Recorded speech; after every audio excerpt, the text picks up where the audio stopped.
came from my throat. It's a bit of sandwich that's stuck down there.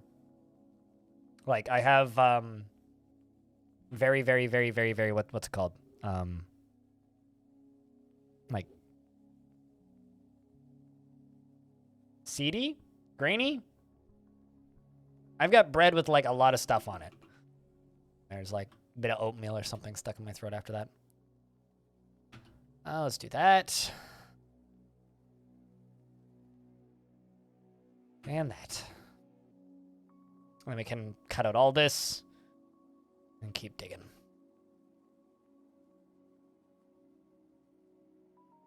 Something else that I can do. You like the vinyl BRB screen? Thank you. It's probably the coolest part of this stream, not gonna lie. It's also like the one thing that really makes this stream unique.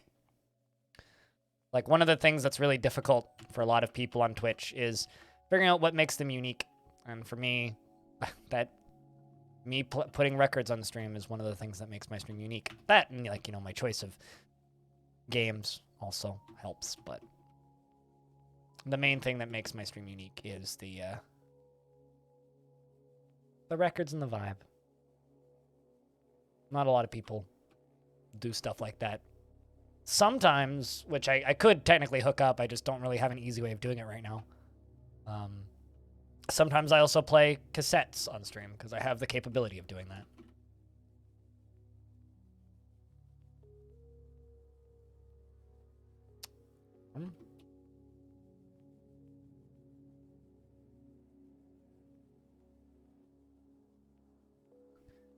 Let's knock out that right there.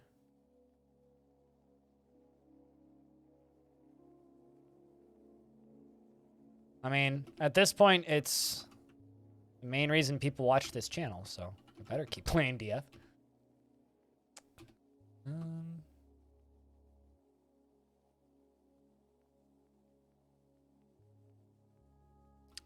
I'm from the south, up to the north. How do I do that safely?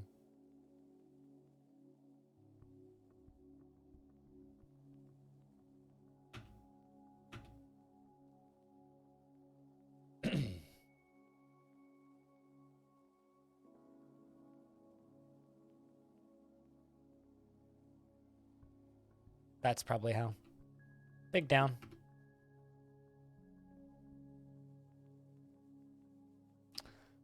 So let them build that while we work on this up here. Like they're building that. Perfect. I just have one more piece that needs to be done, and we can go down a layer and keep going. It's actually kind of funny. I get more nostalgia out of cassettes than I do the records. I love the records. I think the records are super cool. But I get way more nostalgia out of cassettes than records, because I grew up on cassettes. Records are pretty much done by the time I was a wee lad. Like, my parents occasionally would play records, but it was very rare. So like the majority of my young adulthood was spent with tapes and CDs.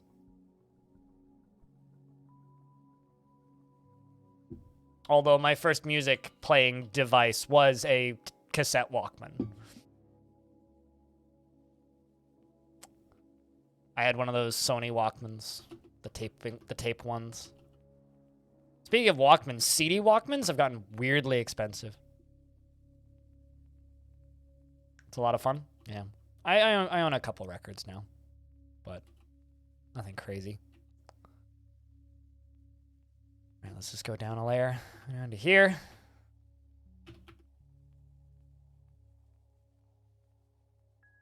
Chad, if you're lurking, could I get a round of beers? Just want to know how many people are listening to the stream currently. I know I got up and left, so. But we back now, so I'm curious. Gotta keep that chat moving. Really, just the two of you? It's against the law to deny beer. Oh, Demersis.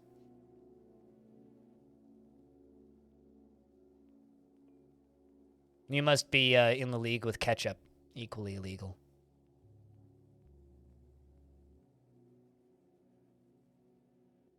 TBH, I'd actually prefer you just stayed quiet. But, you know, it's up to you. You do you. Anything on that.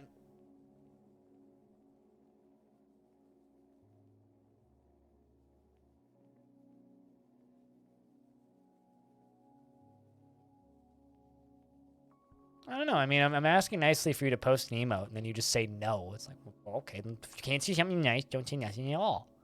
Okay for you to lurk. You don't have to type the thing in, but it's just a roll call. That's all it is.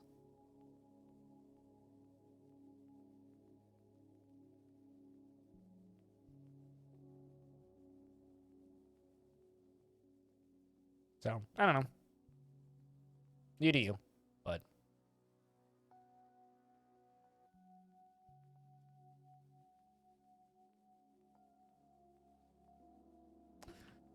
So what I'm going to do here is we're going to go around the edge of that. Because that won't cancel anywhere.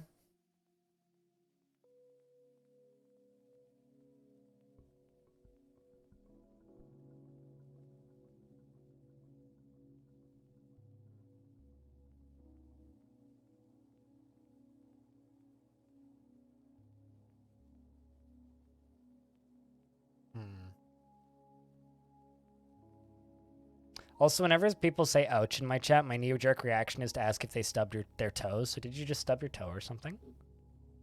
Your poor toe. It certainly doesn't deserve that kind of abuse. Be nicer to it. Seriously, though, I got out of bed in the middle of the night relatively recently. Because I needed to use the toilet. And I got out of bed, and I took like 2 steps out of my bed, and I stubbed my toe on a chair that had been moved the day before that I forgot I moved. I didn't sleep very well for the rest of that night because I was so wide awake after stubbing my toe. I was like very, very, very well aware of the fact that my toe was fucking throbbing. I was like, yo, this is the worst feeling in the world. Remind myself never to stub my toe again. So I reminded myself to never stub my toe again. But I will eventually do that again. Looks like the goblins are fighting with goblin corpses. That's good. Why are toes so vulnerable? I don't know. Ask body. Ask a body scientist, which I am not. Are fingernails supposed to be an armor/weapon? Because if they are, they're real bad at that. They're more of like a weak target. Well, I mean, they are made out of hair.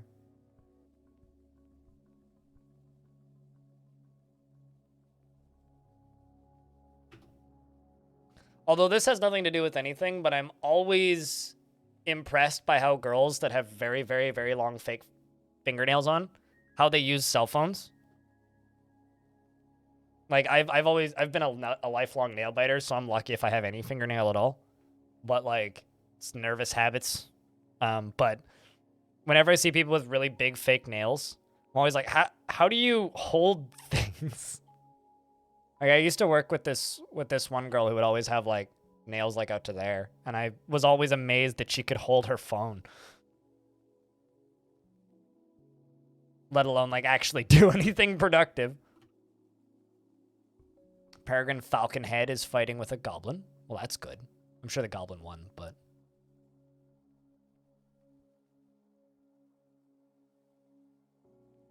Well, at the very least, the way I'm doing this, they're not going to have any water flow, so...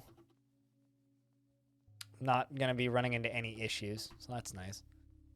With, like, water flooding, but this is just such a slow, tedious process. I'm sorry, this has to be, like, the most boring activity I've done in Dwarf in a long time.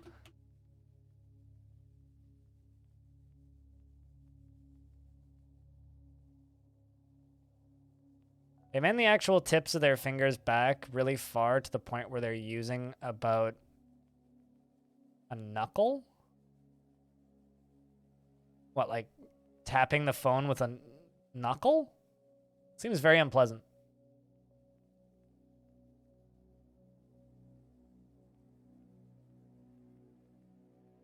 What is this? Oh, it's the smearing of trouble. Like, what? I thought there was, like, ice over here, but it's just, like, bloody walls. Also, Bloody Walls has to be a band name, right? Somebody has to have named their band Bloody Walls.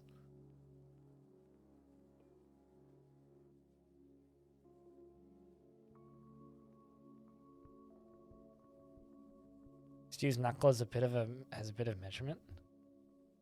Yeah, I can't like visualize that. I'm sorry.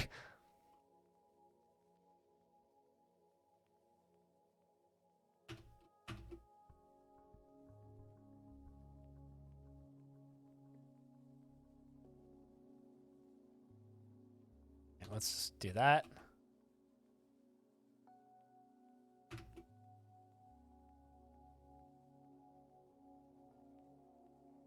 In Dwarf Fort? I don't think blood freezes. Chat, can someone confirm? I don't think blood freezes in Dwarf Fort.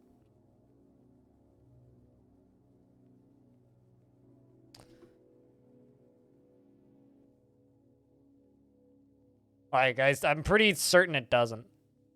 Oh, hey, look. It's a rotten troll corpse. This fucking guy. Alright, well. Dwarves, can you dispose of this wanker, please? Now we wait for the dwarfs to kill it. Kill rotten troll corpse. What a rotten troll corpse. It's gonna take us so long to get there. Okay, how about in the other direction? How about you? Oh boy. Oh boy. Oh boy, oh boy, oh boy. Where's this rotten troll corpse?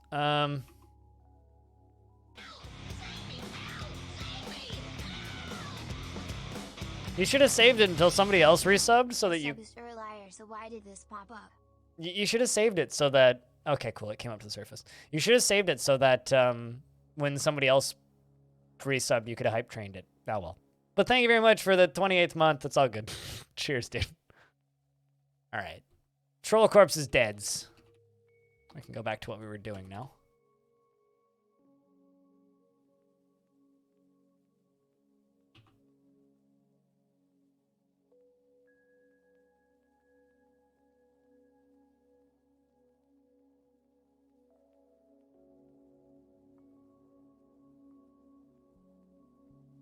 But chat, can I get a round of beers for Dragon Man resubbing for the second time in one day because they have some sort of superpower?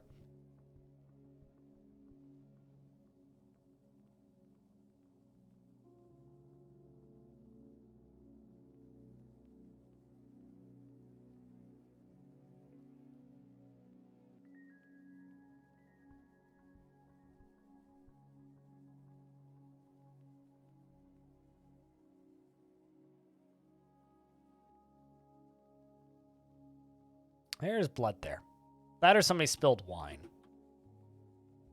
That is beak dog blood and a dusting of mud. How the hell did beak dog blood get down there? Somebody must have had beak dog blood and then they got rained on.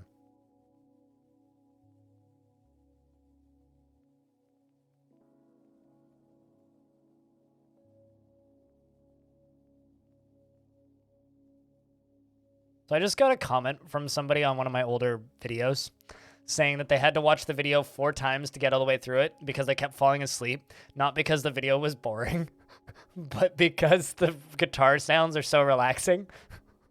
That absolutely sounds like my stream. It's like, well, at least I know that you were in fact watching one of my VODs. So you couldn't watch it without falling asleep because it was so relaxing. Well, at least I'm good at something.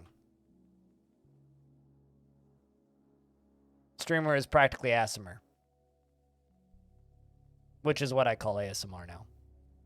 Because I think it's funny.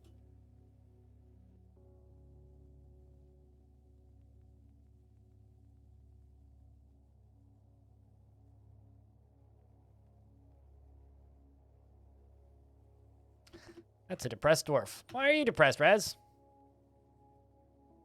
I practice a craft. You want to practice a martial art? All right. You want to practice a martial art? We can fix that. Go join the military.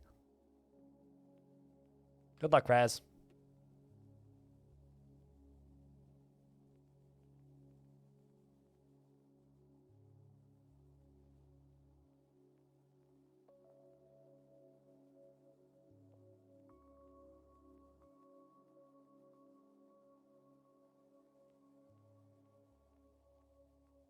Canadian siren? I don't know what that means.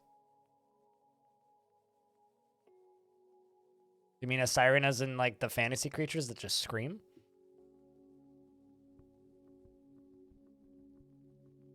Requires chess skills.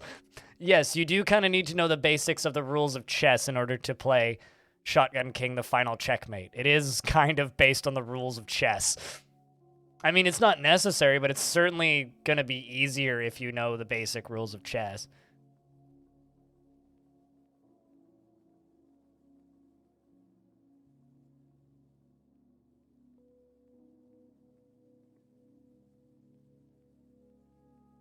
So, I mean, like, you'll survive without it, but you'll have a much easier time with it, if that makes any sense. But that being said, paper cuts hurt me. What do you think of Shotgun King, the final checkmate, now that you've played a little bit of it? Aside from, like, you know, the obvious stated fact that, yes, of course, it needs some chess skills.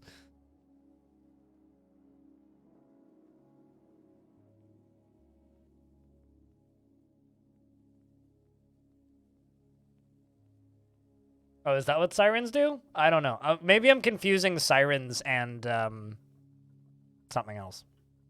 I always thought that sirens like were the, or maybe I'm thinking of banshees. I thought that sirens were the ones that just screamed, that went ah!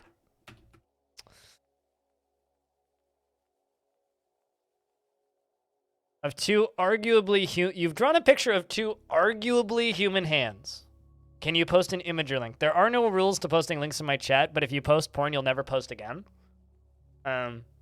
So yes, you can post it. But what do you mean by arguably human hands? Like, are these allegedly human hands, or are they human hands that are arguing? Are they argumentative hands? I'm very curious about this.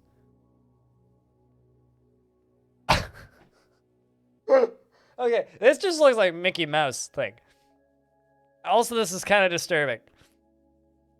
So this is how people with really long fingernails touch their phone. My finger don't bend that way. People's fingers bend that way? I don't know. This seems pretty artsy to me. I love how much you dedicated to, like, the random side thought. That is concerning. I mean, I was asking how people with really, really long fake fingernails touch their phone. Apparently that's how.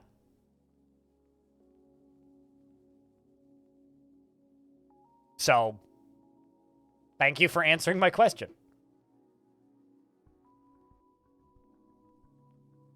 Lawrence?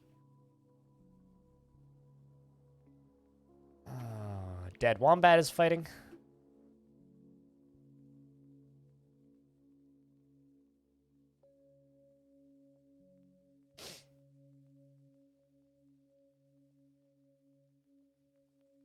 Cause like, yeah, my finger don't bend that way, but yeah, that seems impractical. I also feel like if I had nails that long, I would accidentally stab myself in the palms. Like, I wonder if anybody's ever like died from falling on their own fake nails. I'm in a weird state of mind right now. I blame the time of year. Also, the fact that I've been digging this tunnel for about 3 hours now. Well, I mean, before I dug this tunnel and built this, I dug this and built this. So we are technically on the second half of it. But I got a long way to go to fix it and finish it.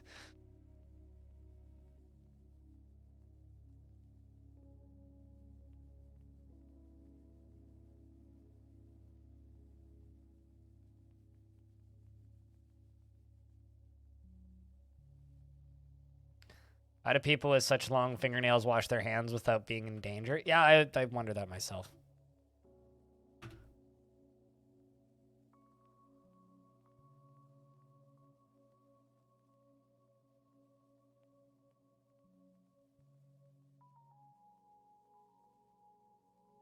They're not razor blades? I don't know, they certainly look sharp. I mean, they might not fit a strict definition of razor blade, but they certainly look sharp.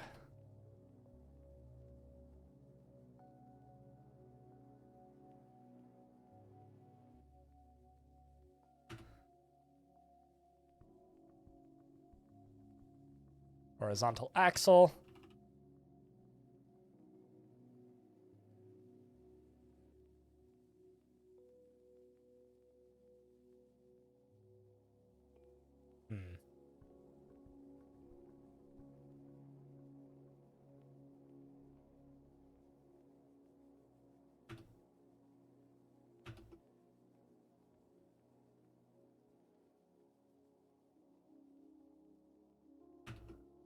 There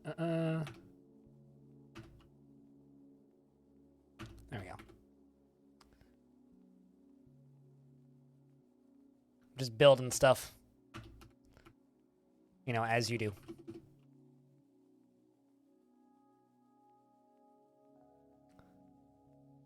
Where are them slate blocks? There they is.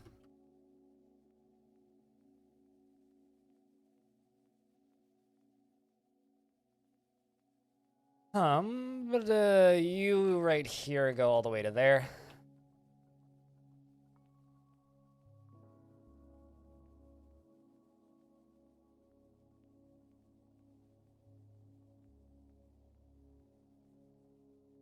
All right, perfect. But I know, imagine you're showering and washing your butt or other sensible areas. It would be very difficult or painful. I would imagine at that point it would require the usage of like a long stick with a brush at the end. If you had like excruciatingly long nails. Infinity. I have a feeling that's what would be required at that point. It'd be like long brush with a... Or a brush with a long handle, rather.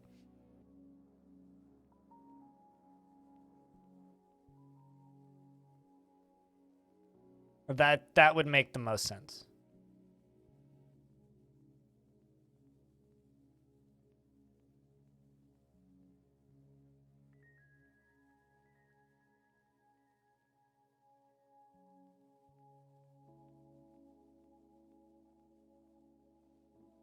Most dangerous part of the acrylic nails is required to put them on and take them off.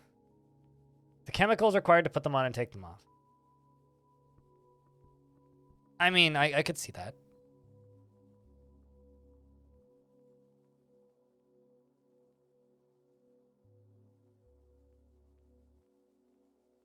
I'm not gonna lie, acrylic nails are like one of the things that confuses me most about modern fashion.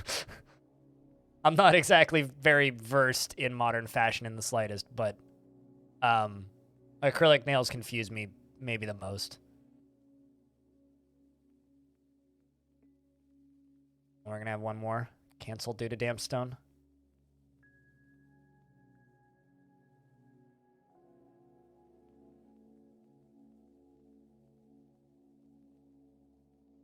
Yeah, it's like the same stuff you use to paint Warhammer figures.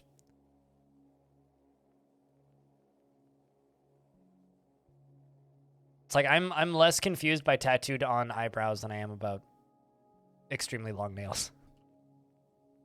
In fact, those I would say make more sense to me.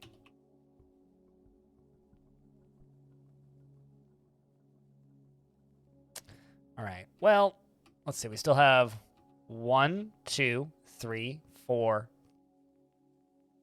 layers. Actually, 3 layers left with Aquifer. 5 more to go. And then we just need to build the pump, get power up and running on the surface. Whew. Well, I would say it's necessary once you have tattooed eyebrows. Just to have no eyebrows.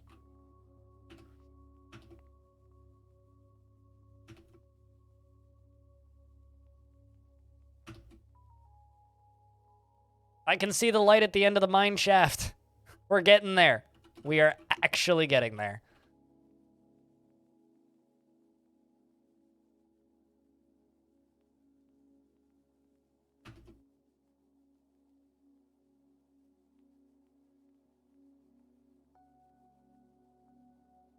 We are indeed getting there.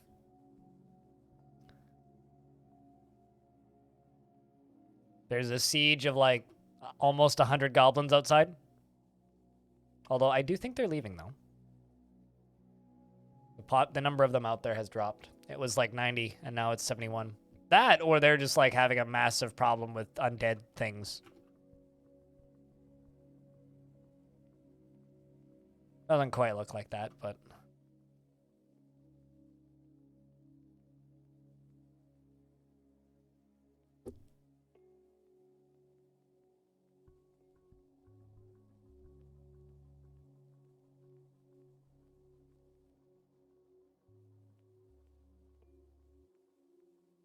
They took off 1 millimeter on each side, and they look so damn small. Yeah, I don't know. I've got very bushy eyebrows. I think I'm just kind of doomed to have bushy eyebrows.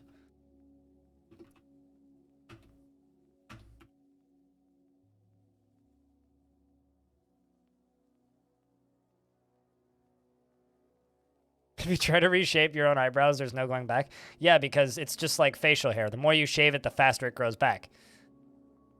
If you shave hair, the more you shave it, the more it grows.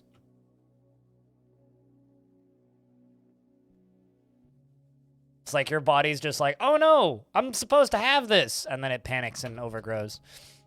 So if you reshape your eyebrows, you have to maintain them forever.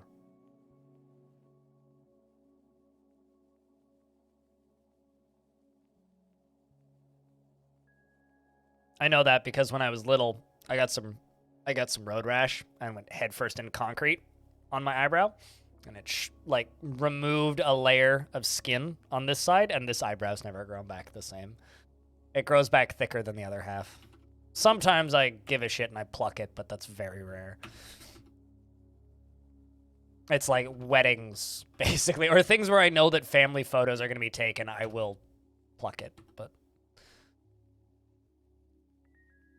rest of the time I just can't be asked.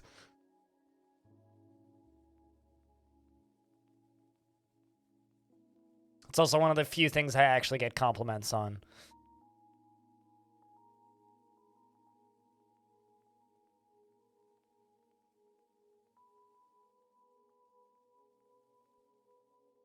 Let's do this. To there. Imagine watching this VOD on YouTube and then landing on this half. This must be a strange chat. You've actually seriously considered laser eye... Sir, you might want to rethink. Chat, can someone screenshot what Banana Unlimited just said and like post it on the internet somewhere else aside from Twitch? Because I know that that's a typo, but that is an amazing typo. I've actually considered laser eye removal for my bear in the spots where it doesn't grow in right.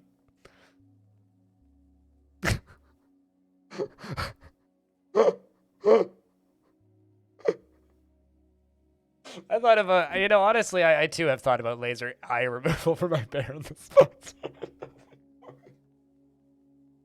Oh, that's too good.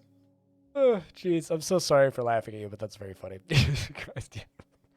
And not once, but like that was like a double hit combo of some of the best typos I've seen today. So congrats.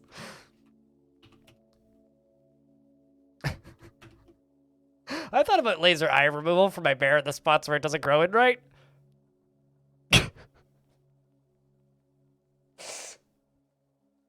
I have a pretty bad unibrow right there, which I do pluck. That I maintain. This half of this eyebrow I don't give a shit, but that I maintain. Otherwise, I just get like the fucking solid like one eyebrow all the way across, which is a pain, and I hate it. So that I do maintain. And I've also considered that before. Because there's like a laser hair removal place, like, I don't know, 15 meters that direction? Down on street level, right beneath me. So theoretically, I could just go down there and get them to do it. But, money. It's like not cheap, so.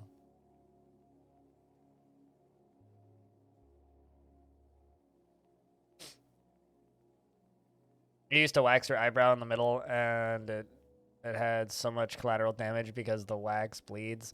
I just use a tweezers and just sit there for 10 minutes. I've never actually waxed it. So. There was one time I used duct tape, but that was when I was younger and dumb.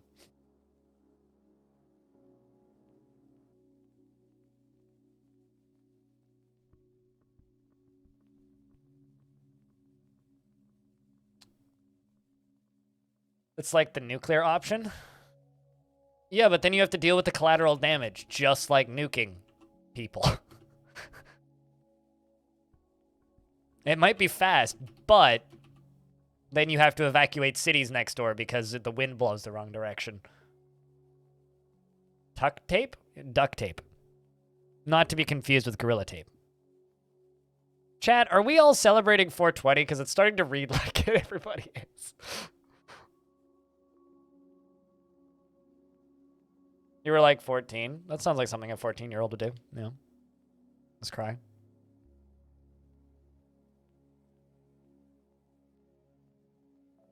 If you're going to be taking photos, everything is bright red. Yeah. Well, no, you take photos the next day. You wait a little bit.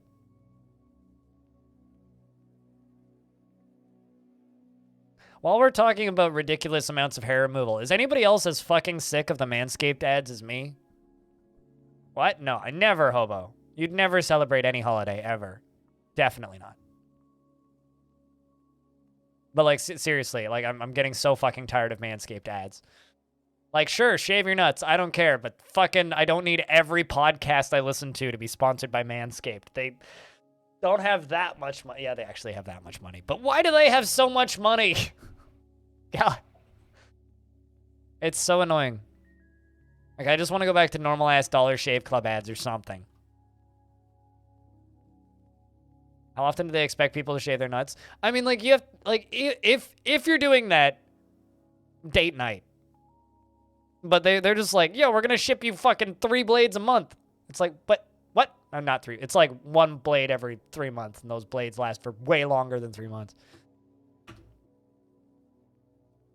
You know, unironically, paper cuts hurt me. I was offered a sponsorship with them once, and I got free products sent to me, and then they, like, backed out at last minute. So I have that shit. It's an all right razor, but, like, God, I'm so fucking tired of hearing the ads for it. Just some people doing sponsor segments.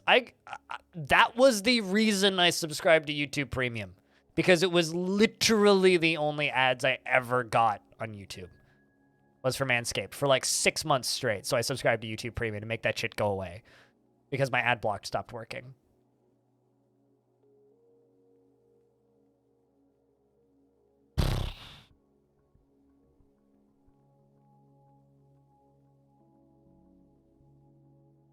A certain newscaster? The air quotes makes me sus. I don't know what newscaster you're talking about.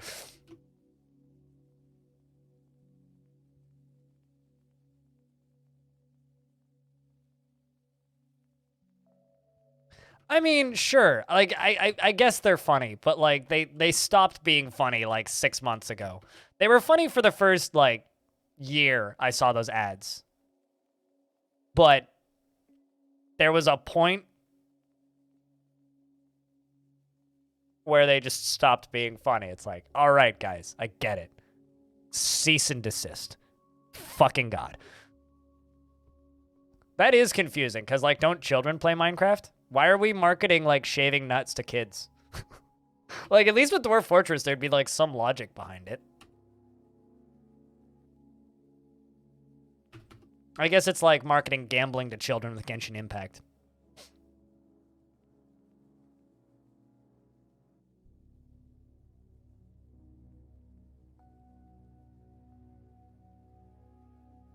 Although, back when I was a kid, it was all just, hey, kids, do you like violence?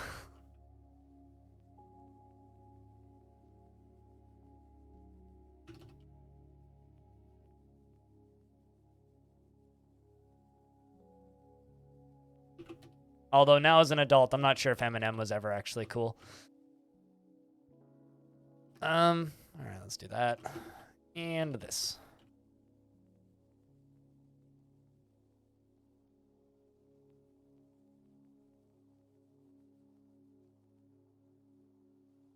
A certain animal-themed national news anchor that put on one of the most homoerotic trailers for a documentary that you've ever seen.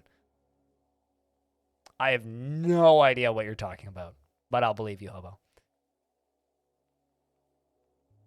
About Sorry, that's just a funny sentence. I mean, in order to buy one of those razors, you'd have to have a credit card, I would assume.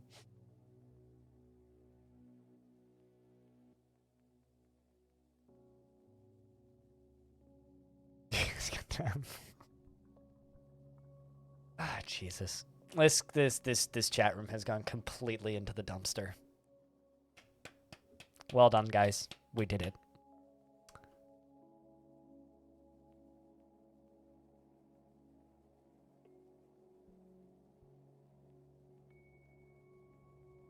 Burn it with fire? Which one? The dumpster or the ball hair?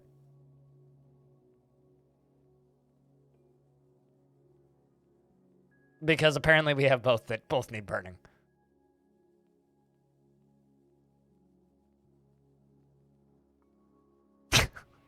So, you saying I've actually seriously considered laser eye. Sorry. So the screenshot of I've actually seriously considered laser eye removal for my bear in the spots where it doesn't grow in right. Banana, that is not only just screenshotted on my Discord, it's also pinned, courtesy of audio. So, not only is that there, but it's also pinned. Fun fact, I did once take a Dick's Sporting Goods sponsored segment, but that was only a one sponsored minute, and I had to read, it literally said in the ad copy, it's like you have to say dicks.com 12 times in a minute, which was pretty great. Literally just got to sit here and talk about how great dicks.com was. And I'm still to this day, like, genuinely curious about how much money they spent on that URL. You joke? I got offered a Raid Shadow Legends sponsorship yesterday morning. I deleted the email.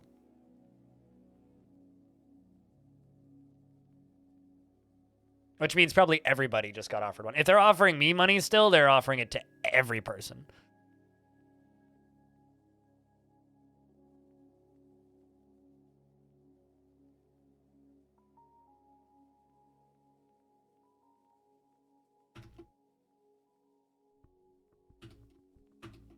All right, let's just do the 4 that are there.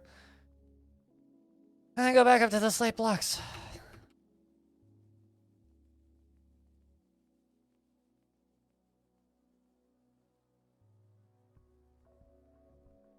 Supposedly super predatory? I'm assuming you're talking about Raid Shadow Legends, right? Supposedly? There's no supposedly to that, if that's what you're talking about. They are excessively predatory, which is also why I don't do them.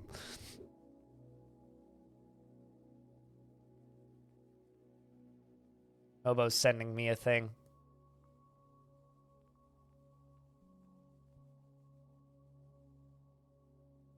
Oh, now I understand what you're talking about, Hobo. News. Okay, yes. Okay, I fully understand what you're talking about. Also, set that man on fire. But news. Mm-hmm. News. That's definitely one way to refer to it as. You can link that in chat if you want, Hobo. Only if you want, though.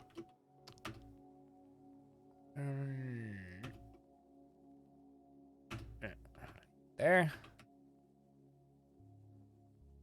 There's only propaganda now. Sad, but kind of true. Although, I'd say that the most predatory contract I've ever been sent was actually for a game called Lords Mobile, which predates Raid Shadow Legends. That was the...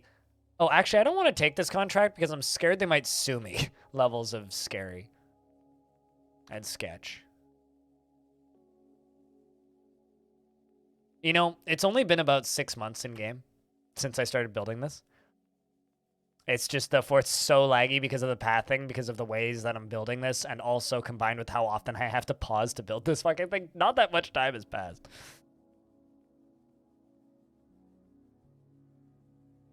Which means we're running at about like a quarter of the speed that the game normally runs at because of how often I have to pause to build this stupid thing.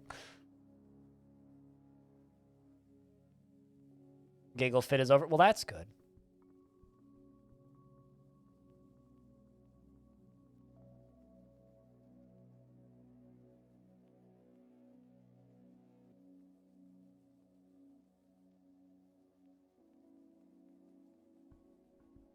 Laughing hurts? Then don't laugh.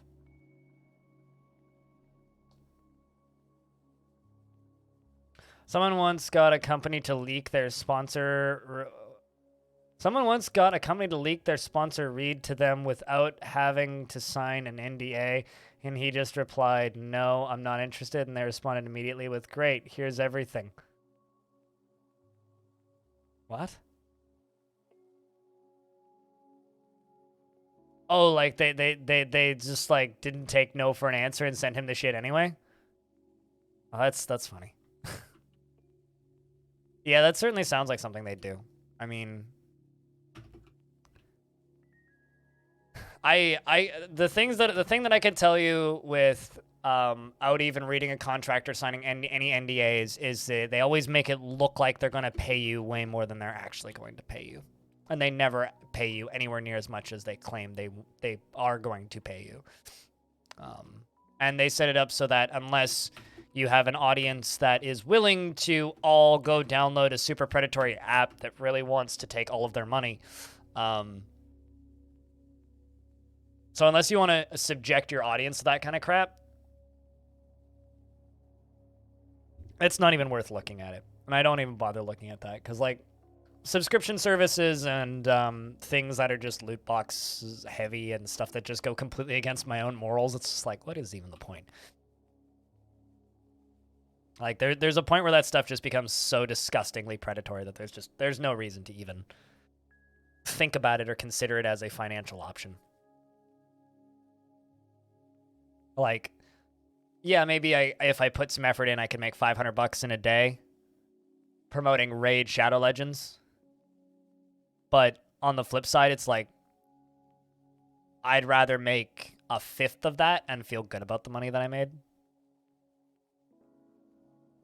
Which happens on a good day every now and again.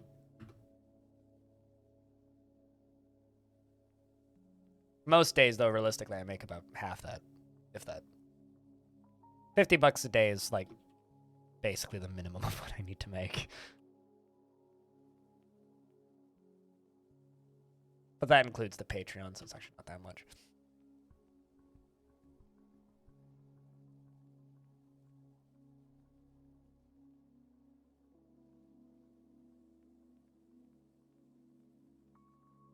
But yeah, no, the whole sponsorship side of the streaming industry is very weird.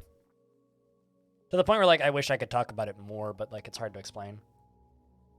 Like, people like me, I'm just a solo actor, so if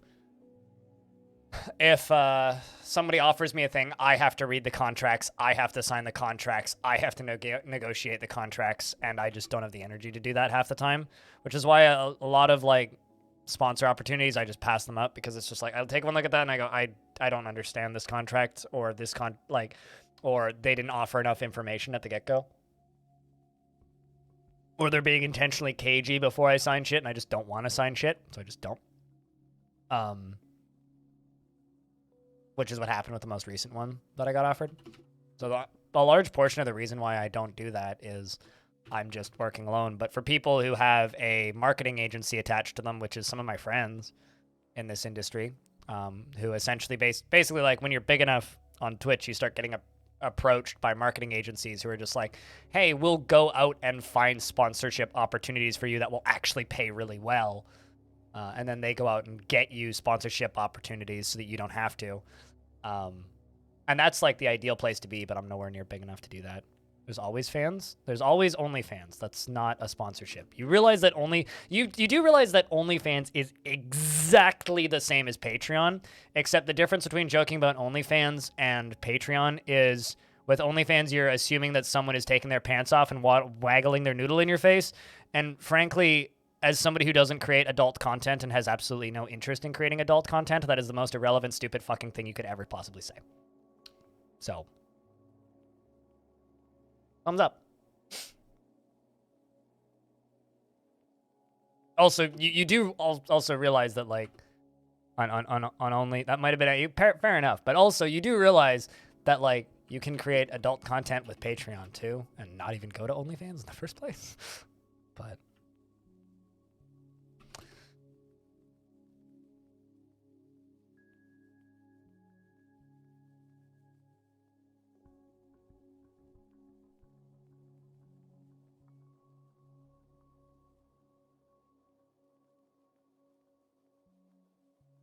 I just want money to go away. Money is an annoying construct, but it's generally better than the alternative. No, I didn't take any offense. It's fine. I'm just in kind of a ranty mood today. Hey, Tivo.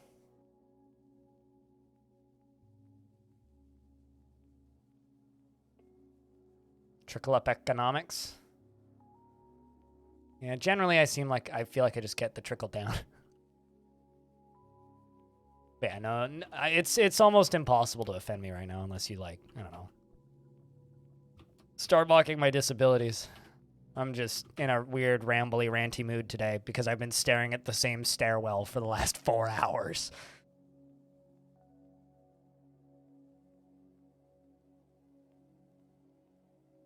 $420 with Jeff? All right. It's a good thing you got your giggles out before you 420'd up.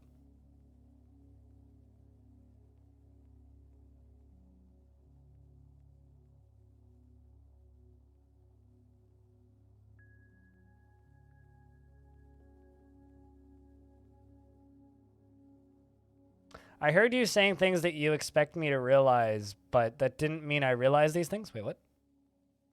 You got a scam call? Welcome back. Hope it was an entertaining scam call. Was it from Raid Shadow Legends? I'm surprised they don't cold call people. Like, at this point, like, they've tried every other marketing tactic. At what point are they just going to start cold calling grandmas and be like, you want to try the most intense video game ever made? Play Raid Shadow Legends. Oh, right.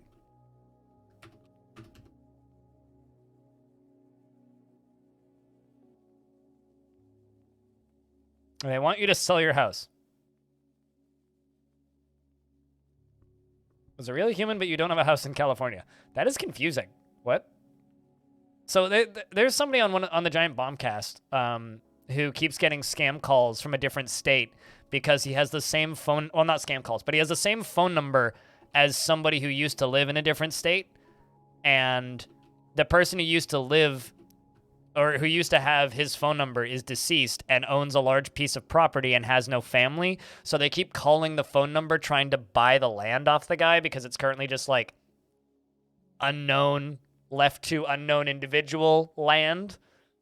And so he receives a couple calls a week from random people asking to buy his fucking house. And he's just like, I don't own a house in Massachusetts. What? Stop calling this number. And then they're like, do you have any land for sale? He goes, no, I live in California. I can't afford land. Stop it. Yay, we made it through. Okay, so we punched through the thing. Problem is, that's still going to be leaking water everywhere. So, good news, chat. We made it through the aquifer. It only took 10,000 years and was a right pain in the neck, but we made it.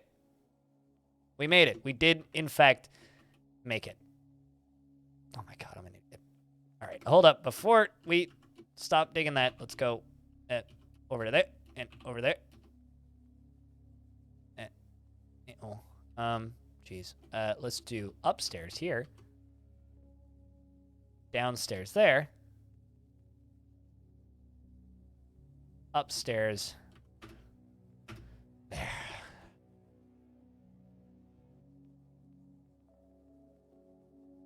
If they keep asking him, yeah, I'll sell you that. I don't think that's how housing contracts work.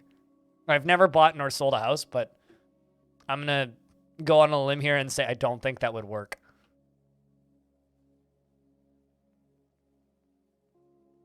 Although that being said, it's probably worth trying, right? Take the money and run for a house that you don't own.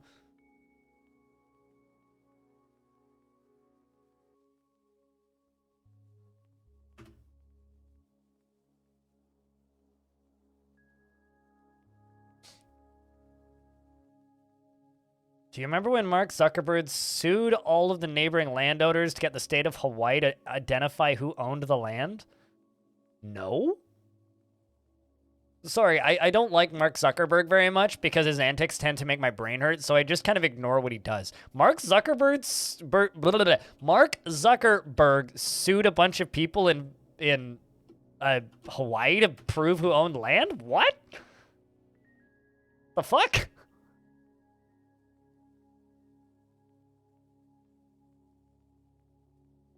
Just occupy the land and claim that it's his, because the only like thing that claims that it's his is the phone number, right? That's the only connecting of tissue. I don't think that's enough to be like, I own this person's land. But then again, I don't know much about how the U.S. housing market works. Maybe it is that simple. You'll get the article for Discord. Can I get a TLDR? But I guess you kind of already gave it to us. The Mark Zuckerberg. So he wanted to buy a house in Hawaii, and nobody knew who owned the land, so he sued all the neighboring landowners until they figured it out. That's like solving a problem like that could be solved with like a couple letters with a shotgun. I'm gonna just start shooting your tires out until you give me an answer. Uh-oh. Dwarf? Why are you cleaning out there? Like, do you have to stand right there?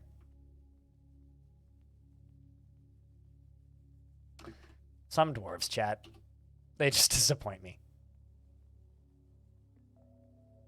Sued all of the neighbors. That is, he bought a large piece of land in Hawaii, and then built a wall so nobody could see onto his land, and then sued all the neighbors. Man, talk about worst neighbor of all time. Facebook CEO Mark Zuckerberg against hundreds of Hawaiian families to retain rights to small parcels of land within the vast estate he purchased.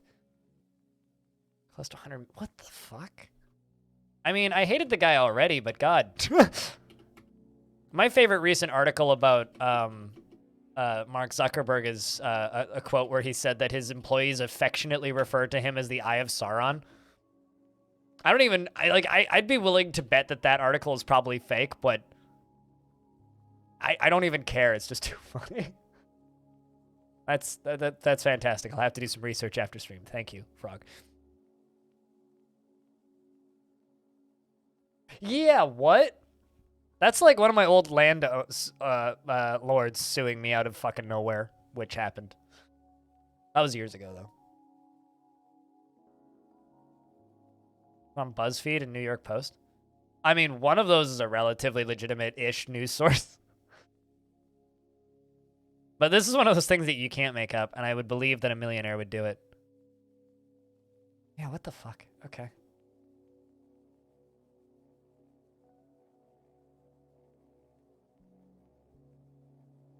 Were you living in their house? Not anymore, no.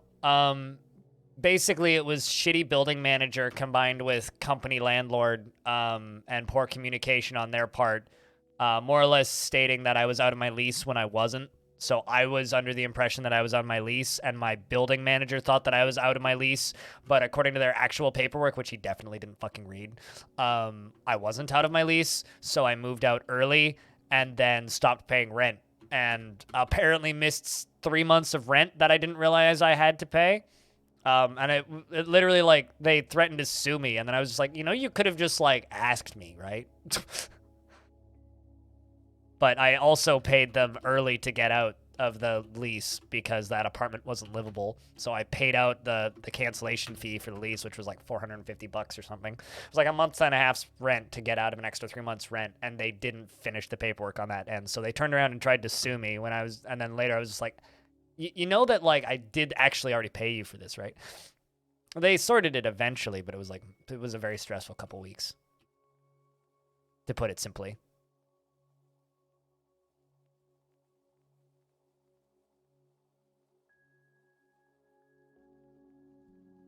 Please don't tell me I put this in the wrong spot. I put it in the wrong spot. Ah! Okay, well, I just need to move this back by one. That's fine.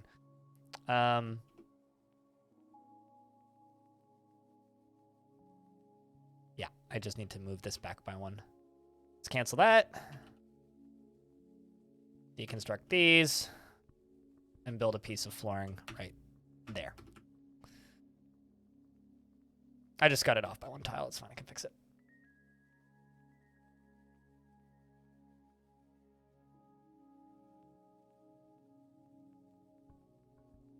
It was my first apartment, man. Yes, I keep paper copies of all that shit now, but it was also my first apartment at the time. Obviously, you know, you live and learn, right? You live and learn. Also, only ever rent from an owner. Don't ever rent from a company. You want to get fucked around by a landlord, get that kind of thing. Which is actually why, like, I'm super, like, whenever people, like, talk about how shitty landlords are and, like, just flat, I'm just so thankful that I have a nice landlord. Well, rather, the company that manages the owner's apartments and the ladies that manage the apartment that I live in, which is owned by a private owner, they're really, really nice. They're really, really nice, really, really fast, and super understanding and extremely helpful, and very quick to fix shit. So. You think I did? Dude, I was homeless at the time. I certainly didn't have the patience for it either. I certainly didn't. That was like me. I probably lost like 30 years off my life just in anxiety and stress in 3 weeks when that happened. I was literally homeless at the time, like couch surfing. So, yeah, no, that was a rough couple of weeks. Probably the hardest few weeks of my life, actually.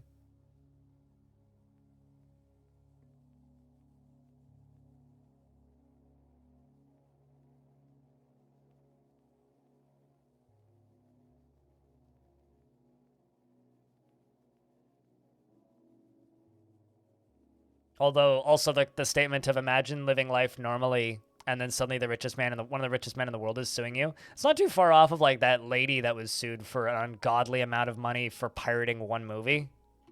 Anybody else remember that? It was like late 2000s. There was a lady who torrented a movie. It was like not even a good movie, and she got sued for an ungodly amount of money.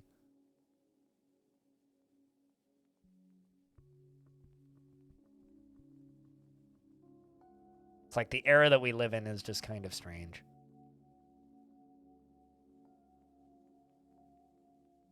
So after we finish this, we just have to do the quick bit. No, they just used her as a martyr. Well, I mean, she was probably seeding it. I don't know.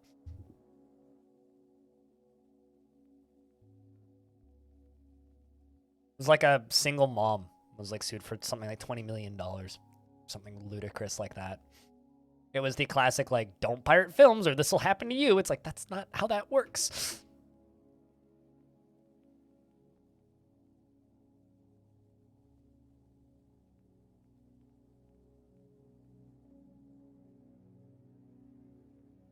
I mean, if I get 3 copyright strikes on my Twitch stream, I lose my ability to gain income off of Twitch, yes. Same with YouTube. If Zach and Tarn Adams decided they didn't want me streaming Dwarf Fortress, they could triple strike sue me, and I'd be gone. If any of the composers who write the music for the records that I play on the stream decided they didn't want me doing that anymore, they could triple strike me and I'd be gone. If the company that made that mouse decided that they didn't want me advertising their product on stream, they could probably sue me. Like, we are in a very legal, weird zone as content creators. And, like, this whole industry could just flip over if the wrong people decided they didn't want us around anymore. Not even considering they could just shut the fucking servers off for Twitch, you know. It's a weird industry. That or like, you know, we could actually go into proper World War III, and then why would anybody spend money on this kind of content? And then we disappear. It's a weird world that we live in, especially right now. Lots of uncertainty in not good ways.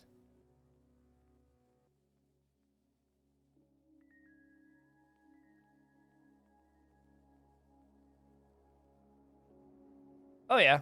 Well, I mean, it's harder to issue bogus content ID strikes on Twitch than it is on YouTube, but yes, they could.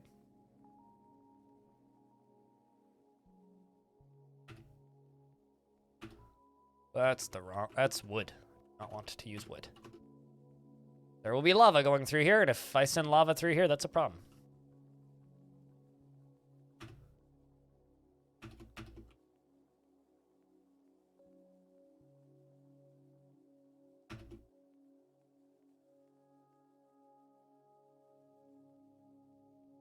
Accidentally received a phone bill of...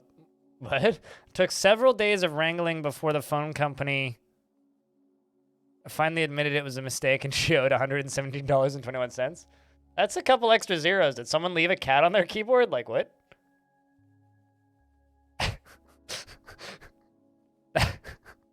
I mean, I believe it.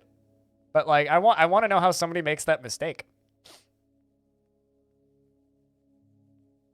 I mean, it's also kind of like the time that somebody was watching a streamer that I used to watch and accidentally donated $12,000. They tried to donate $120,000. Oh, sorry, not $120,000. $120. But they accidentally donated $12,000. They like put a couple extra zeros on the end by mistake. They were like, whoops, that was a whoopsie. Whoops. They got their money back because it was just a PayPal tip.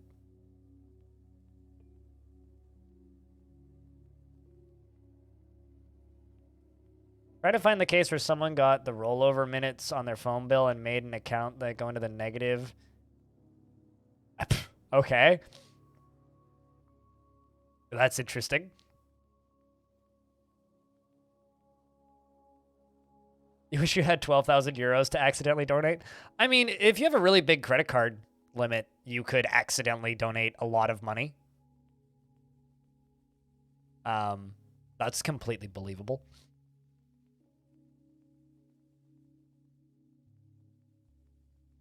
I don't believe I've ever had somebody accidentally donate that much. I did have one person try to donate $5 and accidentally donate 50, and so I gave them 45 of it back.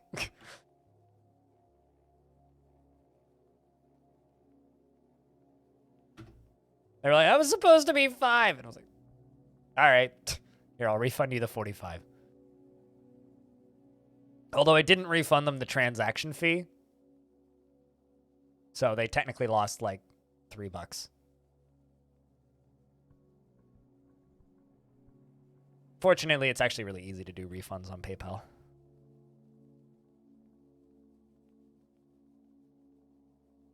Might give them a little bit more space to walk in here.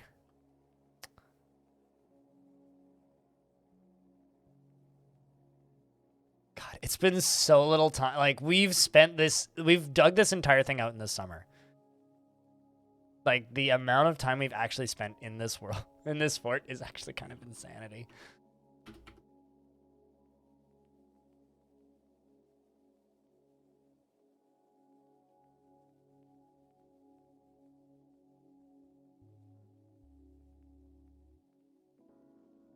But I'm going to have to spend a good while fixing the frame rate in here after we're done with this, because this project it's going to work well, but we're going to need to fix the frames in this fort because it's bad. Like, it's bad.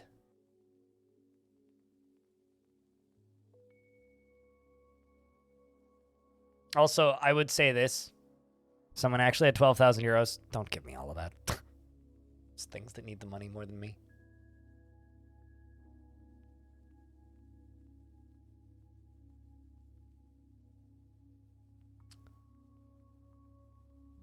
The amount, okay, the amount of time that we've spent digging one tunnel is insane. Don't mind the zombie elk bird over there.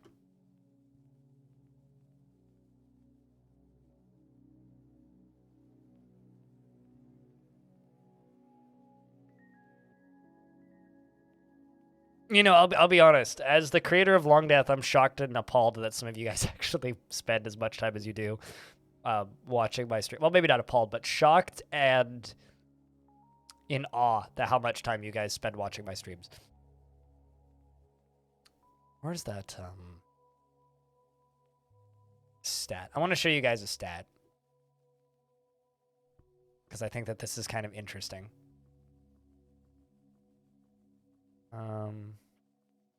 Here it is. This is my most watched playlists on Twitch. My #1 most watched playlist is Long Death, which is 46% of the people watching playlists on my YouTube channel watch Long Death playlist, followed closely by the Crimson Pulley at 33.6, followed by DF News at 6.4. Only 3% of the people who watch my stuff watch the interviews and dev chats playlist. I just think that's kind of an amazing stat.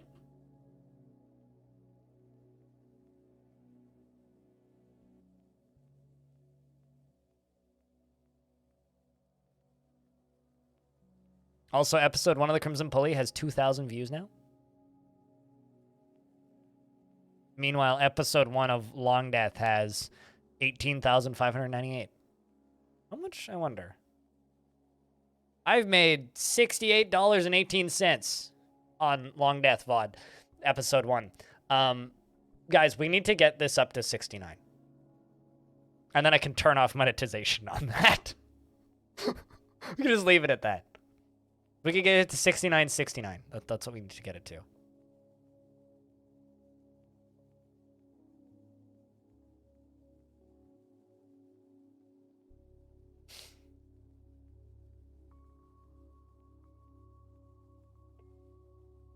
It's a lot of hours.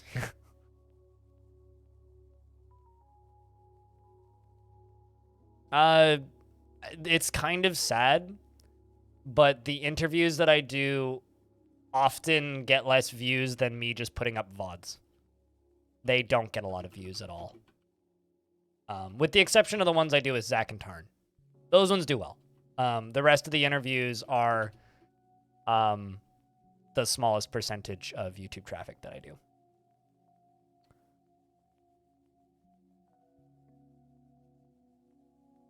No, that was the 10,500 hours of watch time is just the first VOD of Long Death. Just the first VOD of Long Death.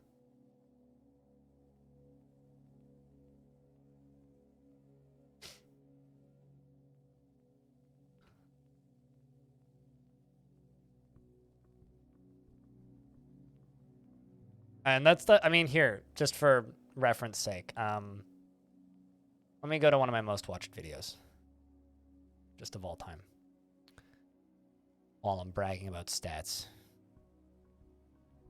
This is the February 2021 interview I did with Tarn Adams. 11,300 hours watch time.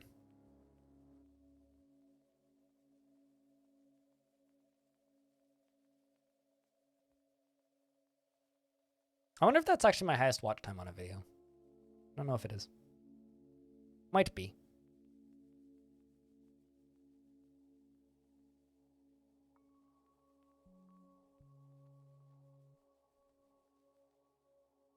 But yeah, I usually get about 10,000 hours of watch time a month-ish. I'm actually at 9,900 this month so far.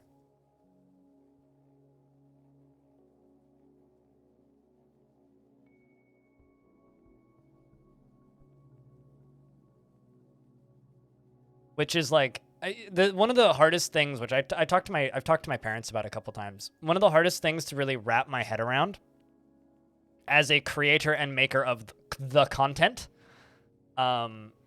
It's really difficult for me to wrap my brain around the fact that even when I'm not talking, there's dozens of people listening to my voice.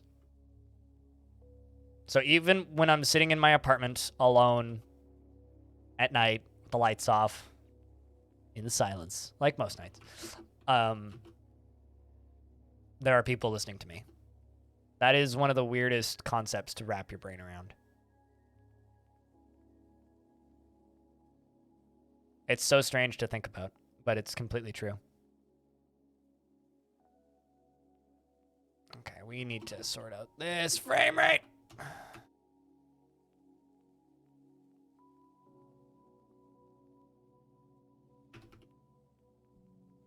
All right. Now that we've done all that, we can go down here. Screw pump, which is going to pump from the south, which is going to be green glass block.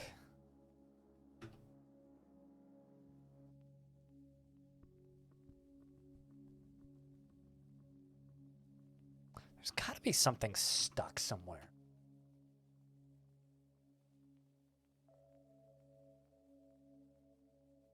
Like, let's just do this.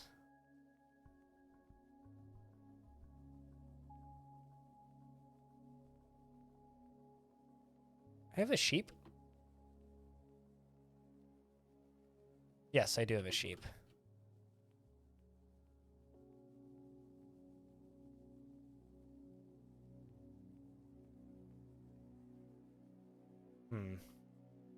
Invest sheep.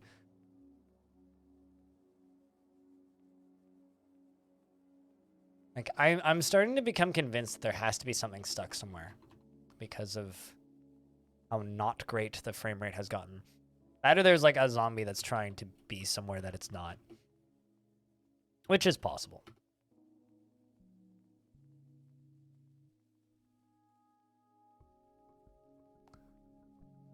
That gives me anxiety, and you're not even popular. It's just that somewhere out there, occasionally someone could be reading something written or hearing something that I've said in a friend's video or see a picture on social media. Well, in the last 10 minutes, well, actually in the last 60 minutes, 69, which is actually kind of low, 69 people have viewed content on my YouTube channel in the last 60 minutes. So it's on average 1 1/10 of a person per minute, or I don't math. Basically 1 1/10 of a person per minute are listening to my YouTube channel. Frequently, it'll be like above 150 an hour, which is like more people than I've ever spoken to in a public speaking setting. And also, like, kind of a lot of people. So, it doesn't give me anxiety, but it is just weird to think about. All right, so you up here, we're going to just put a piece of slate in there, put a piece of slate right there. Go to gear assembly, put one there. Go to gear assembly, put one there. Horizontal axle, north-south. All of that. Then we go one up. Then we go here.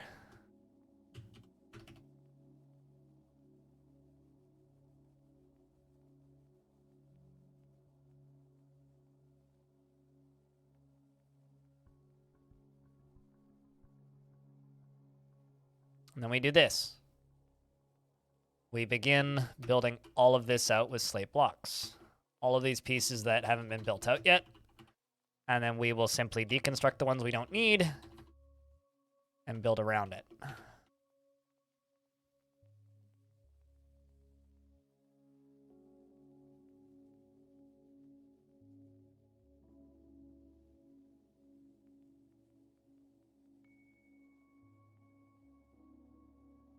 Okay, that one we already did, that one we already did, that one's done. Sweet. All right. I will say this, if you're and this is about past you, not current you. Past you who wanted to get into streaming professionally before you got your current job, do not start streaming with the intention of doing it professionally. Just don't do that. Don't ever do that.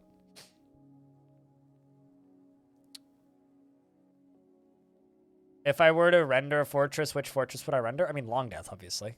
Why? If you want to render one of my fortresses, tell me and I'll send you the save.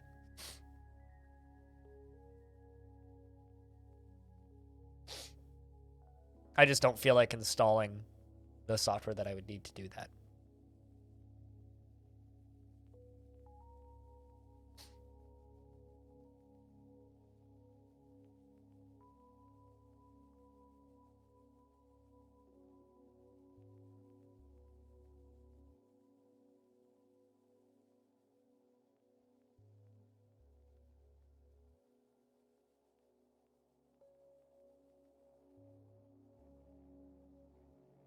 You should have taken that sheep. Oh, you tried to invest sheep and it didn't work? Well, nobody placed wise investments, unfortunately. The sheep wasn't a good investment. A bit sheepish of you, in fact.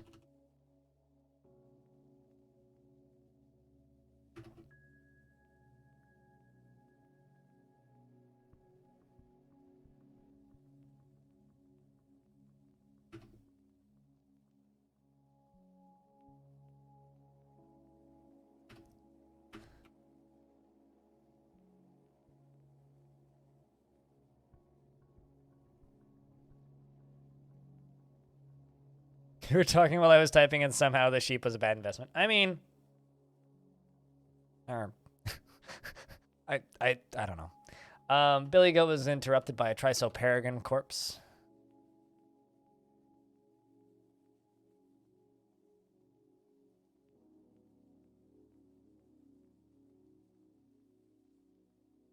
Yay, I think the undead are finally leaving. I said that a while ago, but it's starting to actually feel that way now. So...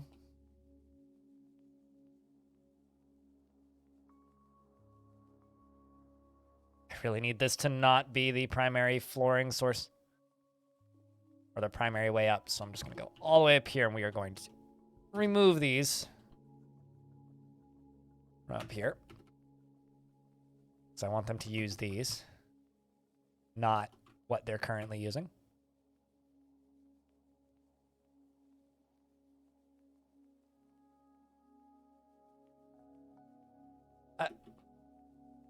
Goblin, excuse me?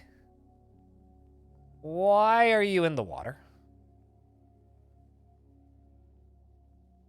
That's probably not helping my frames. It's okay. By the time I'm done with this current project, I'm just going to set you on fire. And then I don't need to worry about you getting in the way anymore. Bad leap from Goblin? Clearly. I mean, there's two of them. They must be really good at swimming. I'm really hoping that by the time this all turns into lava, it'll speed up a little bit. Because that is the end goal of this, is to turn this entire surface into lava. Although it's going to be kind of awesome when all of this just overflows into lava. This is going to look so cool when it's fully fun. I mean, that's what I've been working on literally all day, Banana, is I've gone all the way down to the ground, and I'm building a pump stack all the way up to the surface so that I can just burn everything. Lava everything, yes. I love a good everything. So instead of having a moat with zombies in it, we're just going to have a nice, warm, scorching, hot lake full of fire. Probably with a river next to it. But that is the end goal, is to turn all of this into lava.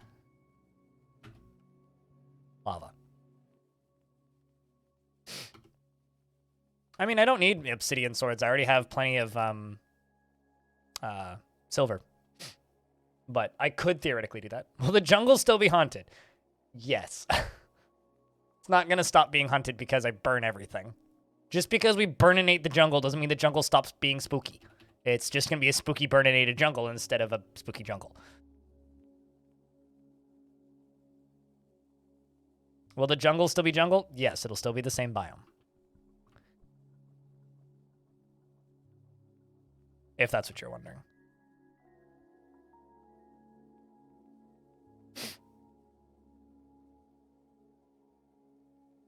Also you. You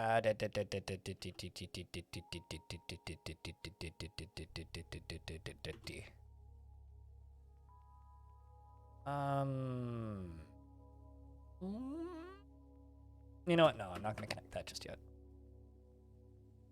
Aren't I afraid of reanimating a lava crab? Do you know how lava crabs work? Because they spawn at the very depth of the ground, right? And they also can't be pumped up through lava stacks. They're not going to spawn up on the surface just because there's lava up there. They spawn on the bottom.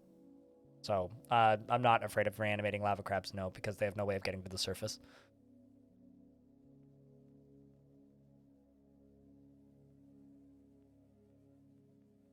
I mean, there's volcano biomes, and you could be in like a very dead desert biome, like a sinister desert biome with very little tree coverage, and just don't start running it during caravan season. No guarantees.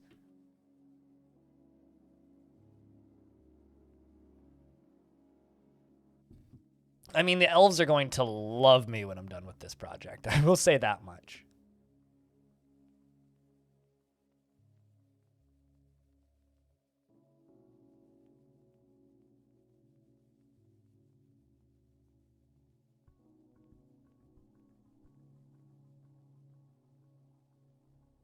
All right, 66. That's actually not bad at all. That goes all the way down to the bottom, yeah? Oh, no, it doesn't. I'll need to finish this area. All right, well, let's do this side next then. Hmm.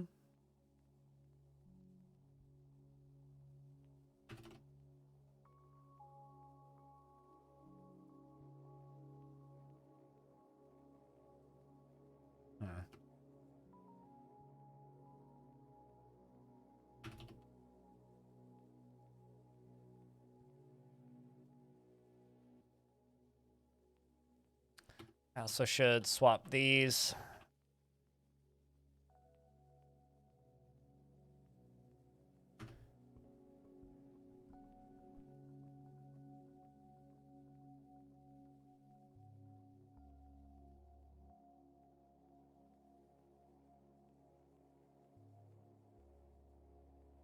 I'm not sure what you're talking about, Frog. On the microscale in DF? I mean, that's a planned feature for the future that changes the player makes will be represented on the overworld map, and changes on the overworld map will represent in real time on the player's map. Like, if a zone becomes haunted, because haunted biomes can spread, your settled map theoretically would become haunted, and vice versa. Because, like, evil things spread evil in DF, so Necromancer Towers spread evil, and so do haunted forests and goblins and all that. But it's one of those features that's just like so far away from actually getting implemented, it might as well not even be relevant.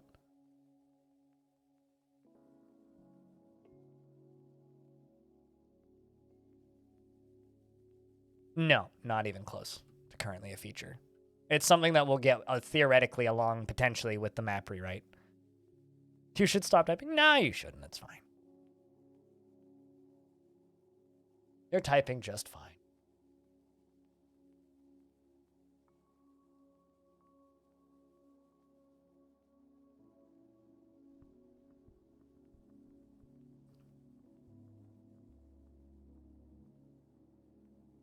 Also, this has nothing to do with anything, but I'm excited. Somebody already made a version of Tetris for the Playdate.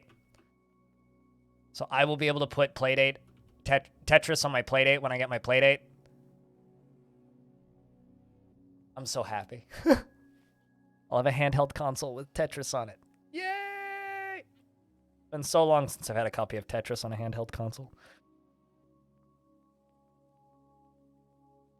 You still have trouble building moats in DF? You need to start making them bigger and deeper so that just the floor is stone? I need the floor to be stone.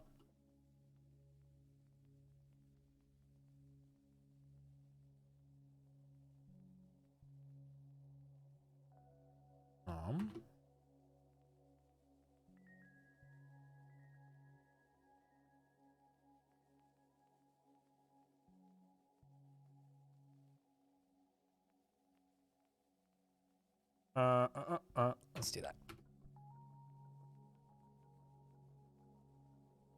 Trees keep growing out of the dirt and it takes too long? Really? You don't just dig them in a season? It sounds like your problem actually is you just need more miners. Up from the north.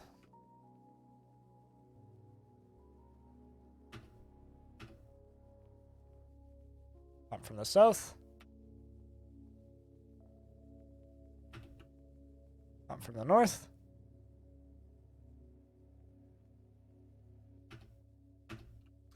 Up from the south. Oh, went down. Okay, so this one needs to get fixed. So I need to put a tile up here.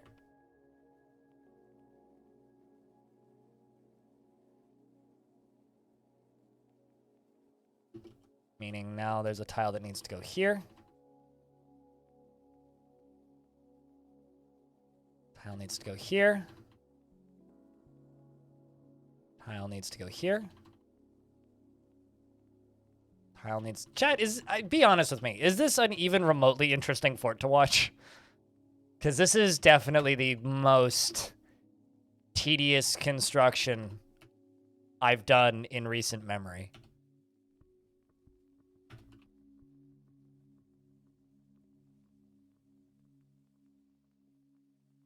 Like, far and away, the most tedious.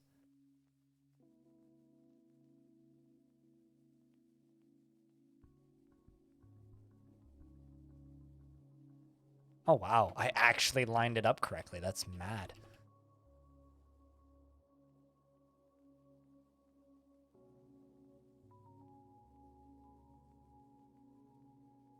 I think the all-consuming lava moat will be worth it, the wait. You know what I'm going to do? I'm going to do a hard save.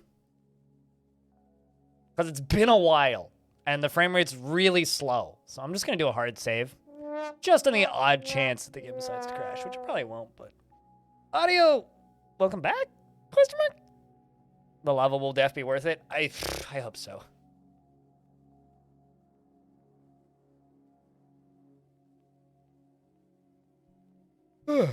Hey. At exactly 10 hours stream time? Yeah, it's been about 9 hours of Dwarfs again this week.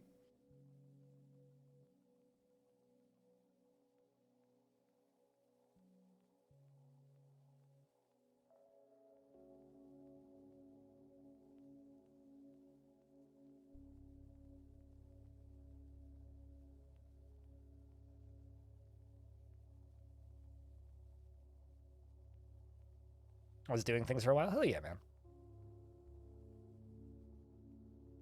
Some things you just gotta do. We just did a hard save just on the off chance that the game decides to pull a stupid and crash or something.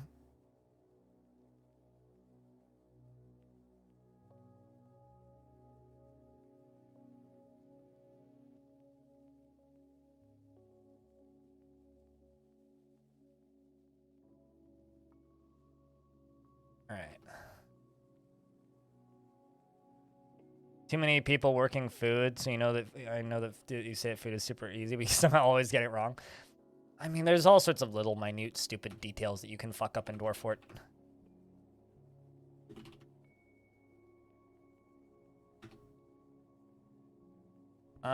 Speaking of...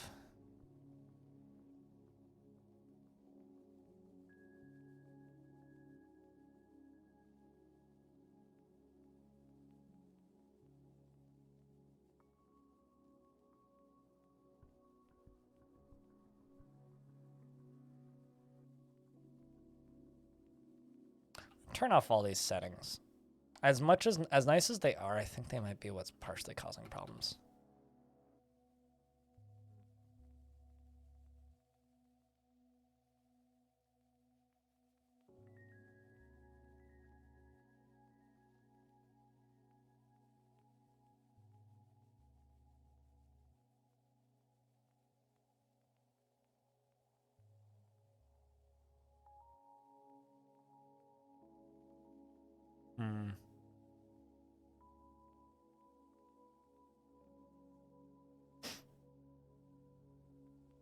But, you know, I'm not to be trusted. Just remember that I also say that all of Dwarf Fortress is easy. Are glass blocks made of 1/4 stone or like 1/1 clay? Oh, I have no idea. I'm pretty sure. I assume you get 4 per.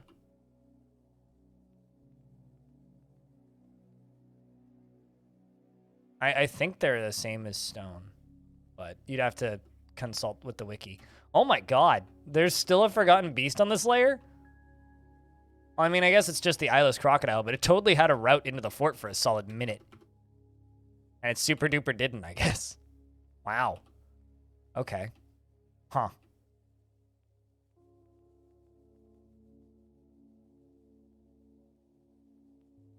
That is shocking that it didn't, like, take advantage of my very open fortress for a second there.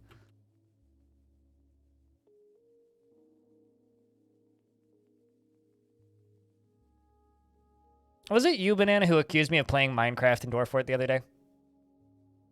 Or was it you who popped in who was just like, you're building a fucking castle, or was that somebody else? Wiki doesn't really say. It's probably, I mean, just make one block, check your thing, and see how many are in there. Is what I would say. Okay, then it wasn't you. Somebody popped in, what was it you? It might, yeah, I can't remember who said it, but it was like, last week, I played this fort for like 9 hours, and then person popped in and was just like, oh my god, I leave for an hour and I come back and you're playing creative Minecraft in Haunted Biome. It's still just one of the funniest comments I've gotten in recent memory, so it just kind of amuses me when I think about it now. It's just very funny. It's just like, well, I mean, that's kind of what happens when you play enough DF.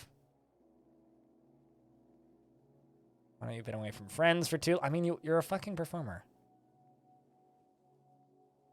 I really just need to give these dwarves like a year off. They've been spending way too much time building way too much shit.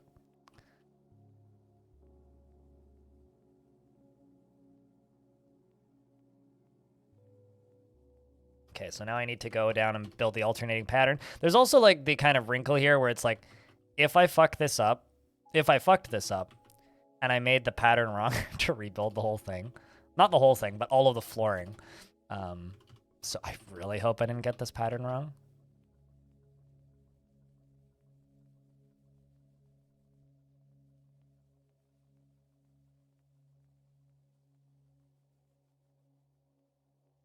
Then there's also the wrinkle where it's like, if I got one, not block, but one type of block wrong in the construction of the tower, the whole thing will fall apart when I turn it on. So there's also that. So hopefully I didn't screw anything up anywhere, because otherwise this whole thing's just gonna come flying apart.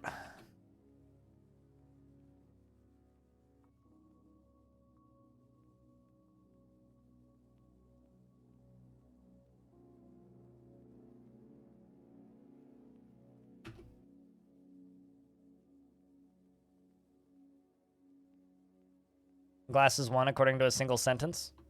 I would assume that's probably accurate then.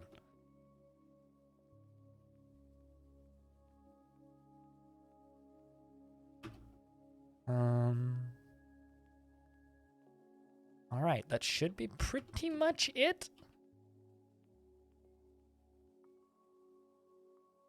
Got a few more holes to finish up.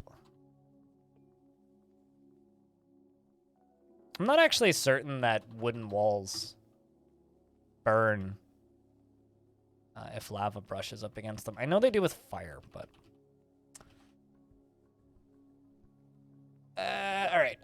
We're basically there. We are basically there. There's one final thing I need to do, and that's after I finish the tower, which is like 80 to 90% done, is I need to build wind power, which I can queue up now. We can finish in a few minutes. Might as well queue this up top.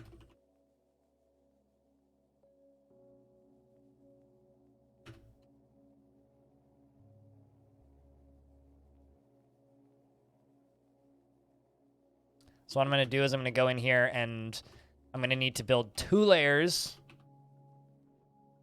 of, well, I mean, actually, I could do this and then one above it, but I need to build 2 layers of flooring. The lower one is going to be a gear house, and the upper one is going to be the supports. So currently, we are building the supports layer.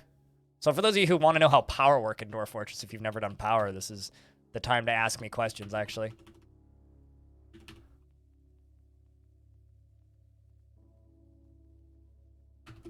Oh, geez, that's the wrong button.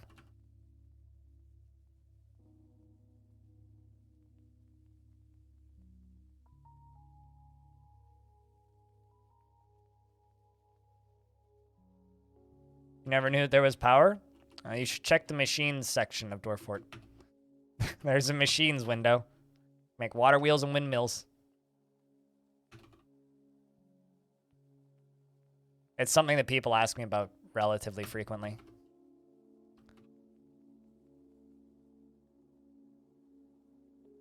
So then up here, hole, hole, hole, hole, hole.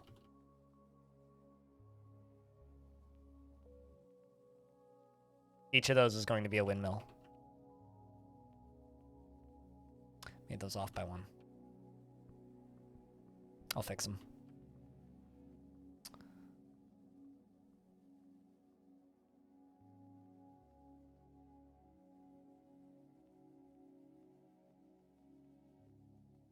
And then this layer down here is also going to get flooring. It's going to take a little while.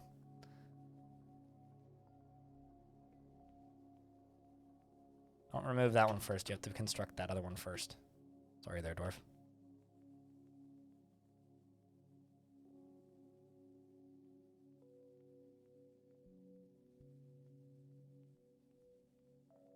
I just need to pick a dwarf to follow for a little bit.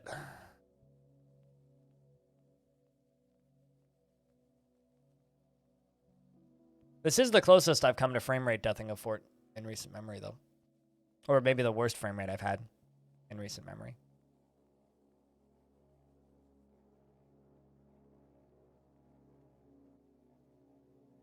Windmill, 40 power, that's terrible. What game did you get a following from? Why does it matter to you? What? What kind of a question is that? Lamau yourself, I suppose.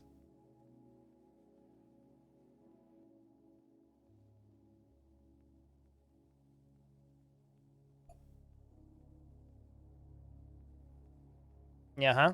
Clearly you don't watch DF very often, then. 40 power per... That sucks, dude. Water wheels can get 200 power per. But yeah, no, windmills are just kind of terrible.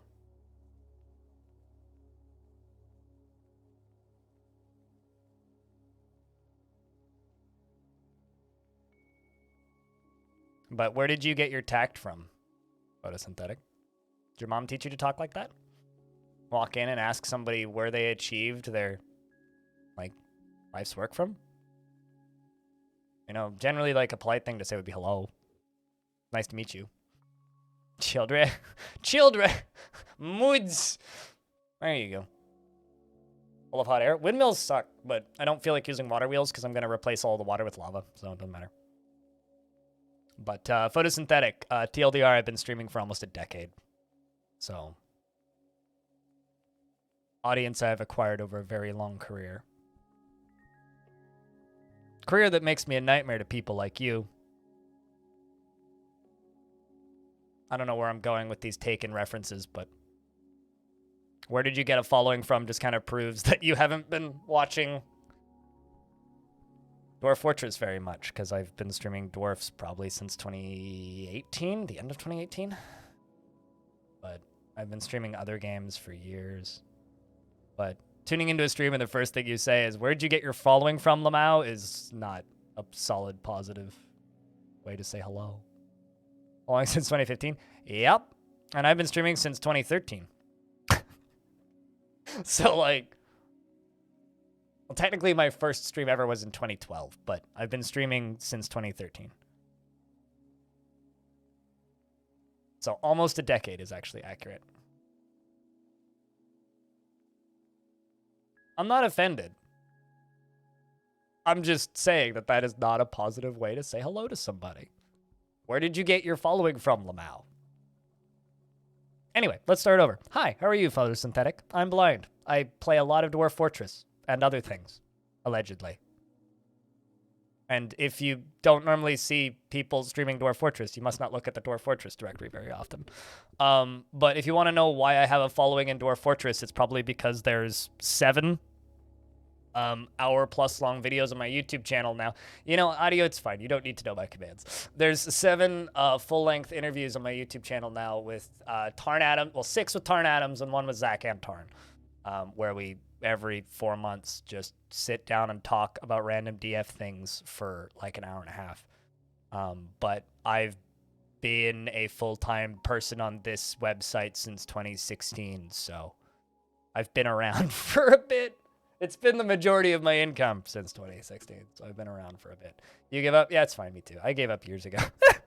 The command actually got simplified to just !YouTube, believe it or not, but which is a lengthening. But the old one, which would post the most recent video, had a habit of crashing this bot for some reason, so I disabled it.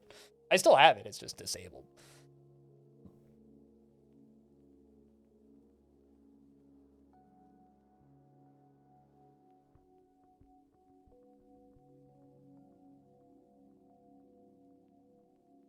You catch the YouTubes when you can? Well, at least the YouTubes are easier to catch because they don't move. The streams are ethereal and always moving along. Video repository. Video dumpster fire. I would accept.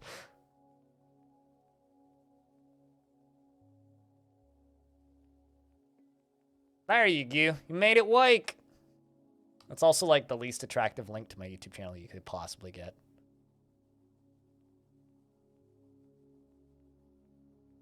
All my DF videos. Yes, more Dwarf Fortress than one could reasonably watch in a lifetime. Did you just crash the bot, though? No. I changed the command because the old one crashed the bot. Eyeball mystities? What? Is this like getting laser ice removal because of the places that don't grow normally? Oh, God. Unfortunately, like, laser eye removal surgery is probably actually quite easy to do at home. You just need a high-powered laser and some courage.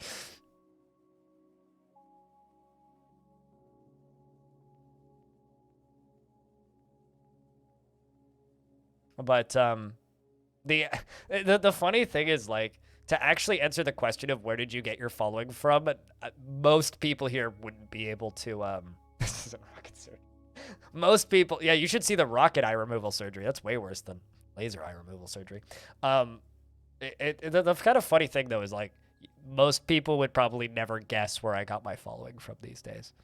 It's so far removed from where it used to be. Like, if you actually were to dig into my history, it would probably shock some people these days. Just because of how fucking far out of left field it's gone over the years.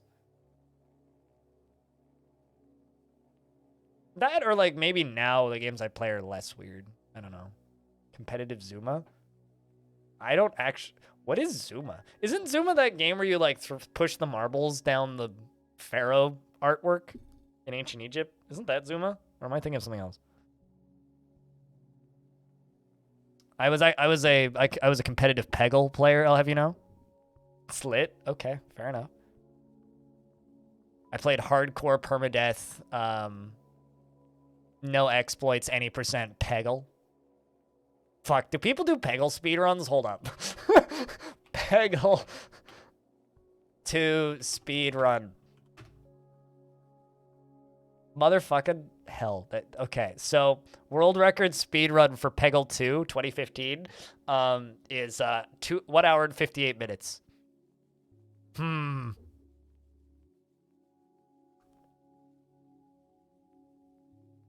A Zuma Deluxe speedrun is 47. Damn. That's a dedicated speedrunning community. The most recent time on Zuma Deluxe is from 6 months ago. Like, that's... Like, there's times for, like, a month ago. Like, people are actively running Zuma Deluxe. I did, in fact, stream Bejeweled on the front page of Twitch. This is true. I did do that. #1 Guitar Hero streamer? That was an imposter. I don't know what you're talking about. I never streamed Guitar Hero.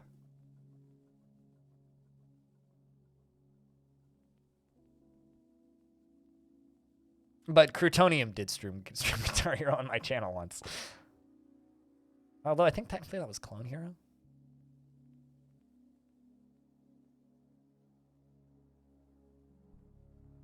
You'll learn how wrong you've been playing Zuma. I don't think I've ever actually played Zuma. I'm just aware that it exists. Oh shit, Mark grew up. Mark, you're no longer a babby. Assuming you're still here. You may have tuned out, I don't know.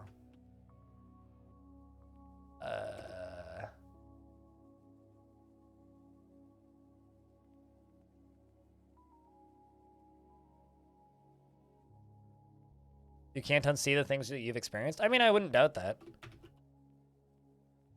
Quit playing make-believe and go do something useful, you silly dwarf? You silly dwarf. Worried about that water there. I have to fucking build this shit.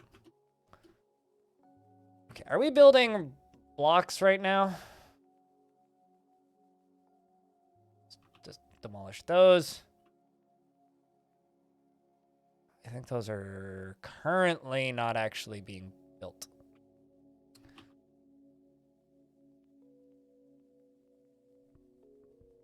Frame rate, where art thou?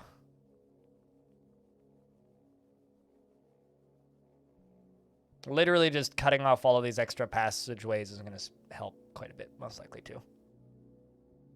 All right, let's go through and deconstruct things that I don't need in here.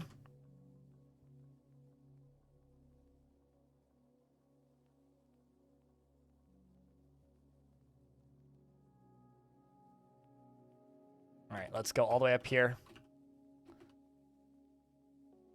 From south. Green glass, that. North. Green. North. Green glass, that. Up one. South. North.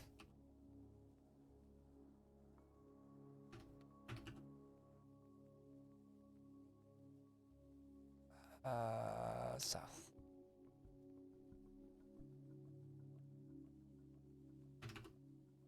South.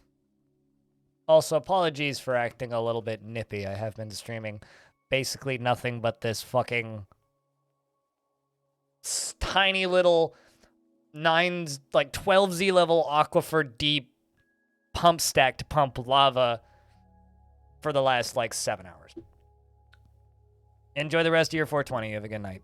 Best at sleep wells. I need to go fill up my water. On a phone forever ago? Sounds about right.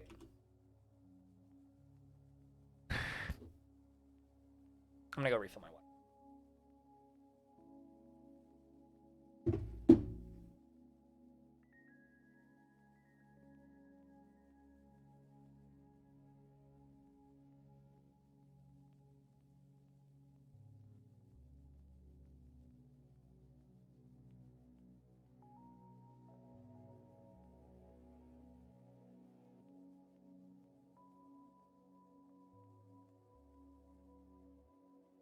Although, honestly, just from the perspective of a streamer, the weirdest thing I ever got to stream was I got paid way too much money to stream a bunch of documentaries on my channel once.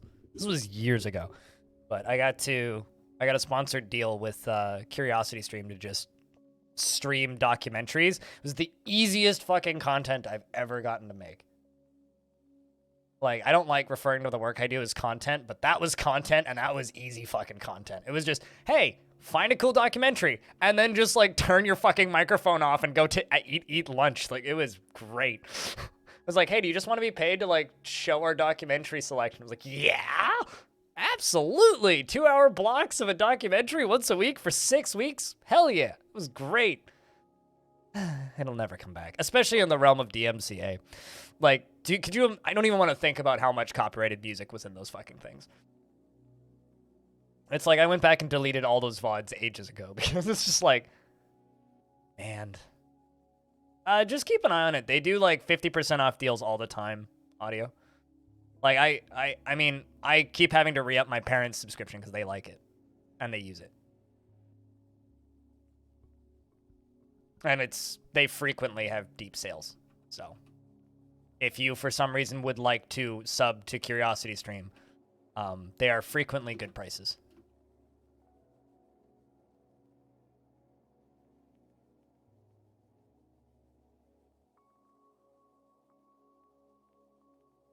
No, it's exceptionally cheap.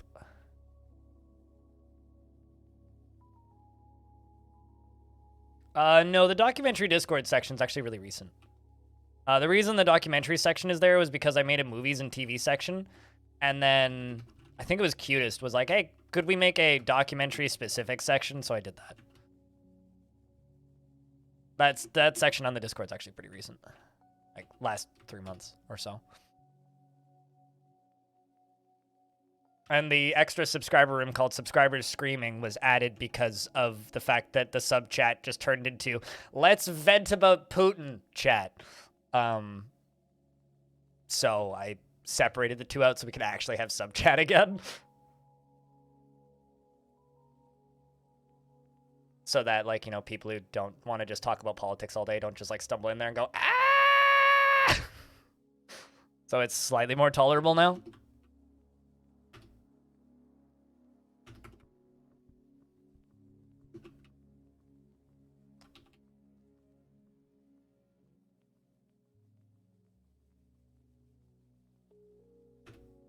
All right, let's bring more slate blocks up here.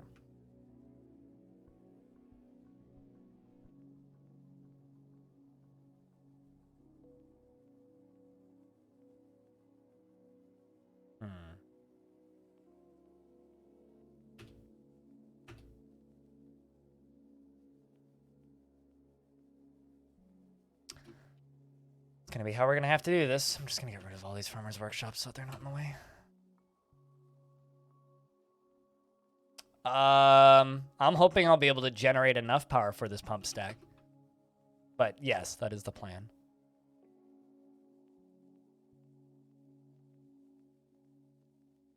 Like, imagine if I went through all of this work and then, I mean, the actual plan is to, like, flood this moat so that I can mine it out and turn it all into a lava moat instead of a water moat, with a chunk of this water being mined out as well.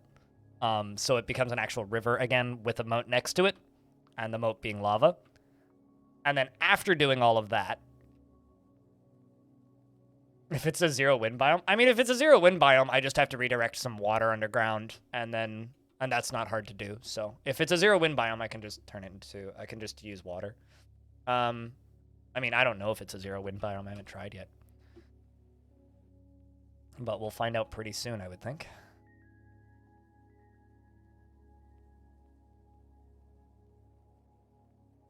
Turkey Gobbler is fighting with a Goblin Maceman.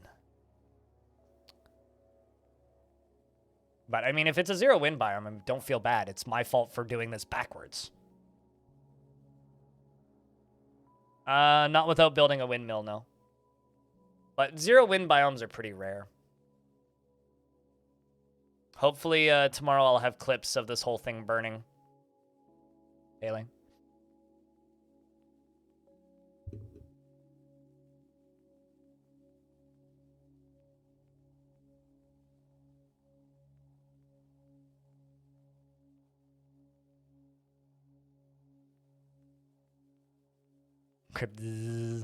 Cribs is such a good emote. Cooler does such a good job on our emotes. We don't deserve them.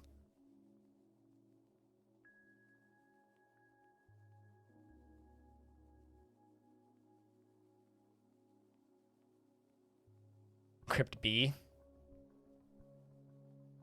I mean, I need 700 sub points to unlock another emote. And we only have 391 right now, so unfortunately I don't see that happening anytime soon.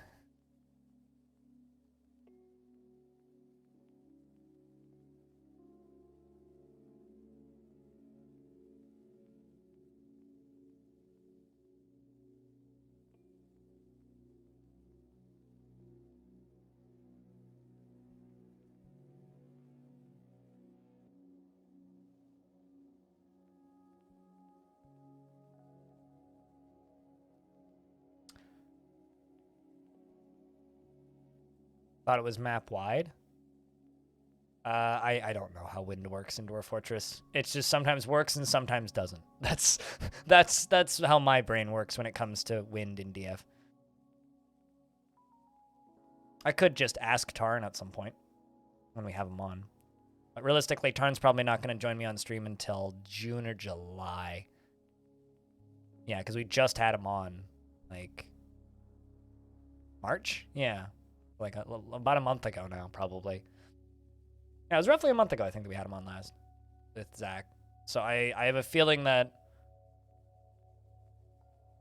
yeah, probably not till July. Probably after I get back. Because, like, if we're going to get a big announcement about release dates for Steam and premium versions for DF, that'll if I had to guess, probably happen in June. because that's when Summer Games Fest happens. Meaning it's likely that if we're going to get announcements at any point, it'll be in June. So that would be the most logical time.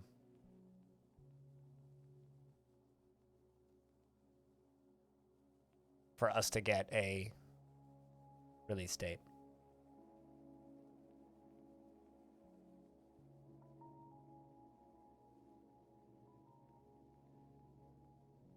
Isn't a haunted jungle where if the pinky cuts off, the undead pinky is now stabbing you?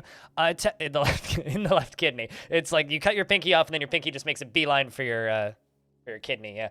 No. Not quite. Anything that could grab something can be resurrected. So hair can be resurrected, skin can be resurrected, bones can be resurrected, non-mangled corpses can be resurrected.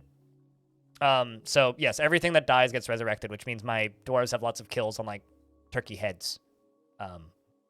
But it's not quite that bad because when something's been mangled, it can't be resurrected. So not everything just gets resurrected automatically.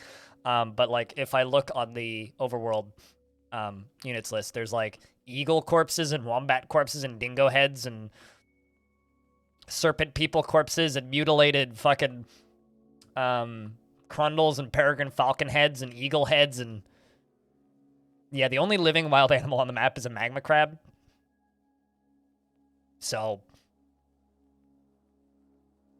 yes, sort of.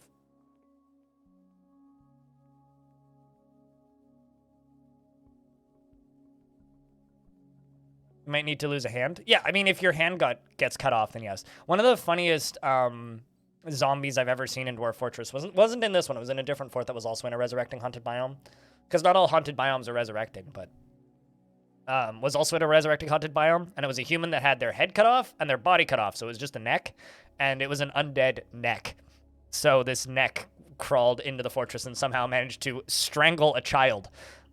Which is awful, but also so fucking funny of an image that I just can't stop laughing at it. Yeah, it's like a neck managed to grab hold of a child and strangle him. We then stamped the neck to death and the child, who also came back, but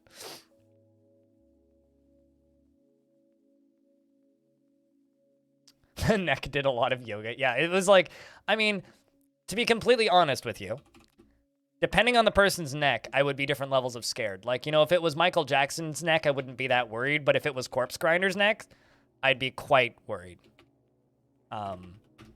Because, like, imagine getting attacked by this man's neck. No one would survive. Like, it would be impossible to survive fighting against Corpse Grinder's neck. His neck would just, like, completely demolish, you know, my entire fort. Also, Corpse Grinder's one of my heroes. Vocalist of Cannibal Corpse. Has multiple World of Warcraft tattoos. Those I could have aged better, I think.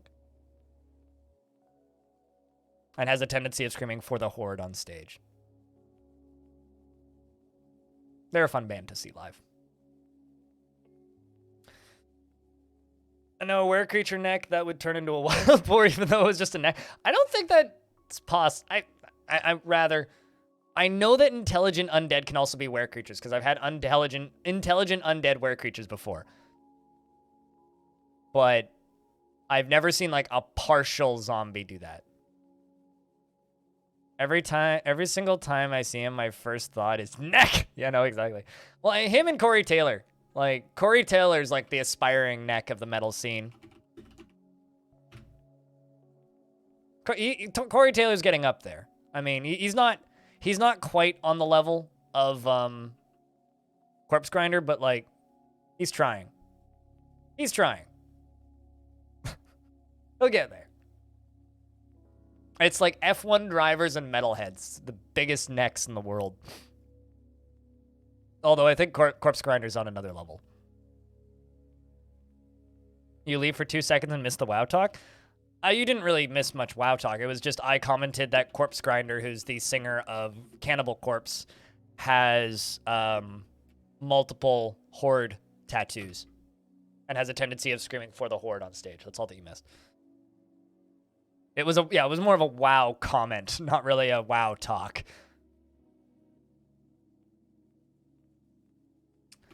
All right, let's see what kind of windmill powers we has.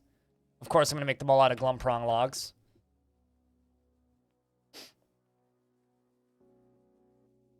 The Horde are good guys with evil leaders. The Alliance are just evil.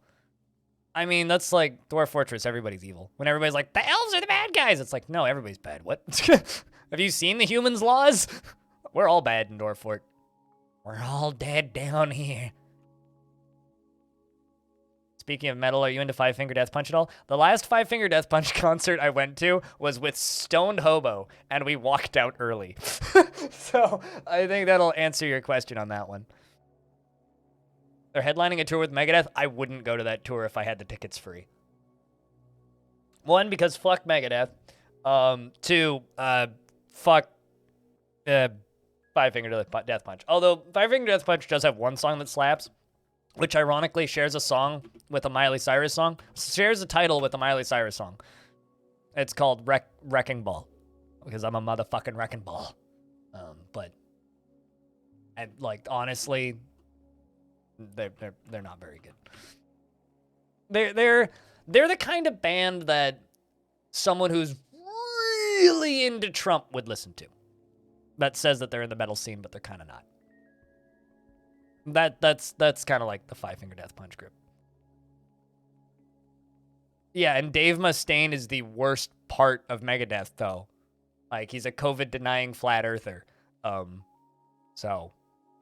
See, I would show up for the Who and then leave after. Like, but it would be a very expensive show because it would be 550p plus, or Five Finger Death Punch plus, Megadeth. I would just go see the Who though. Absolutely, I'd go to that. So, that's my take on Five Finger Death Punch. Is nah. Five Finger Death Punch is a band that I would spend $30 to see, but they're like a $300 band. Also, yeah, what festival is that? What tour? What's the name of this tour? I was also wondering the same thing.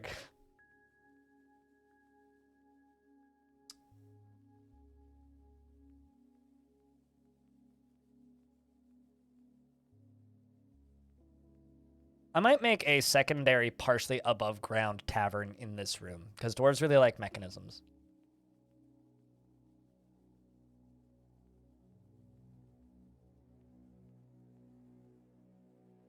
It's triangular. No, it's a donut. Come on. I'm here to just posit the donut Earth theory.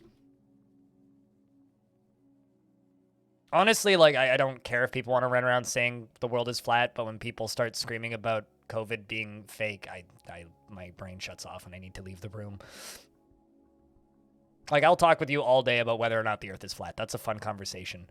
But I have limits to bullshit.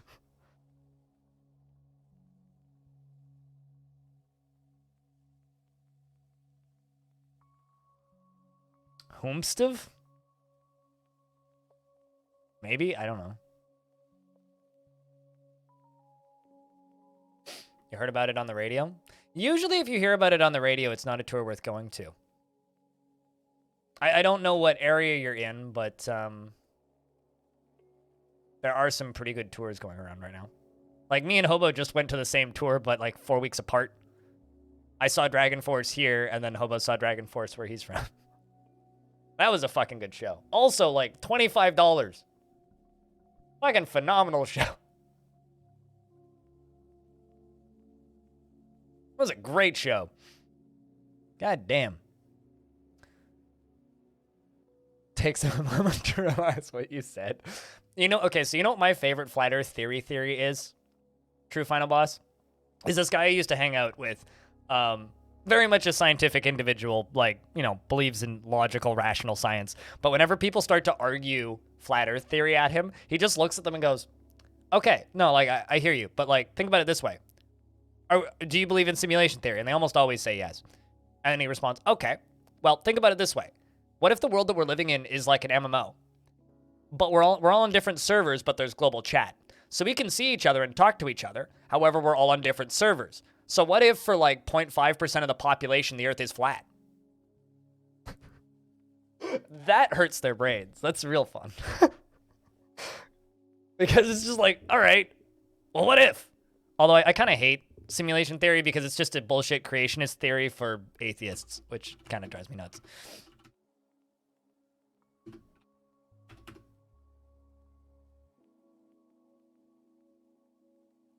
But yeah, that's something I always like to throw at people because it's just too funny when you think about it. Therefore, the Earth... You know, I missed half of that, and I'm just not going to read the sentence before.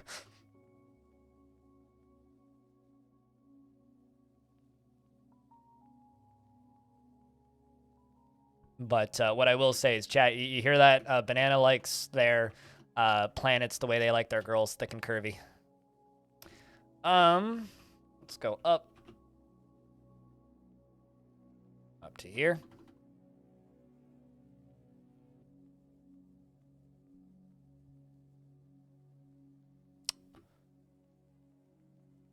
Slate blocks. Right. Now I get to start demolishing floors.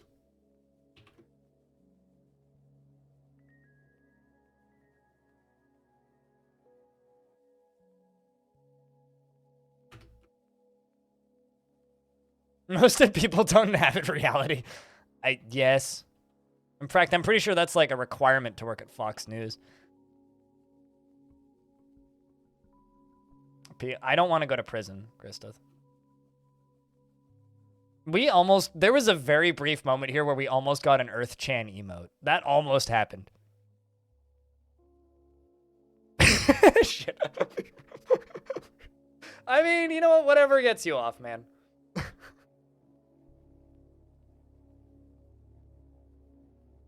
You just really want to go out with the Dark Souls boss, I understand.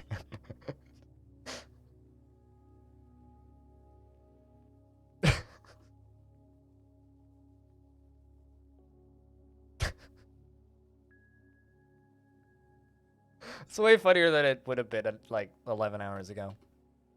But this stream has gone on too long, so. All right.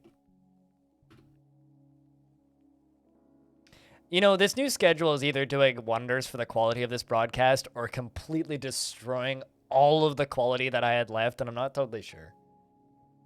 Is this the best stream or the worst stream, chat? You're putting a okay. Well, then put it in weeb trash. If it's anime, it goes in weeb trash. We have that room for a reason. Don't you put anime in off topic. That's illegal. That's very much a topic, and we have a room for that. It's called weeb trash.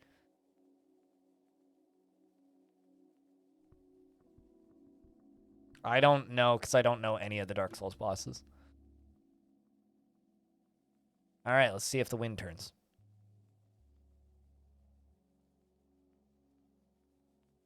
Whew. I was worried for a second there.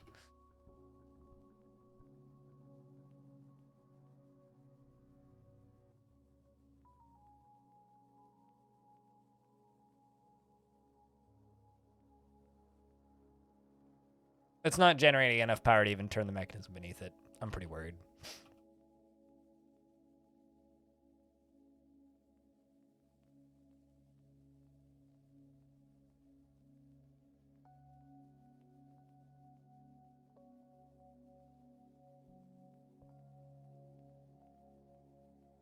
Okay, so it's generating 20 power. Well, I mean, that's not too bad. Damn straight. You should have put it there to begin with.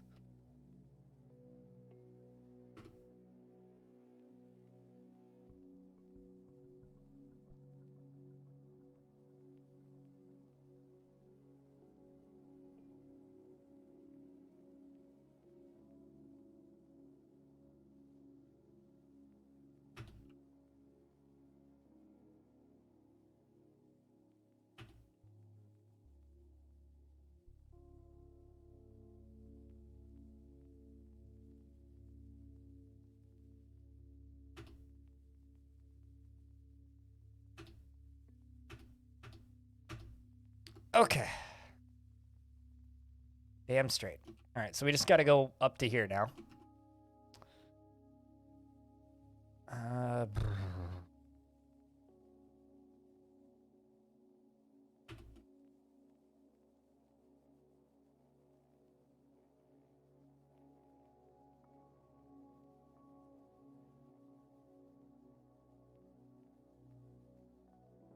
Of reality perception? I don't know, but I'm not a philosopher. That's all I know. God,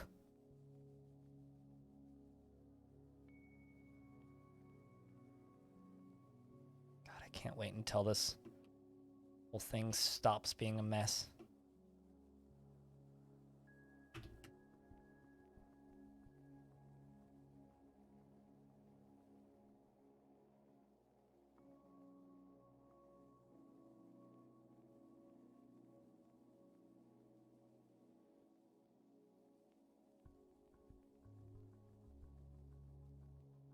We only get reality streamed to us and we don't get it delivered. The one thing I'll say about my own personal reality is it involves a lot of body pain. So if your reality doesn't involve as much body pain as mine, I would much prefer to perceive your reality than my reality. Because my reality kind of sucks. Chronic pain ain't good.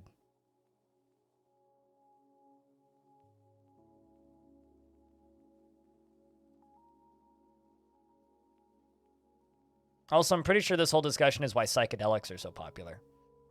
So you get to perceive someone else's reality for a little bit, or a different format of reality for a little bit.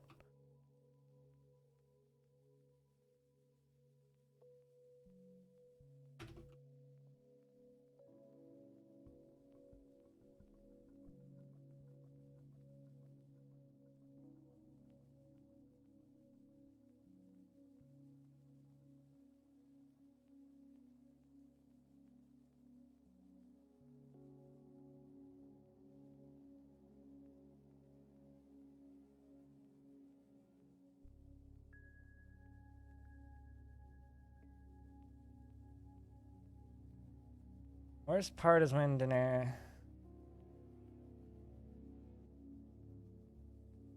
What? I'm so confused by that whole statement. Chat, you know, I think I need to reiterate this because it's more relevant than it has been for most of the stream. It's definitely 420 today. Based on the way chat's been talking for the last hour, it's definitely 420 today.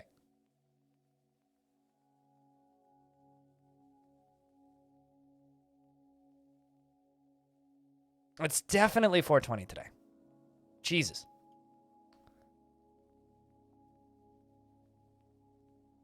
All right, so we're going to need to... Oh my god, does this actually line up? Holy shit, it does! Kind of. One off.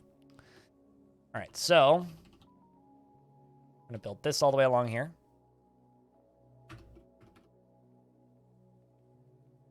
Pot of weed to make 2 new tokens. I understand that reference. I played a Yu-Gi-Oh! Once. Pretty sure that card is called Pot of Greed. You down here, you do that. So 20 power per. 2, 4, 6, 8, 10, 12, 14, 16. I don't even know how much power this requires. It's not going to generate enough power.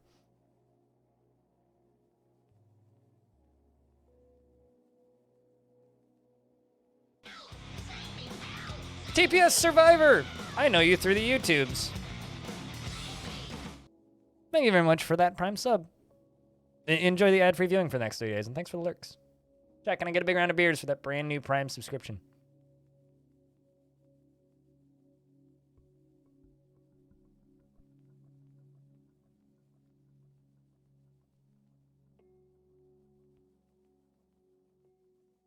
While I sit here and very, very painstakingly slowly build a construction.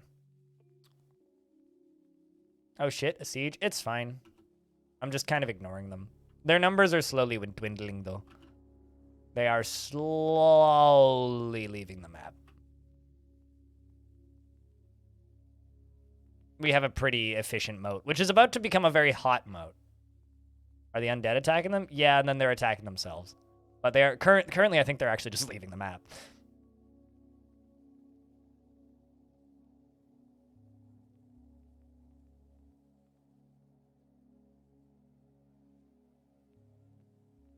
Can you make water wheels vertically, or does the water have to travel horizontally through them? I think the water has to travel horizontally on the layer below, but there's, it's very easy to make water wheel farms using cavern lakes, and I got several of those. Not intentionally. The growing of my own trees just kind of ended up happening that way, so I made them into a harvest zone, but yeah.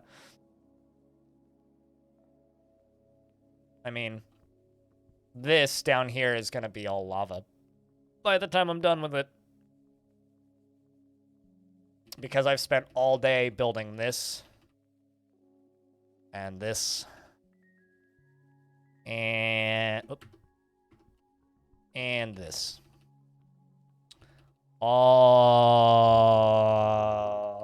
the way down to here. Which is going to pump lava by the time it's done.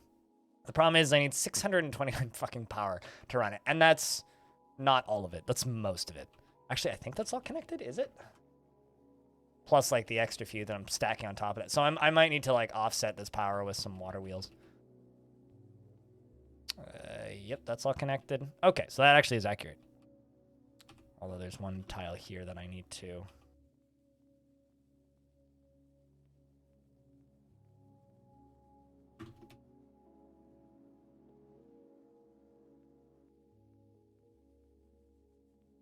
all the way down. But yeah, that'll pump lava from down there. Yeah, I might either... I mean, I've got plenty of space to build a bigger windmill setup. I can totally put more windmills right here. Which I'm not against. So if I need to embiggen this windmill setup, I will.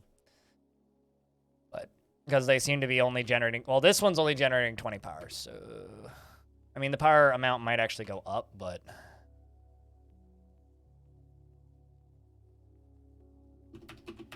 Just get rid of that dead eagle.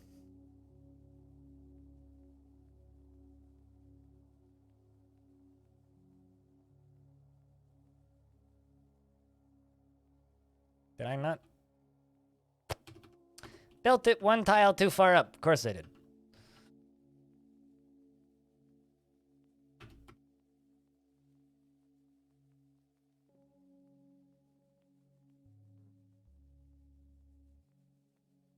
Well, I do my best. Someone has to. I honestly wish that some other people would take up other languages, Survivor.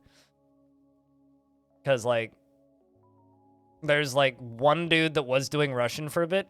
I'm not sure if he's still doing those, but there's definitely a space for, like, people to take up Portuguese and Spanish for DF News. Nobody else is allowed to take it up in English, though. That's my territory, God damn it. I'll fight you.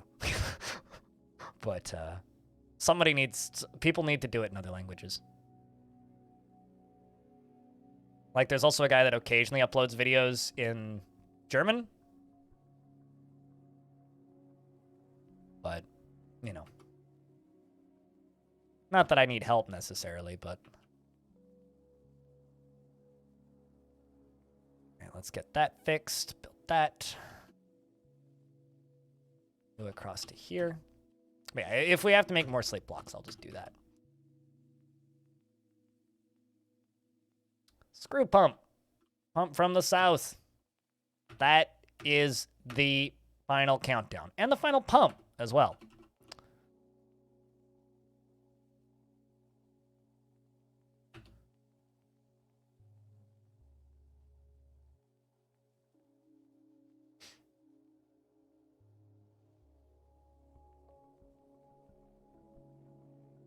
Any primarily sign language game streams. Not the one... I mean, I'm not the sort of person who would seek that out. Although, at this point, wouldn't it just be, like, closed... Like, deaf-friendly streams would just be closed captions, right? Like, that's the direction that the tech is going? I don't know of anybody that uses sign language for Twitch streams. I mean, there's probably somebody who does. But I mean, I have closed captions. They're terrible, but they're good enough. I've had a few people pop in and say, I have no idea what's happening on stream because I've never played this game before, but it's cool that more people have closed captions, and there's like tags for closed captions on Twitch. So I think that that's kind of the direction that the industry is going for that sort of thing. But yeah, I would think that VR chat's probably the only thing that's really capable of having that. I mean, the closed captions are like either helpful or accidental comedy. So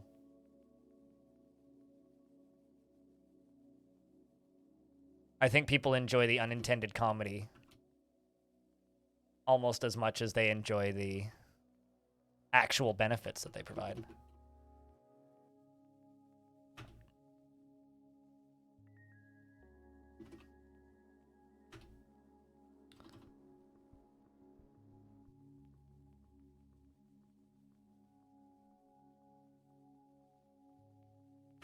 All right. Your assembly.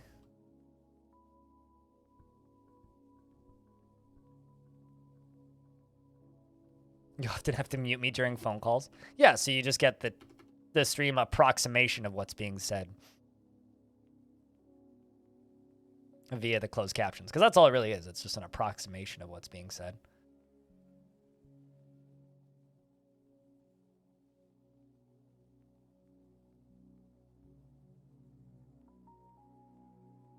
And translations were crazy bad. Well, because it only translating English to something with similar grammar to English is okay, but the second you translate English to something that has completely different grammar to English, yeah, the translations get fucked.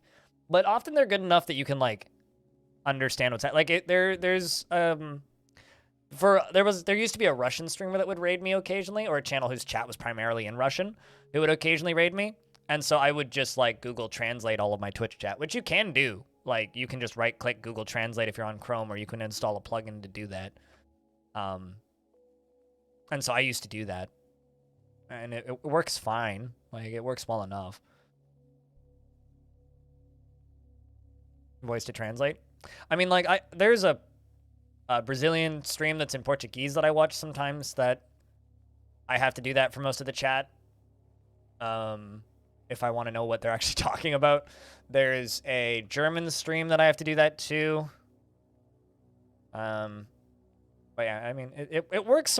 It's good enough that you can communicate at the very least. I mean, it's obviously not optimal, but being able to communicate is a hell of a lot better than we could do, 100 years ago or so. Oh, geez. I just realized how much I screwed this up. I need to unfuck this, but that's fine. Let's just do this.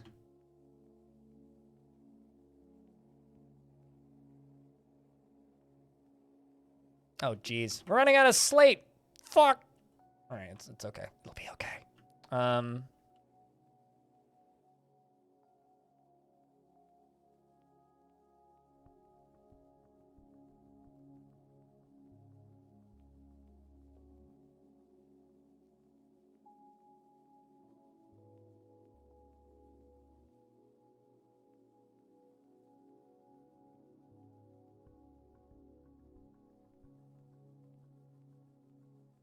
I think that when they say New World Spanish, they mean like colonized North America, but I'm not totally sure.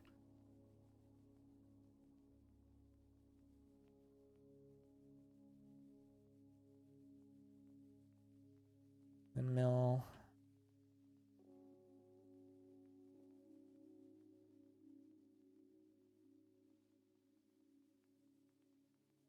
Really hope they don't start canceling and freaking out the second I dig this out.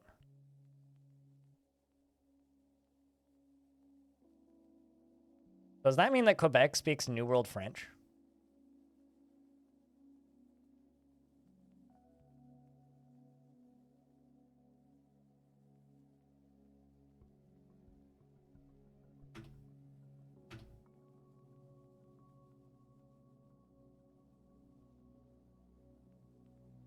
The different zones in New World? Yeah. Honestly, is it a popular or an unpopular opinion to say that New World has a really terrible name for an MMO? As that's just my take. New World has a terrible name for an MMO.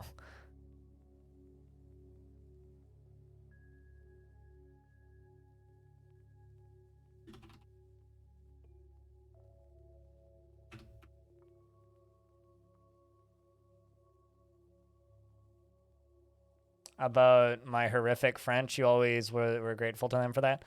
This is why I just speak English and just kind of pray that other people understand me whenever I go to Quebec.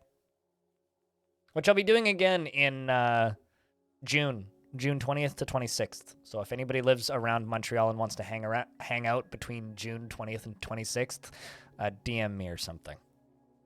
Because I will be in Quebec during that time. Although I won't be leaving Montreal. I'll just be staying in the city, but... If you're around the area and want to get coffee or some shit, call me. At least not in Guild Wars 2. True.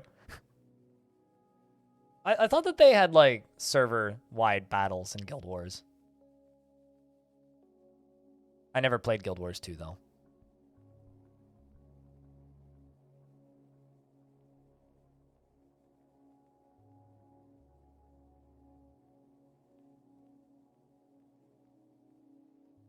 Let's see how much of this is done. Man, we're still working on so many of these. Oh my god.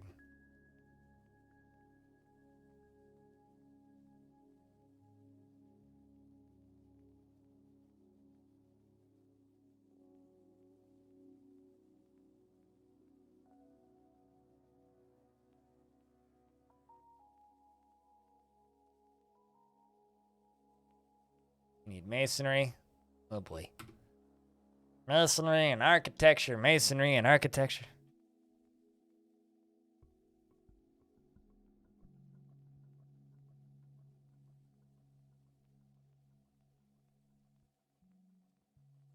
Guild Wars 1 was all about the Guild Wars, and then it died. I mean, Guild Wars 1, from what I remember, it had more of the structure of, like, Destiny. Like, Guild Wars 1 was, like, a decade ahead of its time. Is that a fair thing to say? Yeah, it wouldn't be empty if you were still playing. Yeah. Although, to be fair, like, do MMOs that still have a player base really ever die? I mean, there are people out there keeping fucking EverQuest 1 alive, and that thing still gets expansion packs occasionally, so... I don't know. Do MMOs ever really die?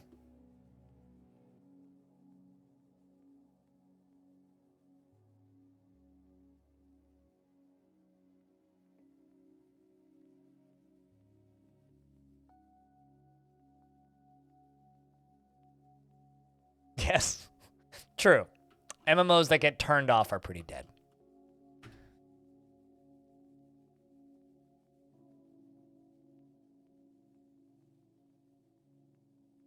Asheron's Call is very much dead, yes. This is true. I would also say... Oh my god, what was the name of that game? The End of the World, like, vampire MMO. Oh my word, what was the name of it? I think Donkey made a video about it recently. Nosgoth, not the one I was thinking of, but also dead. I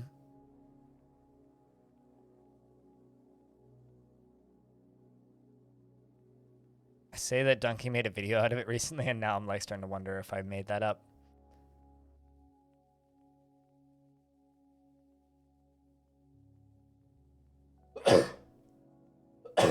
Oy vey.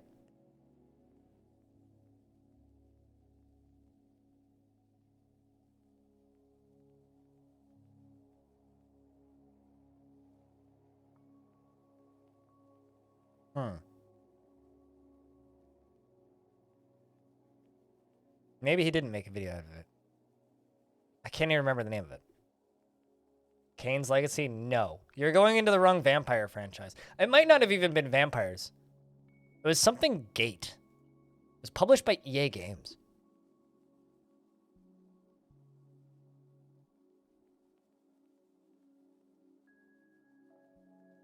Hellgate London, that was it. Yeah, that's a dead game. Hellgate London. Also, it's $14 for the offline version, which is literally an offline MMO, which you can buy on Steam right now. Hellgate London. That's the game I was thinking of. This thing. I had a friend who pre-ordered this back when it was an MMO. Thank you for, like, Abraham Lincoln Vampire Hunter is a movie. Good movie, but it's a movie, not an MMO. Come on. Get with the program.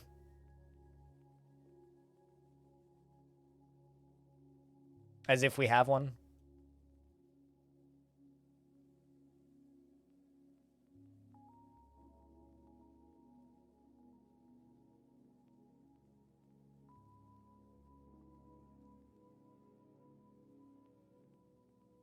I mean, I don't even.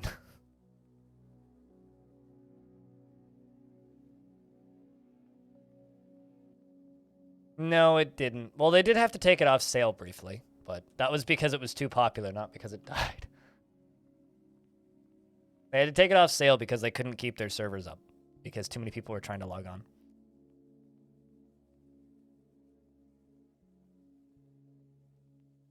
I think that, like, no games truly die unless the servers are turned off, and if there's private servers, they can be kept alive.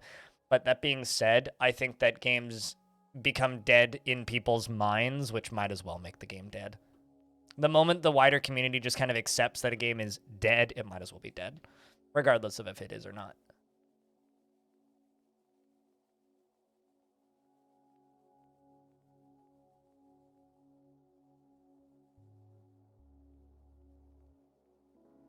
Oh, thanks. Now you said Phoenix, Banana, and you know what's stuck in my head now?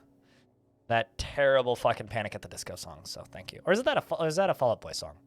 Shit. It might be a Fall Out Boy song. Same band, basically. How you doing, spiky-haired freak? What up? Good evening.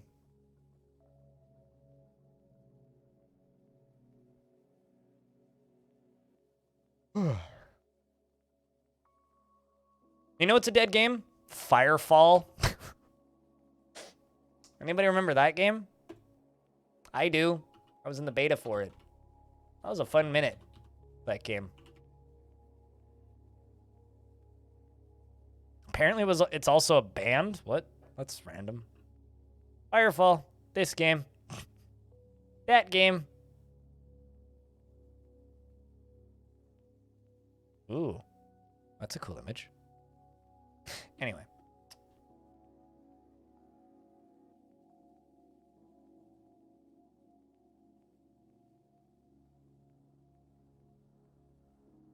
Diablo 3?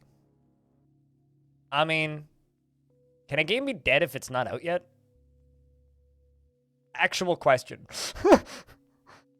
Because, like, there are games that have, like, been a work in that's almost like saying Dwarf Fortress is a dead game just because it's not out yet. I mean, but Diablo 3 will come out eventually.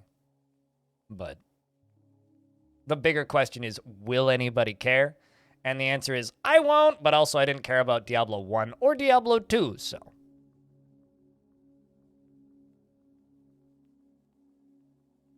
You know, I have this weird feeling. I know that you guys are being very pessimistic about Diablo 3. I have this weird feeling Diablo 3 is going to come out and a lot of people are going to buy it and it's going to do just fine.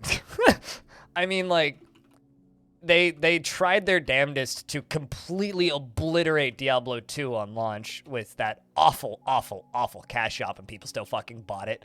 So I'm sure that game will come out, and I'm sure it'll be fine.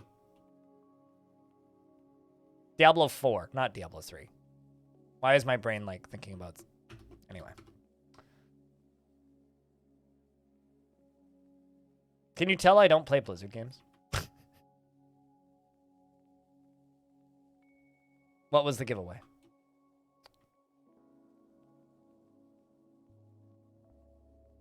You know, chat, do you ever think that you guys might be old and in the minority of people who play games? Because I'm pretty certain that I am. And you guys watch my stream, which means it's not too unlikely that you guys are in the same boat as me. Not part of the majority of people who play games.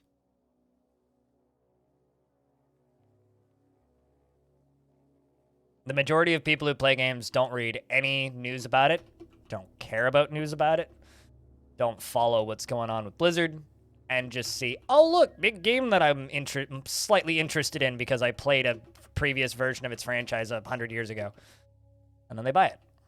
That's how the majority of people who buy games works. Hobo's conflicted about you being old. You're conflicted about you being old? You turn 30. You want to know how old the average gamer is these days that is not like a PC gamer? It's something like 16, and they're all playing Fortnite. Granted, are they going to buy Diablo? That I don't fucking know. But 30 is nothing. I mean, your name is just some old guy, so username checks out. I'm turning 28 this year. But you definitely haven't played Fortnite for more than 5 minutes. Congratulations, you've played Fortnite longer than I have. Although, I think Hobo definitely, like, sat down and played Fortnite for an afternoon, so maybe Hobo's the youngest here. He's, like, 30 going on 16, because, like, he's just a child at heart. And, you know, as they say in that old Canadian show, you gotta make the good times last. And Dragon Man is now a child. Congratulations, Dragon Man. You've never seen Fortnite played? I've seen Fortnite. Okay, you win. I've seen Fortnite played. I just have absolutely no interest in playing it.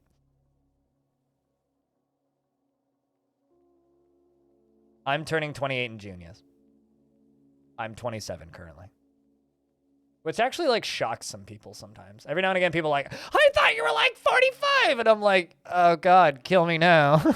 Is it the gray hair? Which tile set is this? It's a modified version of Cog Smash's exclamation point tile set if you want it. Hobo's got you. You'll take your youngin' badge now? Child! Ha! Although, if you're under the age of 19, please don't tell me how old you are, because technically you're not supposed to be watching this stream, because I say naughty words like butt and penis. And we have long, drawn-out conversations about pornography sometimes. So, like, if you're under the age of 19, please don't tell me how old you are, because then I am obliged to, at the very least, temporarily time you out.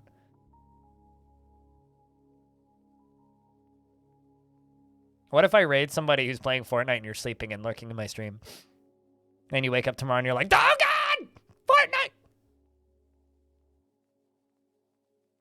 Isn't it 19? Oh, maybe it's 18. I don't know. Anyway, if you're below the age of 18... I don't know. If you're a child, don't say anything. Play incognito. You're good.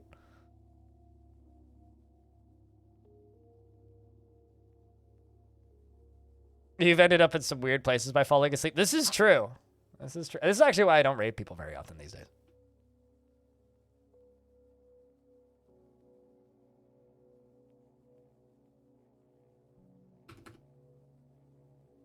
Just gonna delete all those jobs. Unsuspend, unsuspend, unsuspend, unsuspend.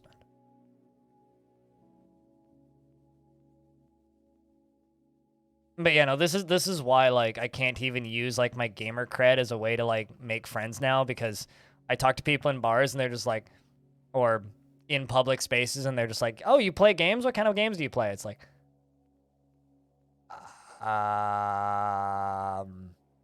well, it's like, how do I explain this without either A, sounding like an insufferable hipster, or B, just confusing people? Because that's like the two responses I get when I tell people what games I play.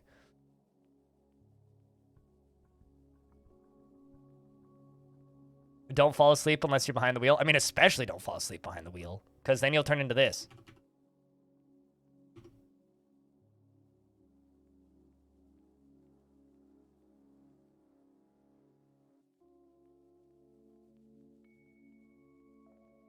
And 19 is the magic age in this corner of the earth, at least. Yeah, allegedly. Although 19 is a very magic age in Canada, because it's not only the drinking age, it's the weed age, too. I think. Or is weed 21? I don't know, actually. I think it's just 19. So, yeah, in Canada, 19 is a very magic age.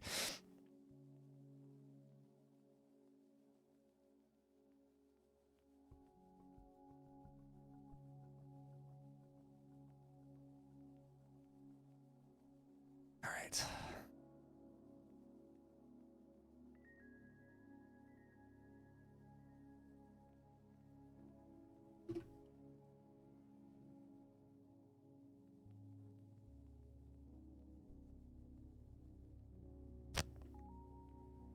I need to queue up the slate blocks again.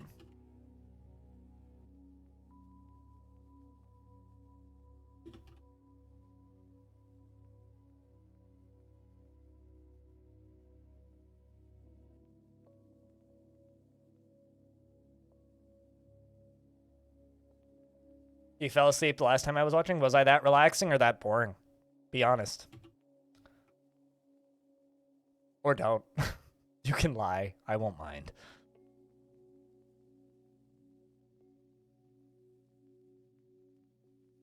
You was tired? Fair enough.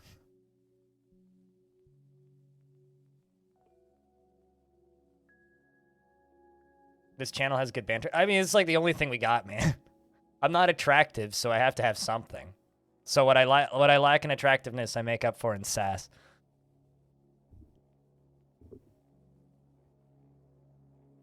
Although the problem is sometimes I become a little overbearing and I sass people out of the channel before they get an opportunity to realize the kind of vibe. There's times where it's just like a new person will pop in and I'll just be abnormally sassy for the first like 10 sentences and they go, ooh, that was maybe a bit too much. And then they tune out and I go, damn it, lost one. Fuck. Which happens like a couple times a day, I'll be honest. Especially in these longer streams where I just kind of don't think about it. But once people realize that, like, I'm never serious about anything and just bullshitting most of what I say almost all of the time, generally people kind of get the memo.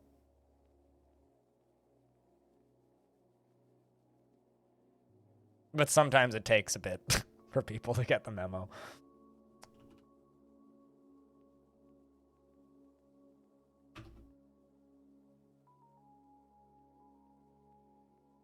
Although it's also one of those, you think I'm sassy, you should see the people I watch. Because I'm very nice compared to some of the channels I watch.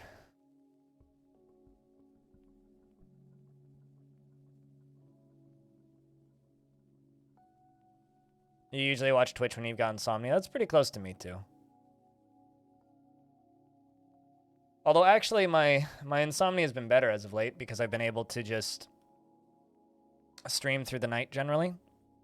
And by the time I'm hitting the end of my now schedule with these 12 to 14 hour streams, I'm so tired that I just go to bed and I just conk out immediately, which is actually really nice.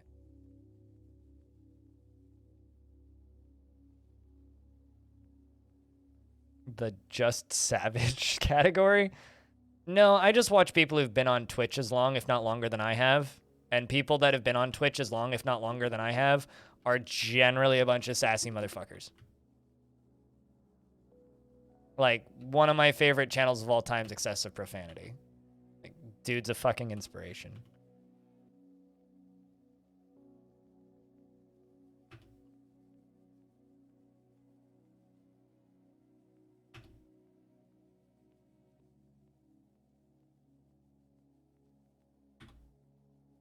You're supposed to be sleeping right now? Then go the fuck to sleep. Christ.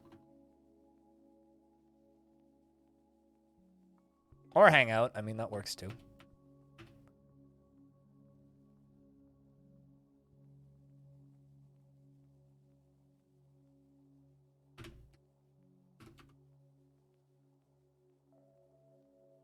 $20 power, 20 power, 20, 20. God. Pathetically low.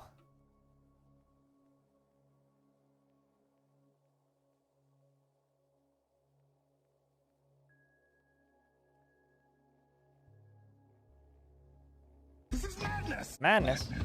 This is Stone Hobo. This is Hobo. This is Hobo. Yeet. See you tomorrow, maybe, Hobo. Cheers, man. Oh, also, we are talking about maybe playing some Duck Game on Sunday. I don't know if you'll be around at all on Sunday, but if you're around at all on Sunday, Duck Game maybe happen that day.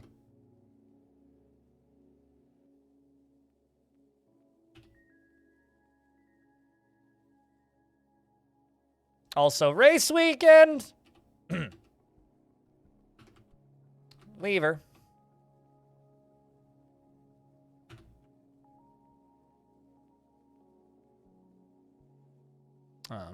Unless it's a terrible race, in which case then I will just be in my bedroom sad. Or on my bed sad. Crying. There we go.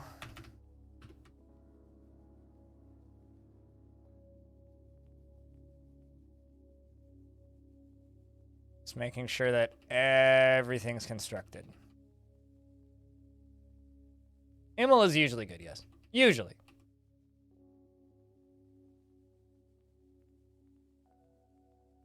For a second, I thought that there was a double right, and I was about to cry.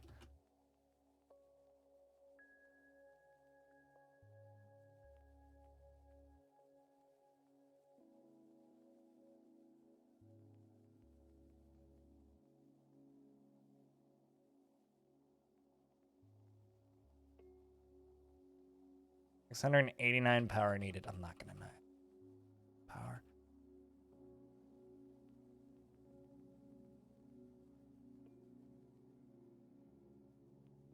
Anyway, we'll see when we see you, Hobo. Have a good night.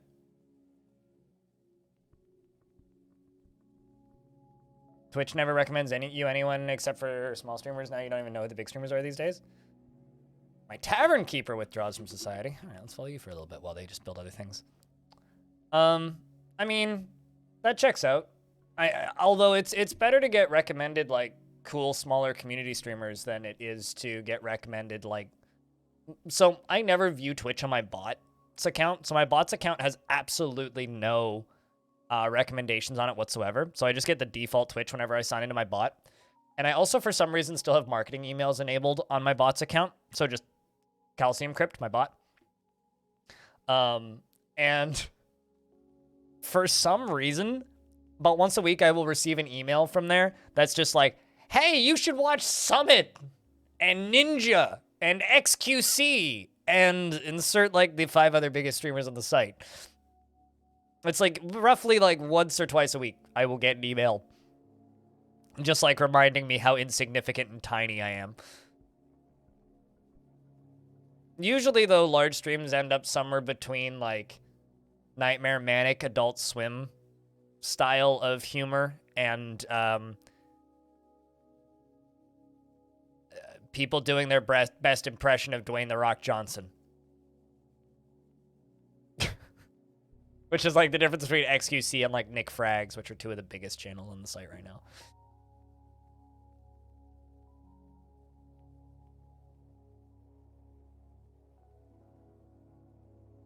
Yeah, I don't know.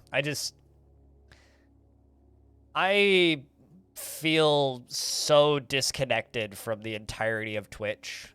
Like I like there was a point for, I'd say the first 6 or 7 years, not even, maybe like the first 5 years that I streamed, where I kind of felt like all of Twitch was kind of a community, and like I kind of knew everybody who streamed on the site, and everybody kind of knew everybody else who streamed on the site, regardless of how big or small you were. This was like back in the day when I could like walk into a room and Co Carnage would know who I was just by looking at me.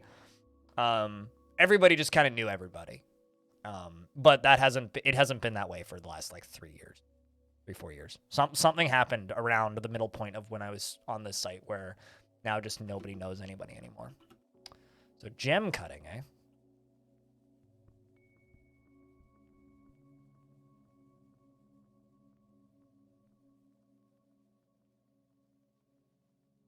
I mean, Twitch is a small world. Like, it still is a pretty small world, all things considered, in comparison to, like, YouTube. But it's a lot bigger than it was a couple of years ago. Like, it's a lot bigger now than it was before Ninja got really big, you know? Like, before, back when the top stream on the website every week had about 10,000 concurrent viewers, Twitch was still pretty small. But now it's like, if I go to Twitch, and I'm opening up Twitch in the background, and I go to the homepage, and I pray it doesn't make noise. And then I go to browse by... how do I even browse by category now? Jeez. Browse, and I click on browse, and I go by live channels. Okay, well, the most viewed channel on Twitch right now, this checks out, is somebody just watching footage of weed. So, you know, honestly, I'm glad that some things still haven't changed. But, you know, then you have, like, Lol Tyler 1, Trainwrecks, Summit, fucking Jay Schlitt, you know, all the big channels. Fextra Life, which is Fakestra Life, you know, all this stuff.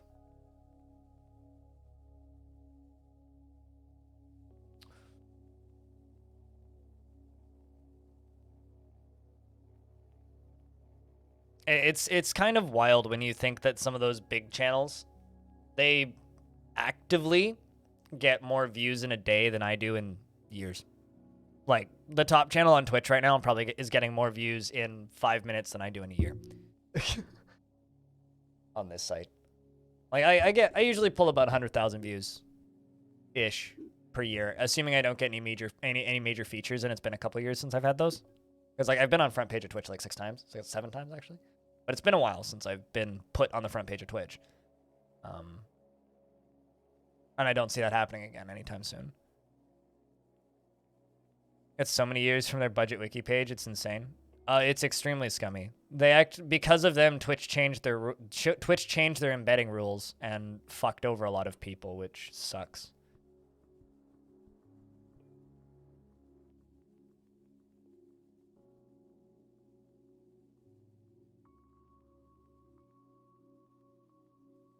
Boring as shit stream. Yeah, pretty much. Isn't what just a hype train? I mean, a hype train is a specific thing. You have a good night, audio. Chat, all the mods are asleep. Post memes. What happened with Fextra Life? Oh, Fextra Life is a fake stream. Their numbers aren't real. There's probably around 300 people actually watching Fextra Life at all times. Because Fextra Life embeds their stream on every single page of their wiki. So everybody on any Fextra Life wiki page is actively contributing to their view count. So it looks like they have 20, 30,000 concurrent viewers at all times, but in reality, like if you actually look at how many people are lurking in their stream, it's a couple hundred tops. So every single time no, it's got nothing to do with hype trains. I mean, hype trains put you in a hype train category on the front page, but it's like nothing.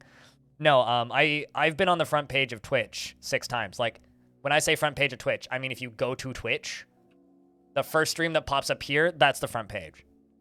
I've been this person 6 times. And back in the day, that used to be a lot more. The first time I was put on the front page, I had 6,000 people watching. And there was one time I got rated by a channel that had 15,000 concurrent viewers. Like, there's like, this channel might seem, like, small these days, but we have, like, close to 1.5 million views on the stream, and, like, there's been days where I've had thousands of people watching. How does Twitch do with people sharing a channel? Like, can a couple can stream twice a week and each person is streaming one of those days? I have no fucking idea. I mean, there's like a tool built in to permit other accounts to stream on your channel without actually having the password. So, I don't pay attention to that shit, so I don't know. I don't do it. It's basically the long and short of it.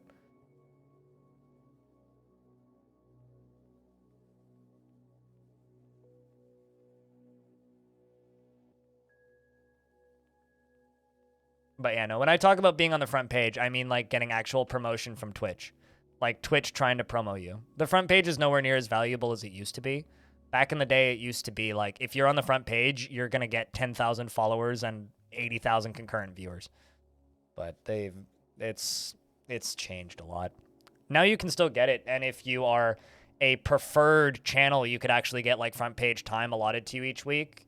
But I'm not cool enough to get that. I know somebody who got that it was like 6 weeks, where like every weekday he would get 3 hours on the front page.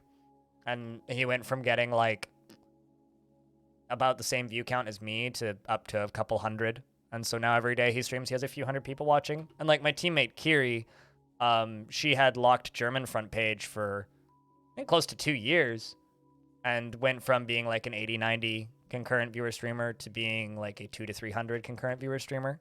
Doing really, really, really well financially because of it. Like, actually getting promotion from Twitch is huge. But channels like mine don't generally get that. But I have no idea. I wouldn't want to do Fextra Life's taxes, I'll put it that way. Banana. Yeah, I mean, ever since the pandemics happened, like, well, not even the pandemic. Like in the last 5-6 years, Twitch has like expanded what they do with the front page so much that it's not what it used to be. Like the front page used to be a legitimate way to promote your channel, and was like the biggest, it was like the dream to get front page time back in the day. Like that was what everybody was always trying to get, was front page time and partner promotion. I'm not even a big enough channel now to get partner promotion. Even if I applied for it, they'd give me an automated response saying, you need more subscribers. So, and now I think they've recently upped it. You need like, I think it's 500 concurrent, non-gifted, non-prime subs. I think. It's that or 300. It's one of the two, but. Which means I don't even have a quarter of that. Well, I mean, I have about 150 non-gifted subs at any given time. 150 paying subscribers at any given time that aren't Twitch Prime, that aren't gifted.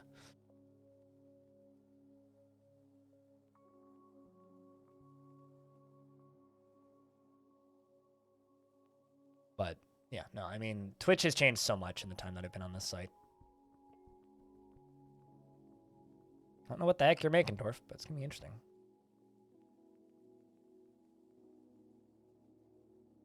Pretty much, yeah. Where's the... I don't know. I mean, it works for Twitch, so I will do what works for me over here in the corner. At the end of the day, I've just kind of come to terms with the fact that it's like I don't need help from Twitch, even though they used to give me some help. Like, I used to have a partner manager. I used to have, like, promotions stuff that I would get allotted, but I've just been gentrified out of being relevant in Twitch's eyes, and that happened a long time ago, so... I don't know. I'm not a DJ. Ask a DJ. Like, that's my genuine response to that. I have absolutely no idea how that part of Twitch works.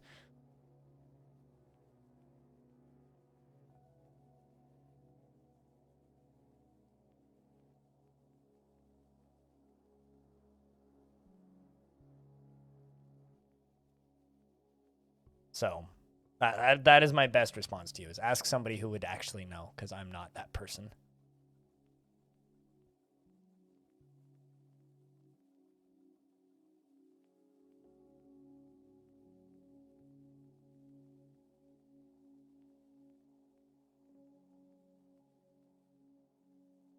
Fair enough.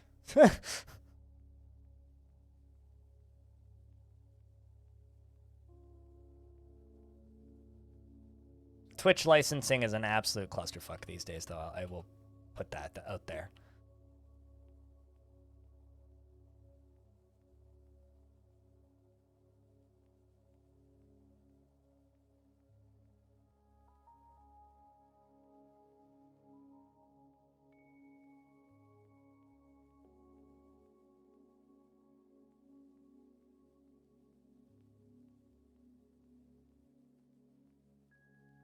I'm plugging up the last few bits that need to be filled in. So now it's just a matter of building power, basically.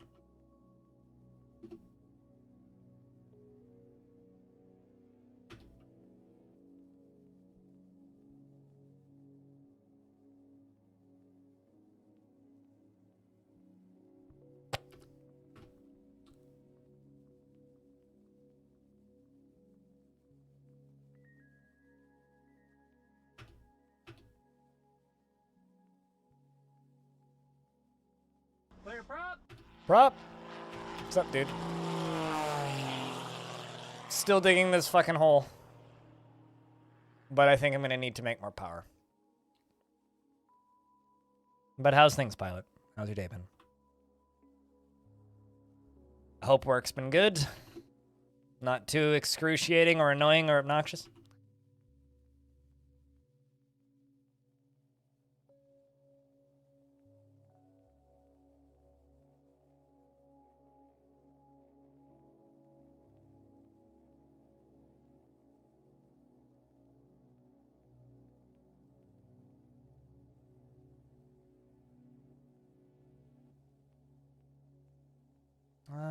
Something wrong.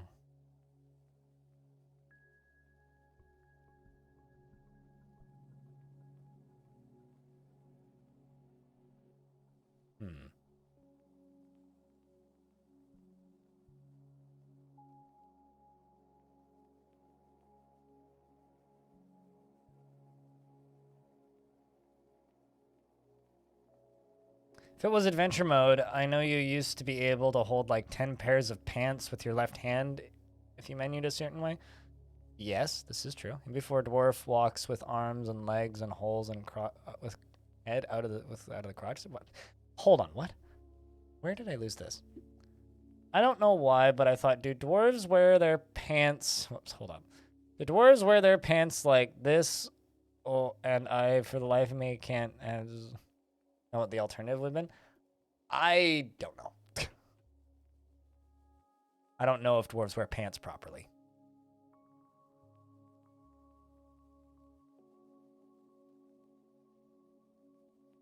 TLDR, I've spent all day making a pump stack. That's the short version. And it's taken 10,000 years! Like, literally, I've been streaming Dwarfs for about 10 hours. And I've been working on this pump stack all day. I've barely unlocked the gate. Oh, that's the problem.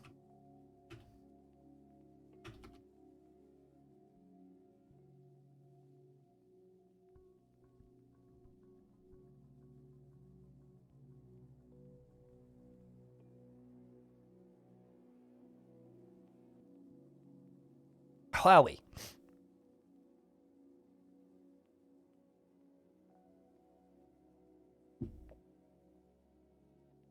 For what it's worth, I'm pretty certain they wear pants in the leg slot.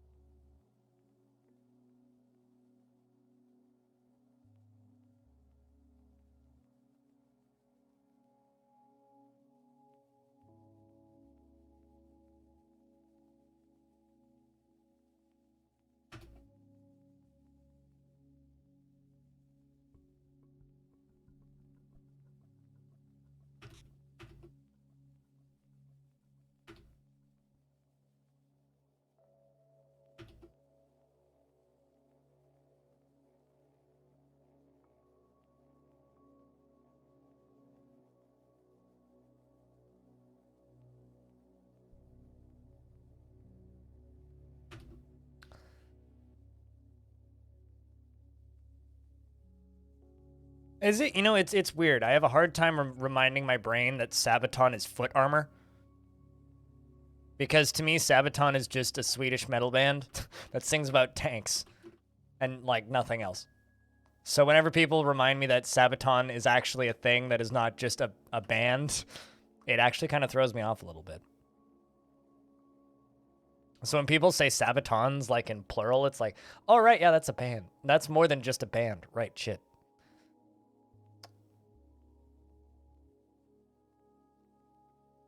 There we go. What an odd place to leave that.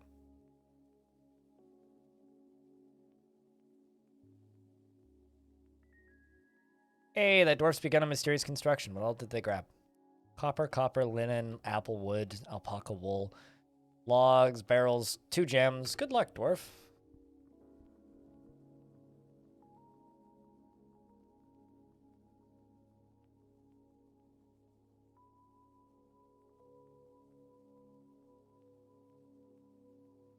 I mean, I know what they are. It's like very uncomfortable looking metal shoes.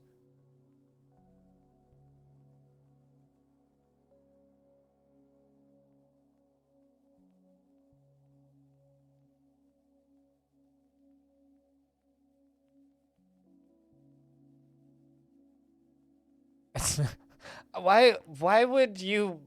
Okay, I can look at the name of that link. All right? Of course it's not porn.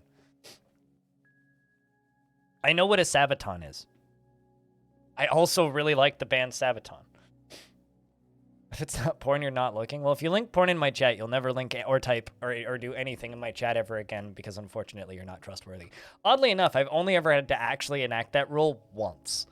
There was like this person that was in my chat who was being kind of annoying And then somebody asked if they could have link perms, and I said, "Oh, there's no rules with links. Just don't do anything stupid." And then this person was just like, "Check out this hot video I just watched." This person had been talking like most of the day and just like linked a YouPorn link, and I was like, "I'm sorry, I have to ban you now. Goodbye." It's okay, I didn't miss him. The guy was obnoxious, but seriously, I've only had to use that once in almost a decade of streaming. I've had one person link porn in my chat once. That wasn't a bot. Bots do that shit all the time. Bots need to go to horny jail because they keep being horny on main. Okay, don't have enough slate blocks yet. Come on. Need more slate blocks. Are you going to lock yourself in there, Dwarf? No, okay. I mean, I do indeed have the tits link.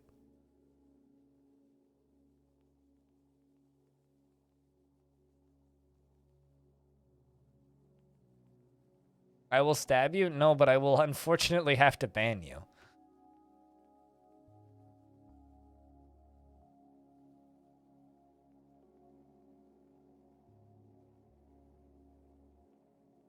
Besides, we have the tits and a booby link. Both of them link to exactly what you should expect.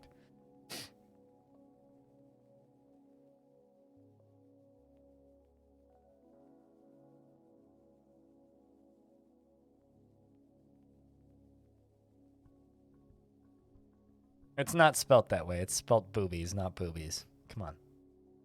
The blue-printed kind. Nailed it! OnlyFans. I should just make ! OnlyFans instantly ban the person who types it in. Because in response to that one. Nah. It's a little bit too open. Banana. Also, like, the joke only goes so far, and I think we've already hit the limit of it. No, I don't want to encourage OnlyFans because I genuinely... Why does that command not work for you sometimes? Or why do I not hear it sometimes? That one's weird. I don't want to encourage people using OnlyFans because it's genuinely viewer-based sexual harassment at the streamer. Like, whenever people are just like, when are you making OnlyFans? That is, that is straight-up workplace harassment. And fuck off with those jokes. I don't even want to encourage that shit, Axon. Like, I want... If people could just never mention the existence of that website in my chat again, I would be a very happy human. Because I really, really, really, really, really, really hate the ironic mocking of the existence of that site. Just because... Think about it this way. Walk up to somebody you work with and ask for their OnlyFans. Literally the same thing as walking into somebody's stream and asking if they have an OnlyFans.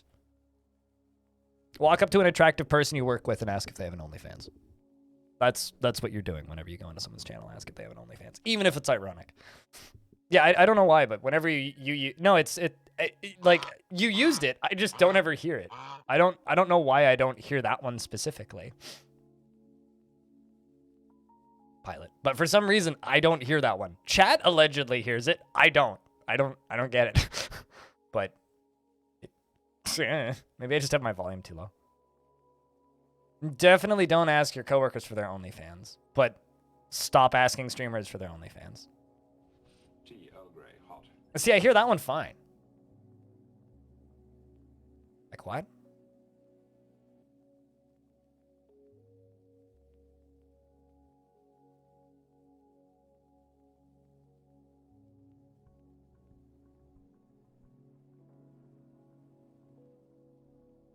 There are quite a number of coworkers who would not be happy about that for definite. Yeah, and I don't like my chat asking me, even ironically, for that.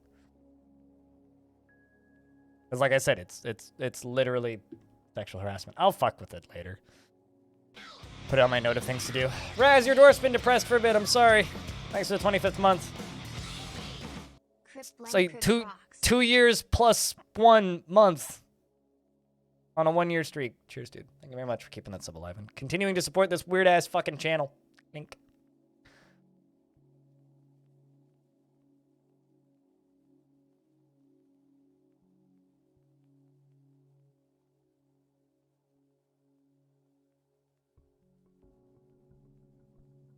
You really like this big E?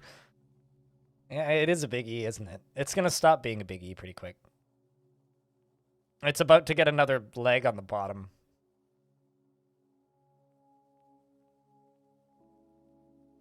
It's currently only generating 160, and this fucking thing needs 699. Oh boy. Yeah, I need a lot more power. The E is evolving? Yeah. It's gonna become a Volvo eventually.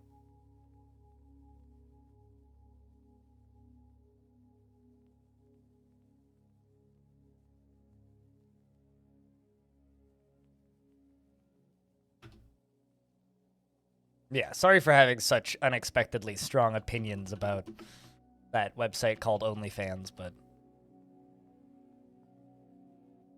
it's one of those things that's become a bit much over the years.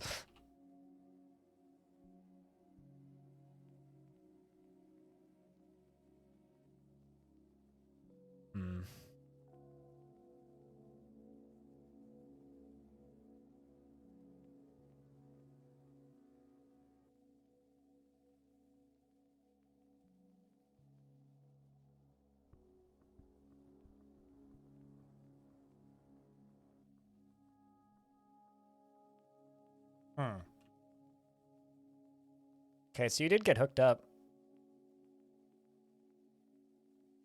Did we hook it up to that? Yes, okay, it's hooked up to that one.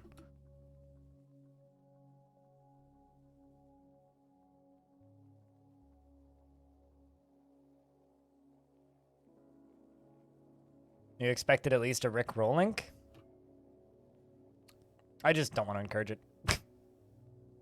Also, I unironically love that song. I mean, I don't need to Rick roll you digitally because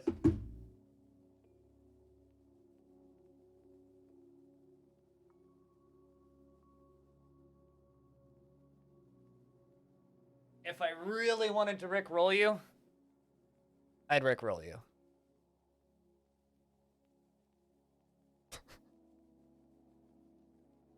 Probably the best $15 I've ever spent.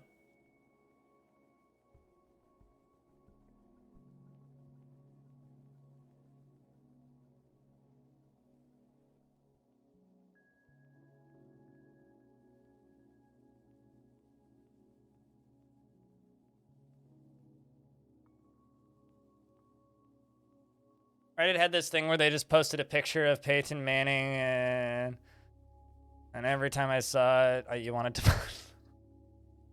Okay.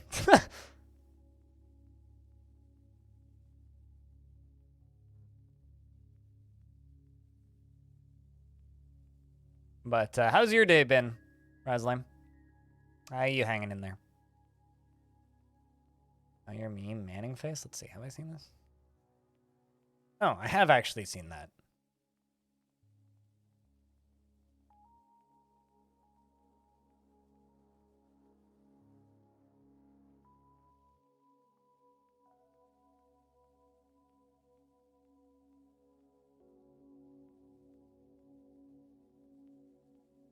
I think he's trying to say balaclava, which isn't baklava. Baklava is food, isn't it? Balaclava is a face covering. I'm pretty sure. Pretty sure.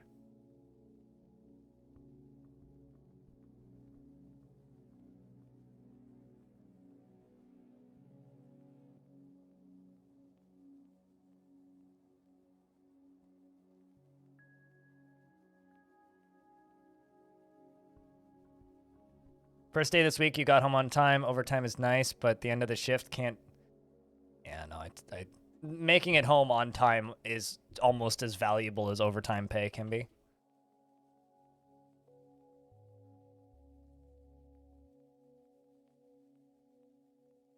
Although the one thing, just because, you know, we're talking about OnlyFans and bullshit, the one thing that I am really happy has kind of fucked off, that was worse than that, was that period of time that everybody was obsessed about joking about everybody doing water, like, hot tub streams.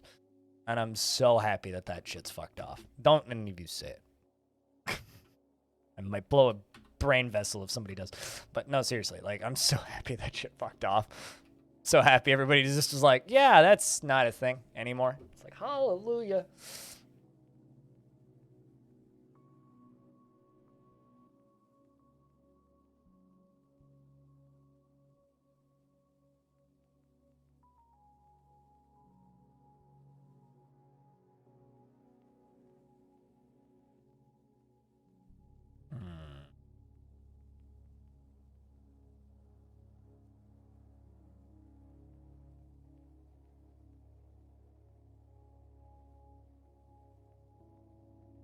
Boy, oh boy, oh boy. Attis Nishunnes. The tavern keeper has created Kilan Nish, a clear tourmaline coffin, and claims it as an heirloom in the name of the family ancestor Tekud Diamond Grip. Beautiful. It's worth 70,800 Zathal. The Trail of Trades. This is a clear tourmaline coffin. All craft storeships is of the highest quality. It is encrusted with square-cut clear tourmalines and studded with copper, and decorated with peach wood and linen, and encircled with bands of cushioned clear cabochons and apple wood. This object menaces with spikes of golden beryl and copper. On the item is an image of dwarves in alpaca wool. The dwarves are traveling on the artwork. The artwork relates to the foundation of Uniontheater by the climactic dwelling and the Crimson Pulley in the early spring of year 180. Also, this fort is 5 years old. I'm more like this is where I will bury me, but I will put it in the tavern as an art piece.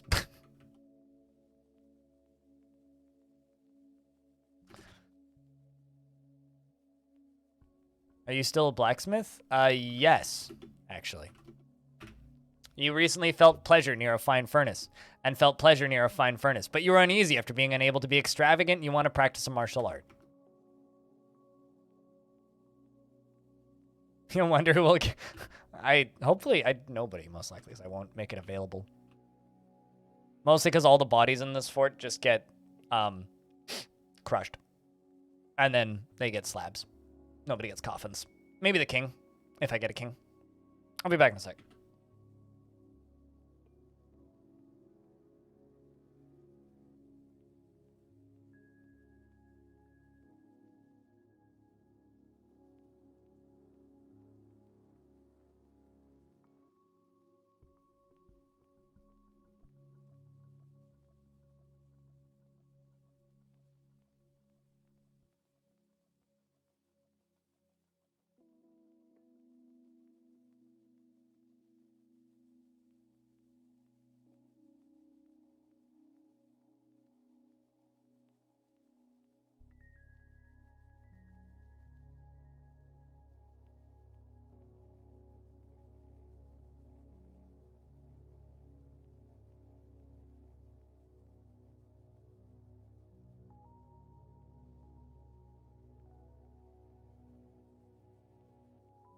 Congratulations on being bestowed a stub, by the way, Ketsu. Thanks for the lurks. You never Atom Smash your corpses? You feel really bad about doing it? I do it in resurrecting biomes. Do not care. Everything gets smashed. It's like a Viking funeral, but Dwarfy edition. Although they're going to go over the edge and into the lava once we have lava.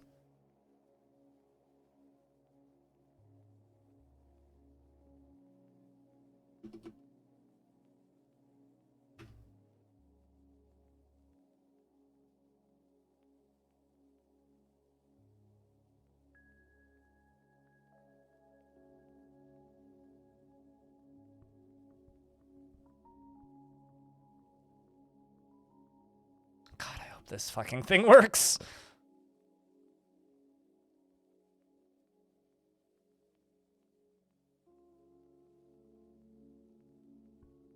It's only generating 80 power. All right, so what I'm going to do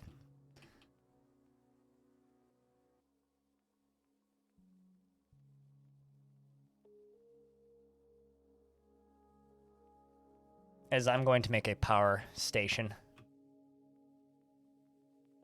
Means this is behind my camera, so you guys can't see it right now, so I will move over here. I'm going to dig that out. I'm going to dig that out. I'm going to go up here.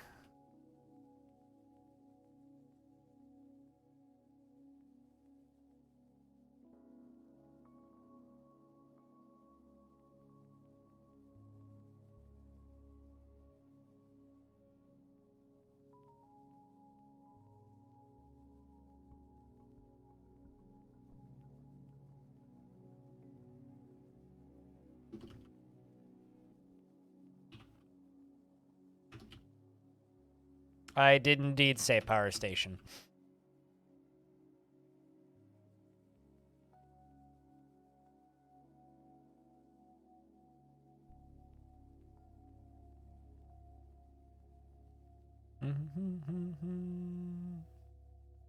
You were intrigued by the term power station?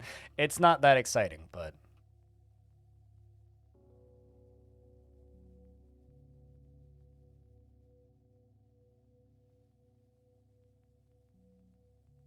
Tekid, thanks for the raid. Cheers, dude. I hope that the stream was good. I'm building a lot of power. Because I'm going to need it. Because I'm trying to turn this from a water moat into a fire moat. Behold your army of 6. I'm sure it's 6 strong. Chat, can we get at least a 6-pack in the chat? Thanks. You guys don't know Tekid. Well, I mean, he's a dwarf. He's in every one of your forts, most likely. But he also makes tutorials on the UbTubs. So that you can run your dwarfs better. He also streams on the Twitch. And I've unfortunately been stealing all the traffic today. Sorry, Tekid.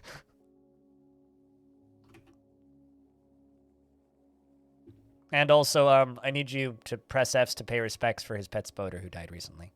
Very sad.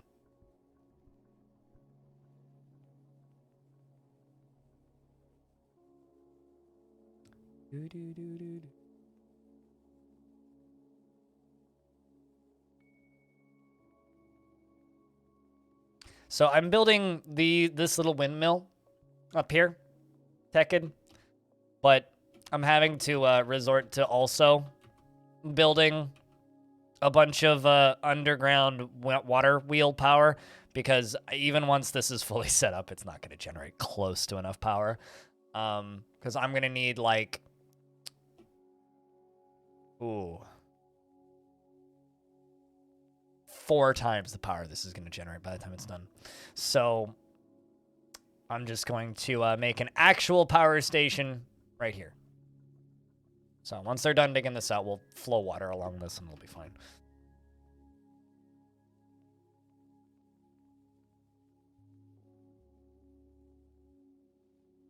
This fort's a little framey for a myriad of reasons. I'm hoping the fire can fix it. But, yeah, this fort's been entertaining. To say the least.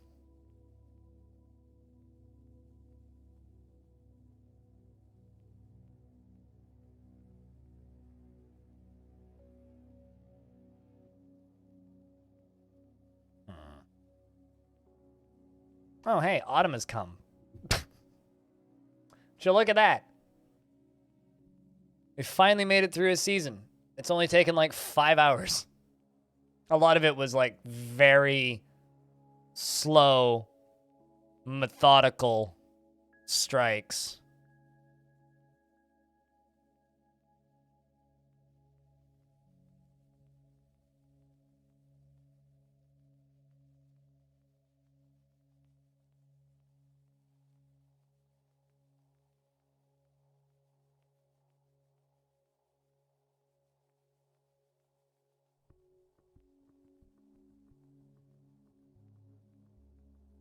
My fort's plagued with workshop as well as your own hubris, so it's refreshing to see one that's at least operational.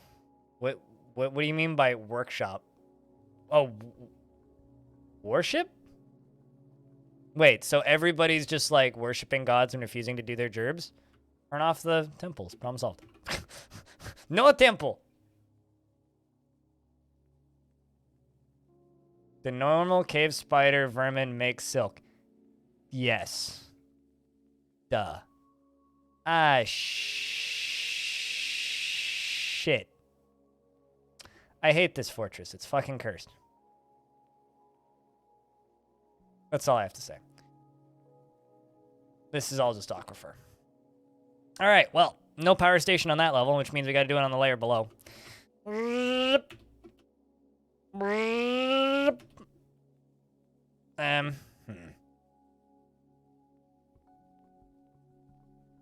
You're wet. I mean, do you guys know that Bethesda published a game called Wet? Does anybody else here remember the game called Wet? Wasn't very good. Yep. But I do have memories of playing wet. It was kind of bad.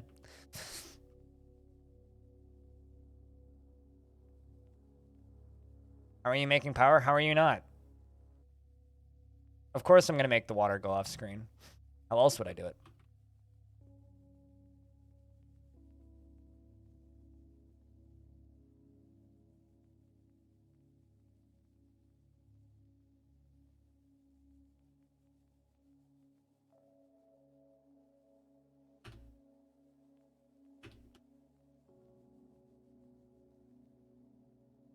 Hey, a dwarf named a thing. Go back to what you were doing.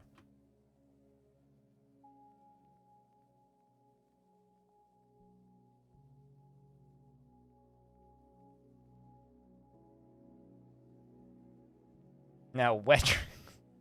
A mercenary game? Was it a mercenary game? I just remember it being like Tomb Raider with parkour. Which actually, like, when you say it like that, sounds kind of okay. I was like this game that was starring a lady, and it was basically just Tomb Raider, sort of, but kind of not really.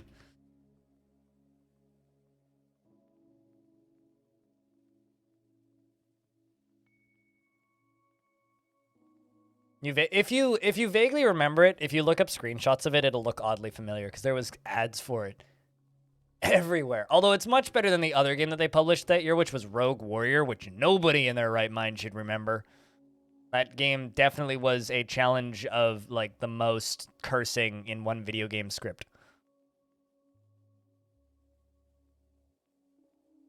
You have to finish some Z's. You have some Z's to catch. Well, enjoy your house cleaning and then the Z's. Best of luck with both.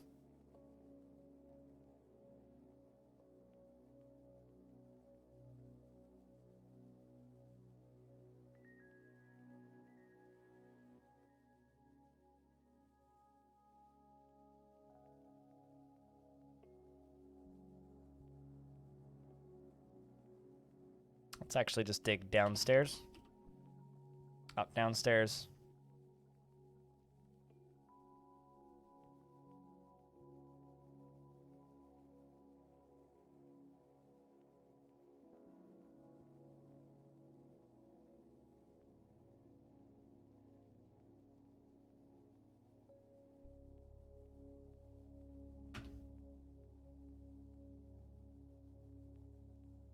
Let's okay. Connect it to that.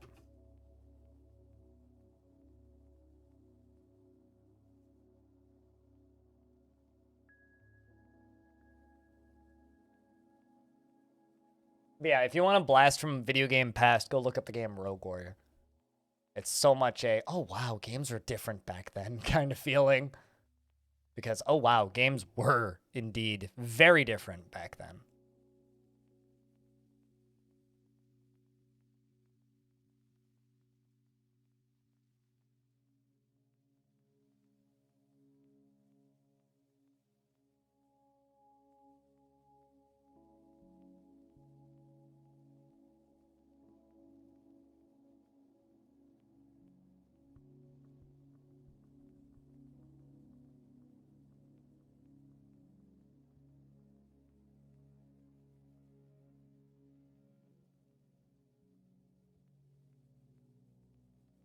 Bad games back then were way worse than you remember. Yeah. 3.4 out of 10. Is that actually like the review score of Rogue Warrior? 3.4 out of 10? You were happy with much similar games? Wow. I wonder, did Rogue Warrior ever make it onto Steam? I guess oh my god, it is on Steam. Holy fuck. You can buy Rogue Warrior from Bethesda Softworks right now for $6 and edgy cents. Wow. Fucking 29 on Metacritic? That's incredible.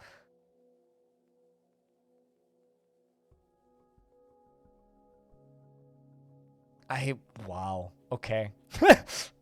Like, this game makes Borderlands feel tactful, is the way I would describe Rogue Warrior. It makes Borderlands feel tactful.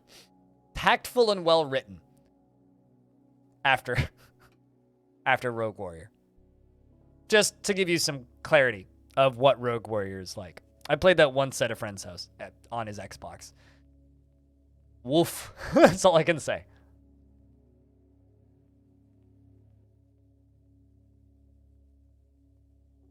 I should stream some Rogue Warrior and see how many people think I'm streaming some Rogue variant.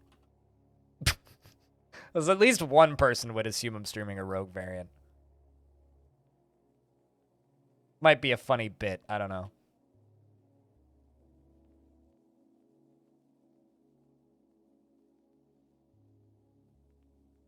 It's a dirty trick. Sometimes I like dirty tricks. What can I say?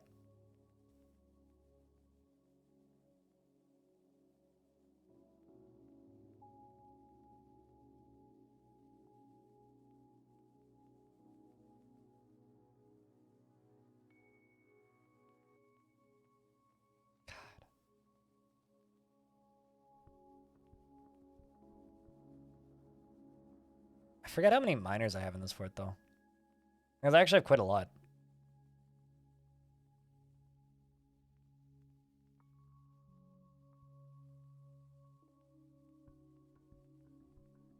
Chat, what's the worst game that you remember enjoying?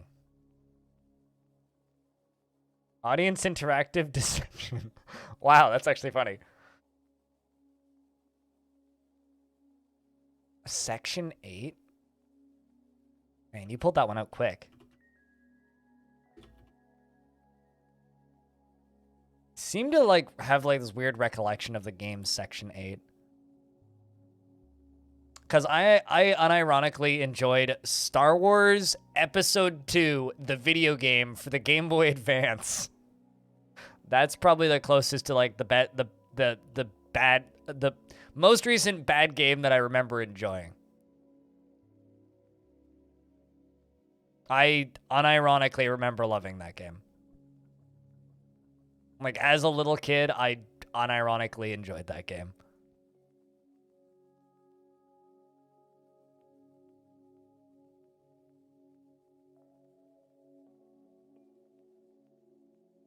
Harry Potter? Like, Harry Potter and the Philosopher's Stone, the video game? I remember somebody playing that on a computer at one point, if it's the one that I'm thinking of.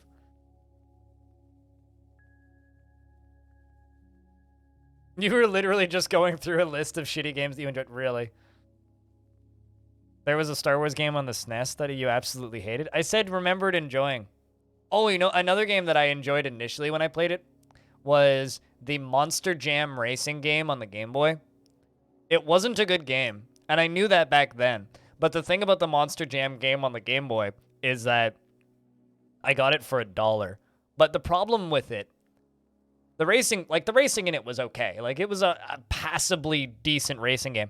The issue that I realized it had pretty quickly, however, is that it only had one AI in the game, and you would run into it very quickly and figure out exactly how it worked. So every single race in that game could be solved 100%, and you could, just taking the right corners at the right times on every single track in that game, just come first every time, regardless of what speed you were playing and what difficulty you were playing on, if you just knew what routes to take.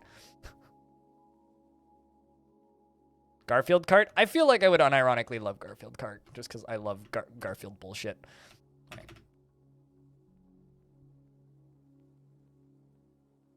North, south.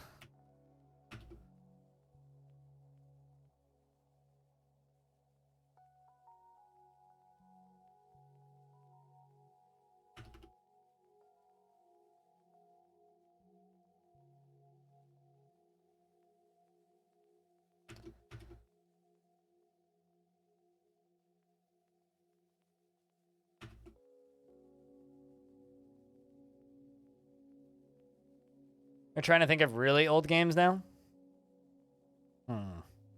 I remember a Star Wars, or not Star Wars, a Harry Potter FPS for the PC. Like a first-person Harry Potter game on the home computer. that I remembered enjoying, or the little bits that I played of anyway. Like, I don't remember it being particularly good. I just remember the little bits that I played of it being okay.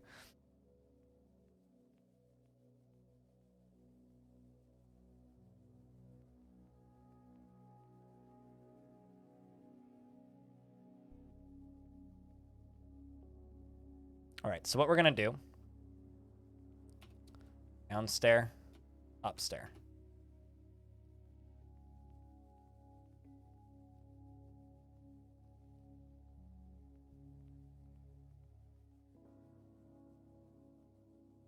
I'm going to try and build this somewhat smartly.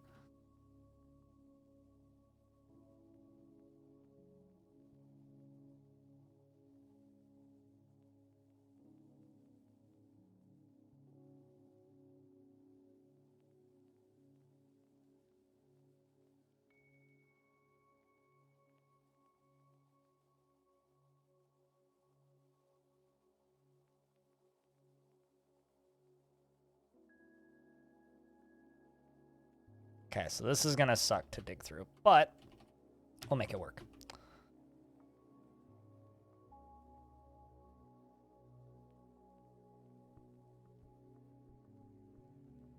ActRaiser?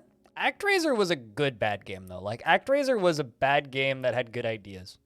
So, like, its shittiness made... Its interesting ideas and concepts made up for its shittiness.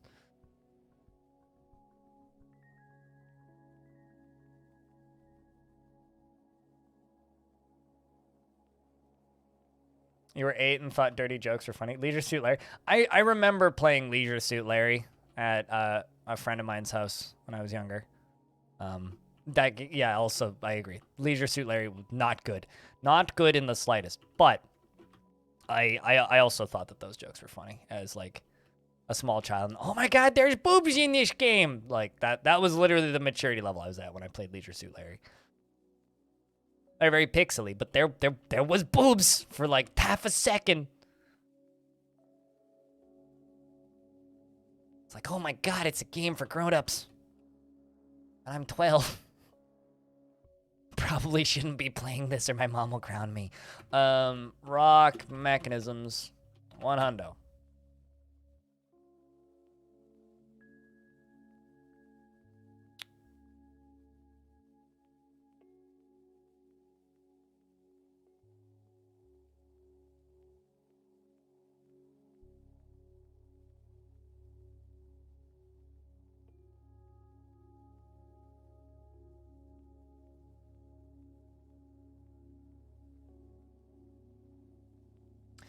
Remember it being like military style game? You can Bulletstorm was great though. What? Don't you knock Bulletstorm. Bulletstorm for what it was at the time. That game was fun. I enjoyed that game. You got to control a remote controlled dinosaur halfway through that game. That game was awesome. Like, genuinely, was it a great game? No, but it was a solid 6.5 out of 10, and I enjoyed it. It also had one of the worst lines in a video game of all time, which is, I'm gonna kill your dick, which I'm still not sure what that means. This one chick gets real mad at you like 15 minutes into the game, and then she says, shut the fuck up or I'll kill your dick. I'm still... Like, I swear that game was written by people who didn't speak English and thought that they were being, like, funny. Or something. Actually, I think the specific line was, shut the fuck up and get over here or I'll kill your dicks. Although, that game was made by People Can Fly, which I think is a Polish studio? Or rather, it was made by... Was it Flying Wild Hog? Shit. I think it might have actually just been People Can Fly. Who made Outriders recently. Which is a video game that came out.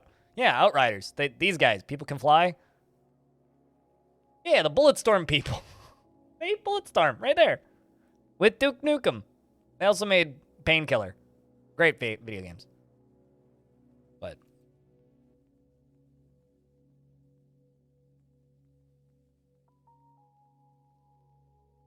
Start protected game. Yes. I mean, dude, if someone in reality told me to shut the fuck up or they'd kill my dick, I'd be kind of concerned and also very confused. Mostly the first one, though. Mostly concerned, less confused.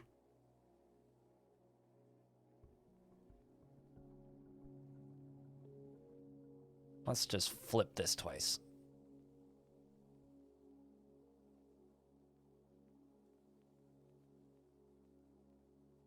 Matchbox Caterpillar Adventures in Time. This is like a real deep dive.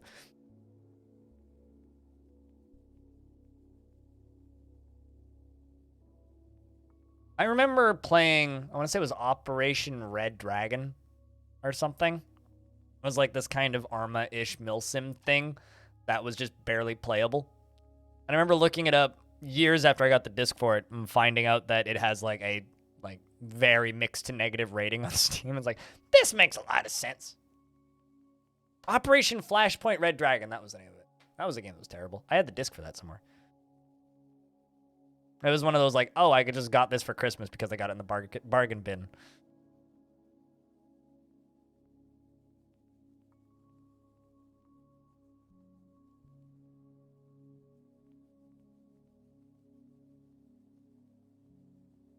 You too have that on disc? Oh, you as well.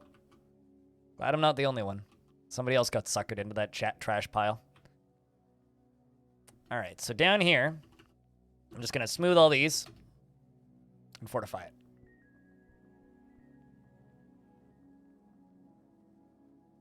You know what's a shitty game that I remember enjoying, chat? Everything on the N64.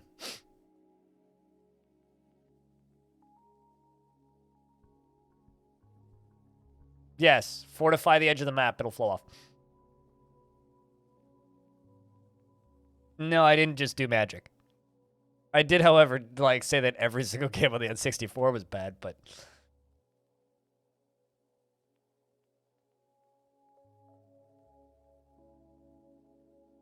so I didn't make any magic. However, I did commit probably high treason and some major heresy. You know, I have fond memories of like the Freddy Fish games and Spy Fox and all that shit and Pajama Sam, but I will agree those games aren't that great. Although I will say that watching Pajama Sam speedruns is kind of awesome. And I recommend it if you have the opportunity to watch some Pajama Sam speedruns, because that shit's great. Like, fantastic. Like, you want to see somebody beat all 3 Pajama Sam games in like 6 minutes? Because those exist. They spend more time launching the games and exiting out of the games than they do actually playing the games. They get into the games, it's just done.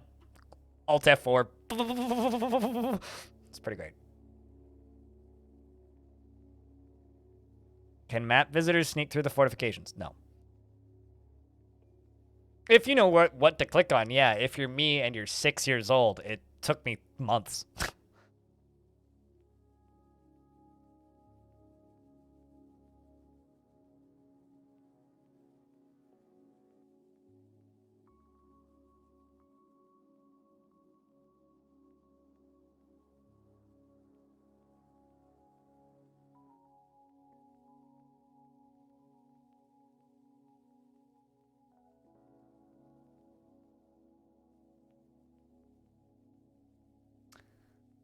I can tell you what the worst game is that I remember not enjoying. Manhunt. That is the only video game that I've ever felt, this isn't a game, this isn't fun, I shouldn't be playing this. It's the only time I've ever been like, I never need to play this ever again. This is the worst game I've ever played. What the fuck is this shit? What is wrong with people? Why did they make this?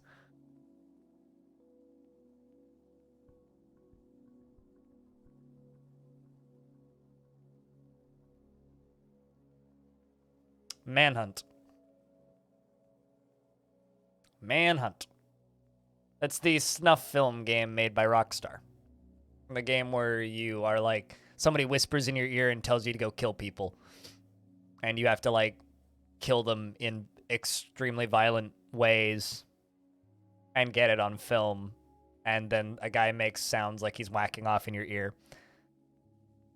Battlecruiser 380 or 3080. That was the She Really Wants It video game, right? The one with the advertisements of like the almost naked lady backwards on the chair holding like the box art for the game. Made by what's his face? The guy who really hates Star Citizen, who makes terrible video games. What's his goddamn name? Yeah, that guy. Yeah, that guy. Derek Smart. Yeah, that dude.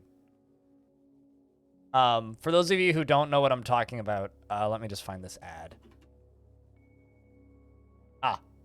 This, you know, I don't actually think that this is safe for Twitch, so I will not show this on stream. However, I will link this image and just say, warning, this is a completely real advertisement that was, no, that the creator of Fez is Phil Fish.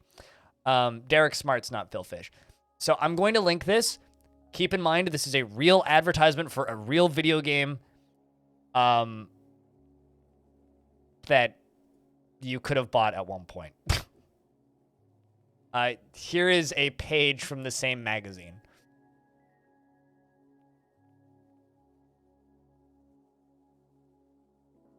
This one I could show.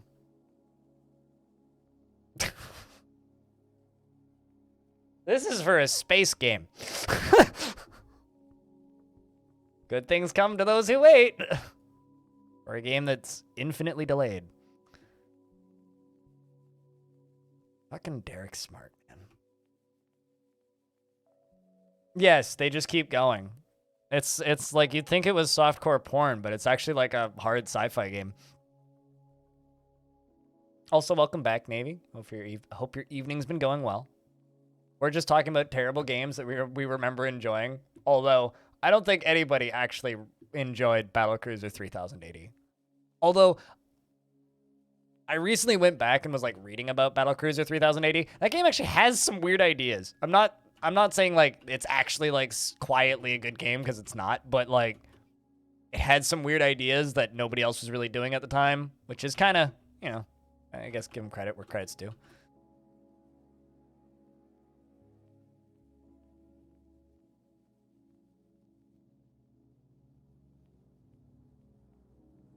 Shin Megami Tensei had an MMO? What? Weird. Weird. That is very strange.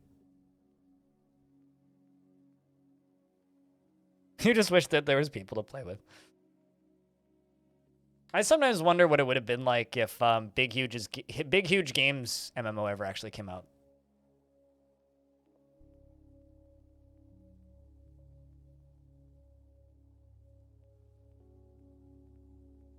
Big Huge Games, of course, being the fine folks behind such video game properties as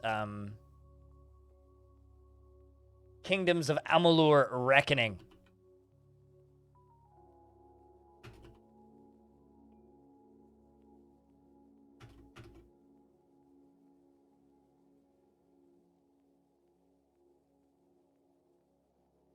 Because no one noticed. True. Those are the MMOs that are truly dead on arrival, or the ones that nobody notices.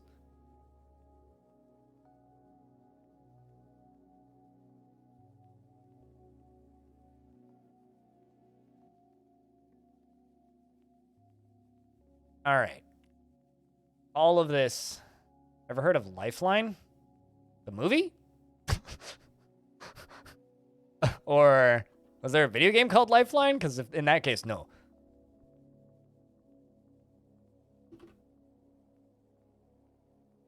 PS2 game? Nope. No memory. No idea. Pitch it to me.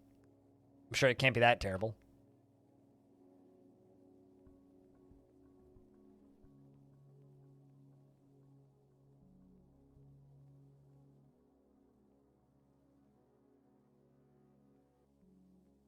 Oh no, actually I don't need to do that.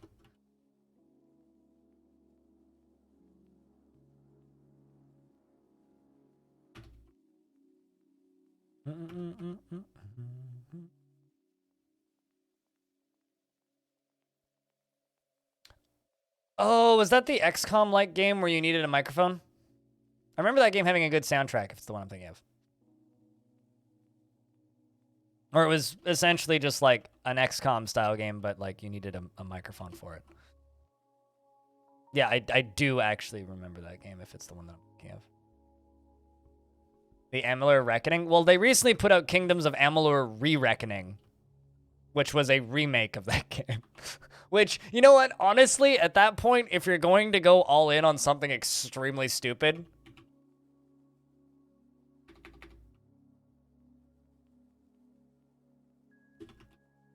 Yeah, they literally called it Re-Reckoning. Kingdoms of Amalur Re-Reckoning. Which is, honestly, excessively stupid, but I respect it. Like, if you're going to re-release a game with a name as dumb as Kingdoms of Amalur Reckoning, you might as well call it Kingdoms of Amalur Re-Reckoning. You might as well call it that. Frankly. Like, that's the only name that's appropriate for a game like Kingdoms of Amalur. You know what? Fuck it. Let's just go all the way back to there. They re-wrecked it. They re-wrecked it, Ralph.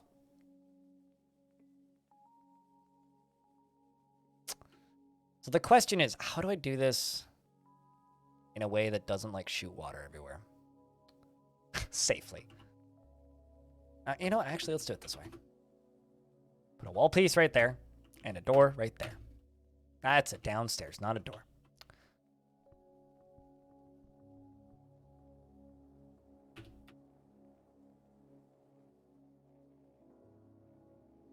This just seems kind of cliche, slightly. Kind of cliche, and the understatement of the year.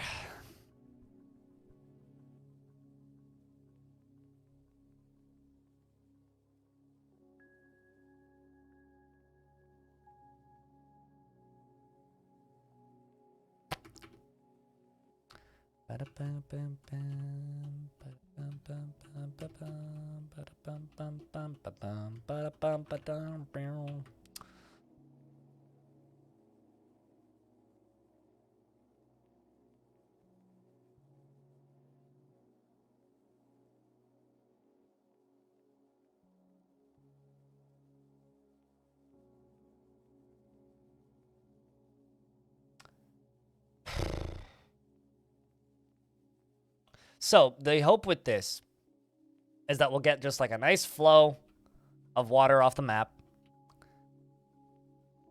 And then I can just power it with water wheels. That's the hope for all of this.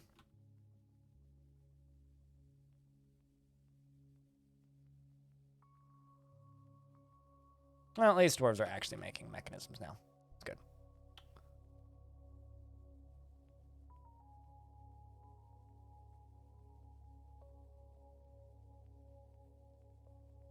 Dwarf just immediately falls asleep. Well, that's a good sign. Bring in that door, Dwarf.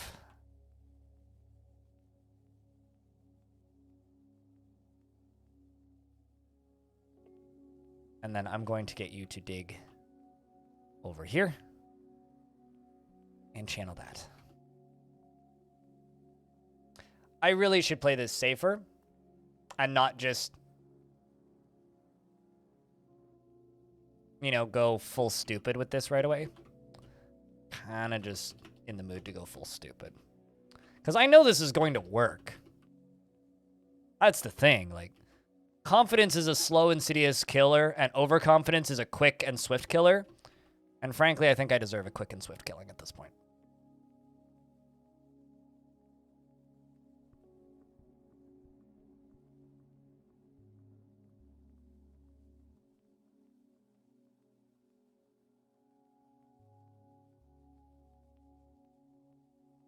All right, dwarves, just do me a favor, yeah, and don't stand down in the bottom of that.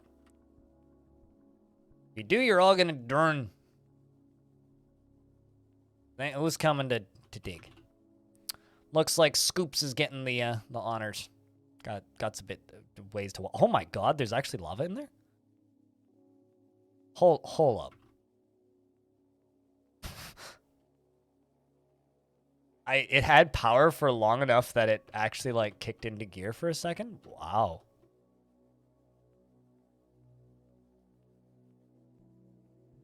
Huh.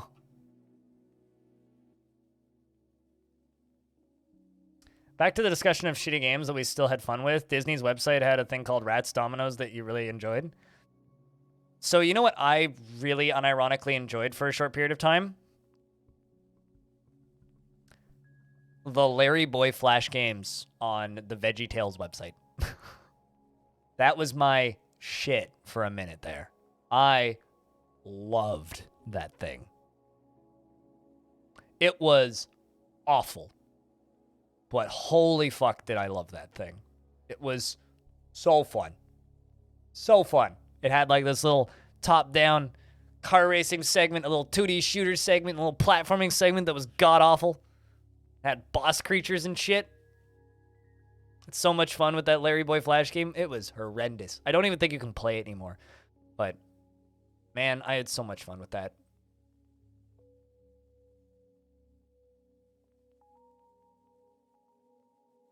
All right, Dwarf, where are you going? Okay, you're going to go dig the channel. All right, so here's what I'm going to do.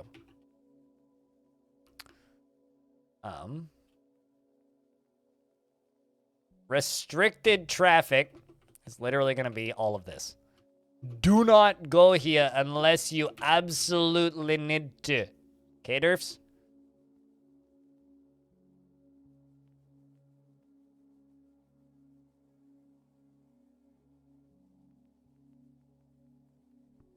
This is not going to end well, is it? At least one of these two dwarves is going to drown.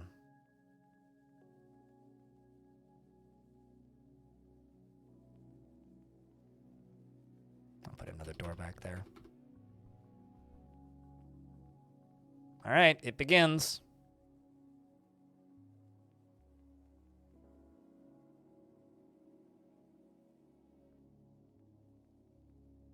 Wow.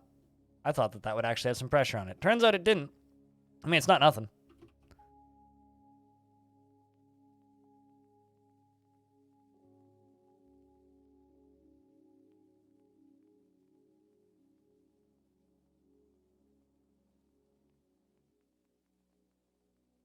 Dwarf, where exactly are you going?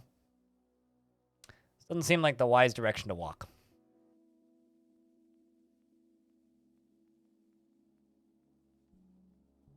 Do you even know what? Okay, yeah, you do have a way back up.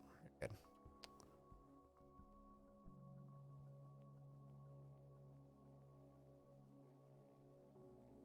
Oh, also, just for reference, any Forgotten Beast could just walk into my fortress right now.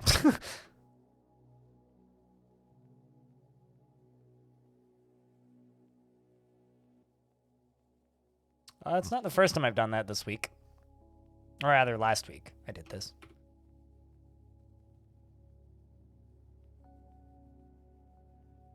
So what happens when I commit to completing a stupid project in one day, and then also it takes way longer than I expected.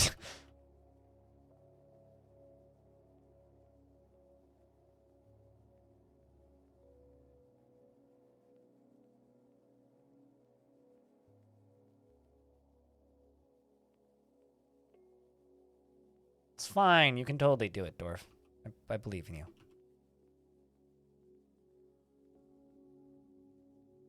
Stupid projects for stupid skulls.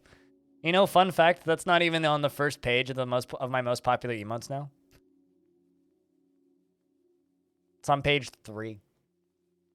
The only skull on the first page is Cryptlurk, and it's the second to least most popular emote on the first page. Nobody uses the stupid skulls anymore, man. It's kind of sad.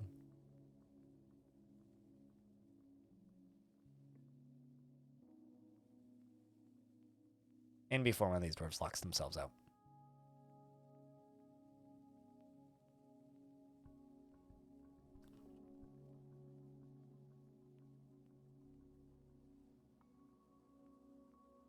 Only the OG streamer. Only the OGs remember the stupid skulls. Back in the day, all we had was stupid skulls, and we liked it that way.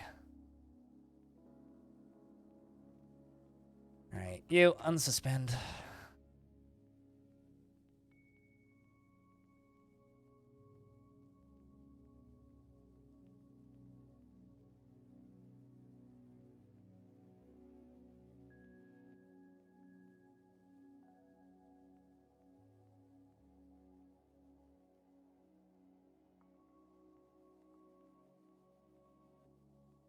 Don't ask me why I decided to do this the most suicidal way possible, but I apparently did.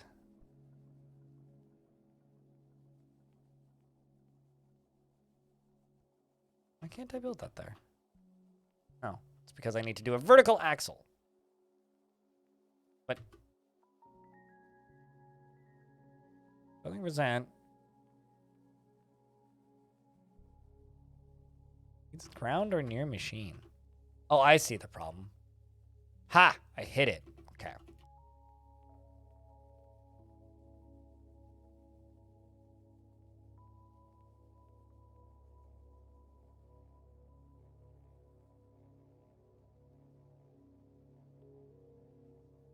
I'm really worried now that this isn't going to have enough water pressure to actually get us enough flow for this to even be worth it.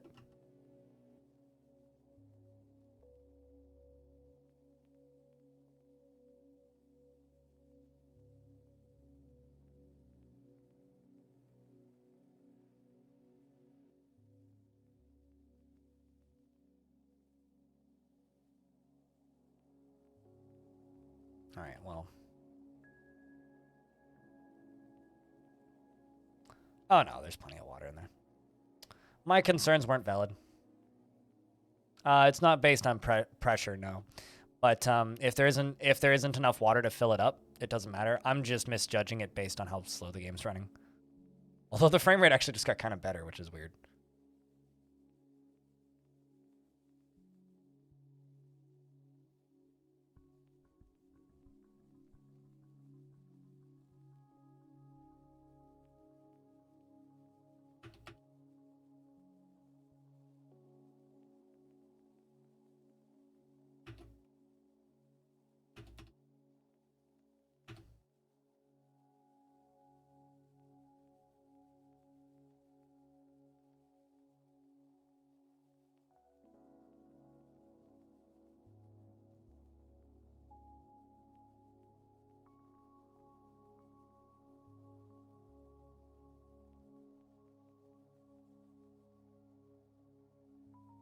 Um,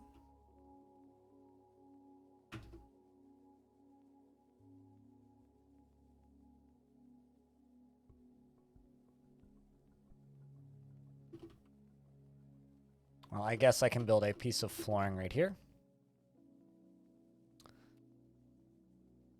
Type of wood doesn't matter. And then we can just use the far side over there.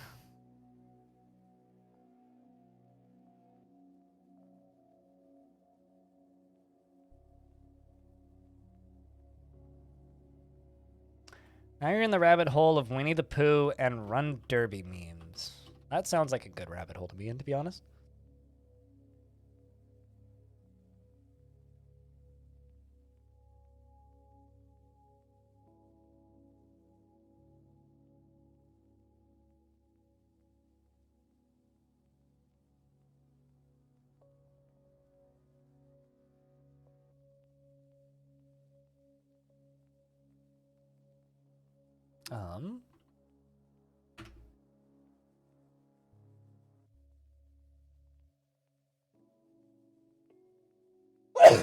Wow, okay.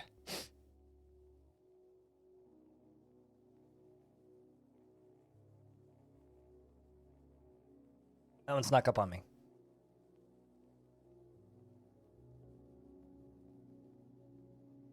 Thank you, Navy. I've got like a little bit of seasonal allergies kicking in. I started getting them last year or the year before. Like once pollen and everything starts kicking up. Unmuted sneeze. I'm sorry, I've been pretty good about hitting the button all day today. Until like right now.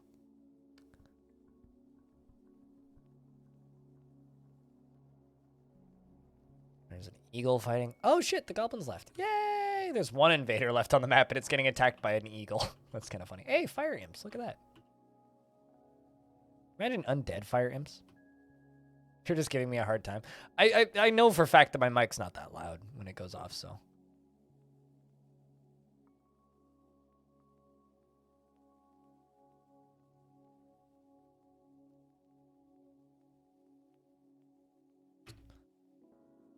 All right.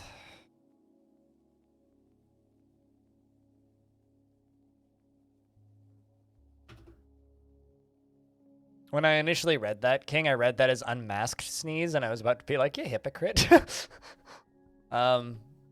People have arrived to trade, and I really don't care.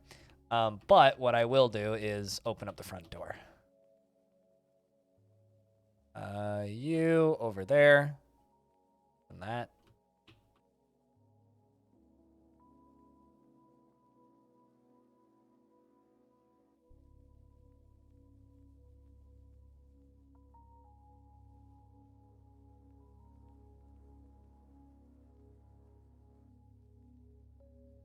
You're allowed to have bodily functions. Yeah, but I don't really want to blow people's eardrums out.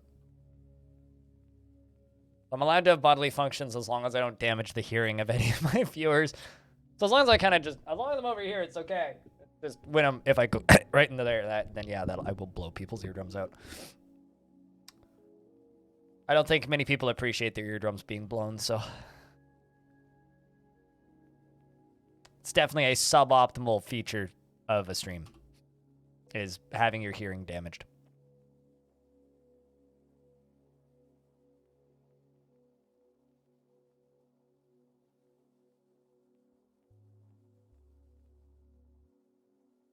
Yeah, but they don't like their ears. Well, actually, maybe I should go judging. Maybe people do like their ears being blown. But yeah, some people like being blown, definitely. But that's just, I can neither confirm nor deny ears being blown. Ears are a little bit more valuable than other things, you know? In that regard, you can only blow them once. Once they're gone, they're just kind of beep with no response.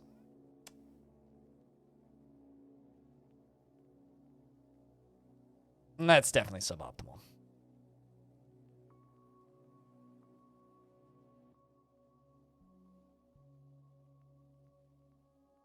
Ironically, that was probably louder and worse than the sneeze. Also, happy 420, King.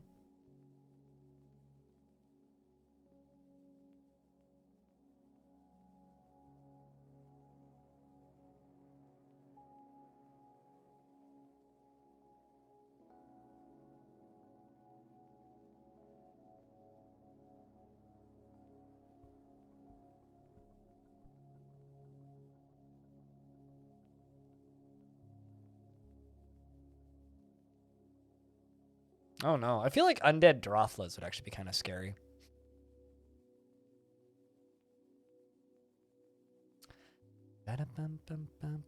Why do you go down there, Dwarf? That's dumb. Don't pass down there. It's literally restricted for a reason.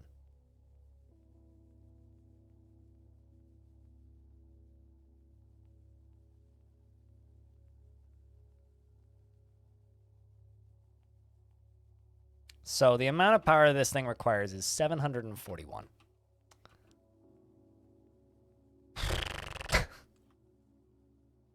Infant inaccessible. Uh-huh. It's right next to you. Oh, it's because it stopped being a baby and grew up. That would be why. Of course you can't access your infant. It's no longer an infant. Hammerlord interrupted by Eagle Corpse. That seems great.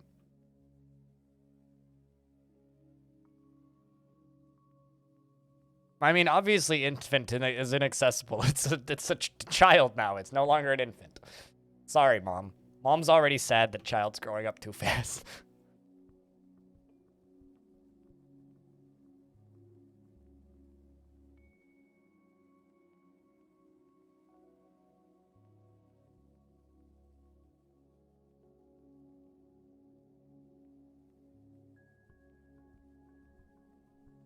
Dwarf mother still wants infant? Yeah. Although I think my mom still wants me to be an infant sometimes, so. And it's been like 27 years.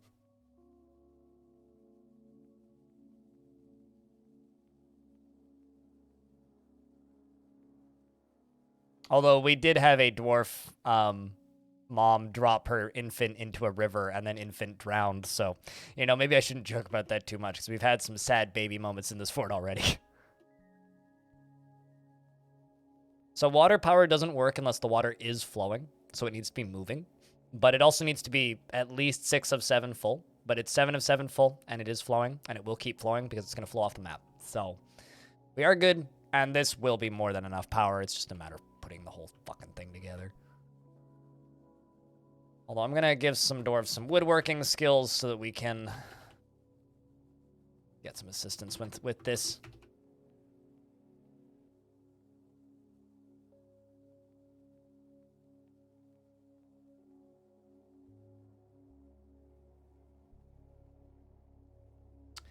So my neighbor up above me has said, woohoo, 3 times in a row.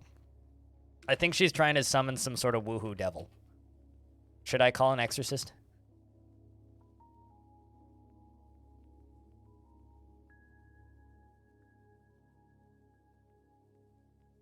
Woo. She's a sim? God, I hope not. I mean, she sounds like one. She laughs like one. Like, literally, she just did, like, I'm on, like, I don't know, a mechanical bull, woo, kind of shit. I don't know what the fuck they're doing up there. I shouldn't interrupt. I've come this close a couple of times to go and leaving a note on their door that says, shut the fuck up. Is she at least cute? I don't know. She has at least 3 children. So, as a single dude, no, not really. She's also, like, one of those weird... Well, not weird. She's one of those people that's definitely either parents were Japanese or Korean or from that part of the world, but grew up Canadian, and you can't tell how old they are. I can hear you woohooing. No, literally. But, like, I've heard her talk, and I've heard her talk to her husband outside. She's somewhere between 25 and 70, and I'm not sure how old she is. So, no, I wouldn't say she's cute. She's definitely had a couple kids.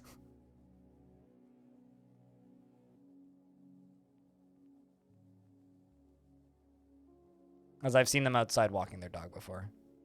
Or her and her husband outside walking her dog. All right, so this one thing, once you start turning over. Which won't until it's connected.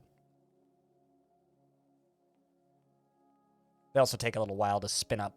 So they always give me like a mild heart attack while they're waiting to spin up because I go, oh God, are they broken? And they never are. Water wheel. Is anybody here actually like learning things about DF power? Because we did both today. I wasn't intending on doing both today, but here we are doing both today.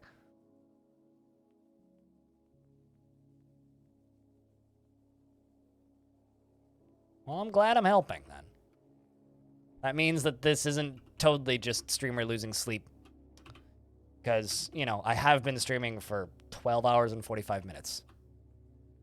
Nice short stream day, you know what I'm saying? You know, I actually had like this thought last night after I was done streaming. Where I realized, I was like, man, I only streamed 12 hours today. Oh, shit. Well... I should have streamed longer. It was literally my thought yesterday. I was like, no, bad. You streamed 12 hours. What's up, dwarving? You're dwarving from the Steam forum. Did someone link my stream on the Steam forum? What? But hi. I don't know. I don't ever look at the Steam forums.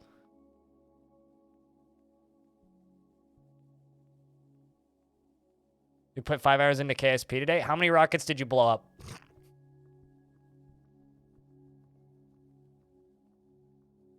But hell yeah, man.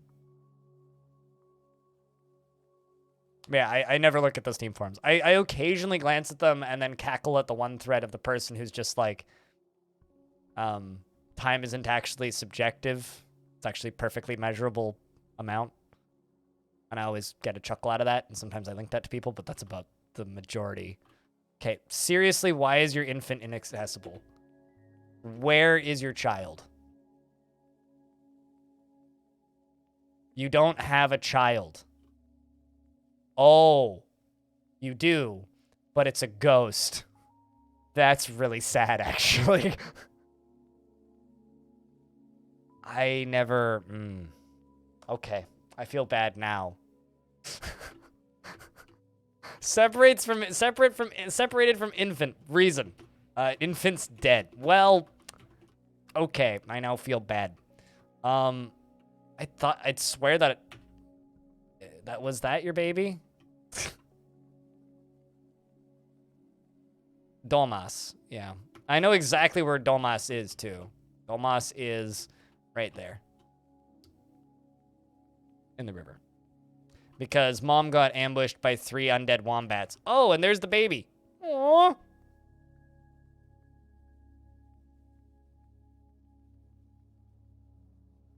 That's really sad. Wow. A restless hunt. Generally troubling past. Acquaintances and relatives. The spirit has not been properly memorialized or buried. Pinata ends are anything that's fun. So they're zombies, they're ghosts, they're necromancers, they're vampires, based on the color. The white ones are ghosts. The purple ones are vampires. The baby was dropped in the river because of those undead dingoes that are now dead undead dingoes that ran by and attacked mom, and mom fell into river with baby. Mom climbed out of river and baby drowned. And then became an undead baby, and then the goblins killed the undead baby. And now it's a ghost. Can you slab it? I'm working on it. Literally, I've already made the slab. I just never built it. I'm just waiting for a dwarf to get over here and place the slab. But in case you didn't notice, there's a lot of construction going on. You know, like all of this, just as an example.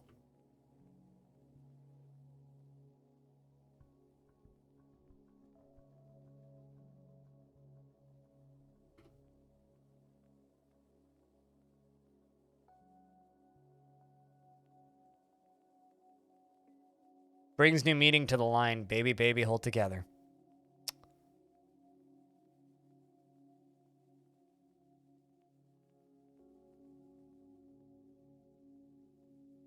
Can you atom smash ghosts? No. They're like vermin. You can't crush them. They're unkillable. But it's very rare that they interact with the real world like that. Although I'm going to remember that mom seeking infant inaccessible line when there's actually just a baby that's dead. It's sad, but I'm going to remember that one. None this time? Well, that's good, Navy. Yeah, I never really got past the make things explode giggle fireworks stage of KSP.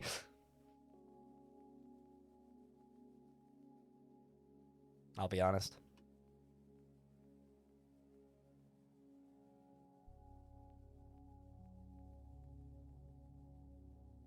Just hopefully somebody's building that.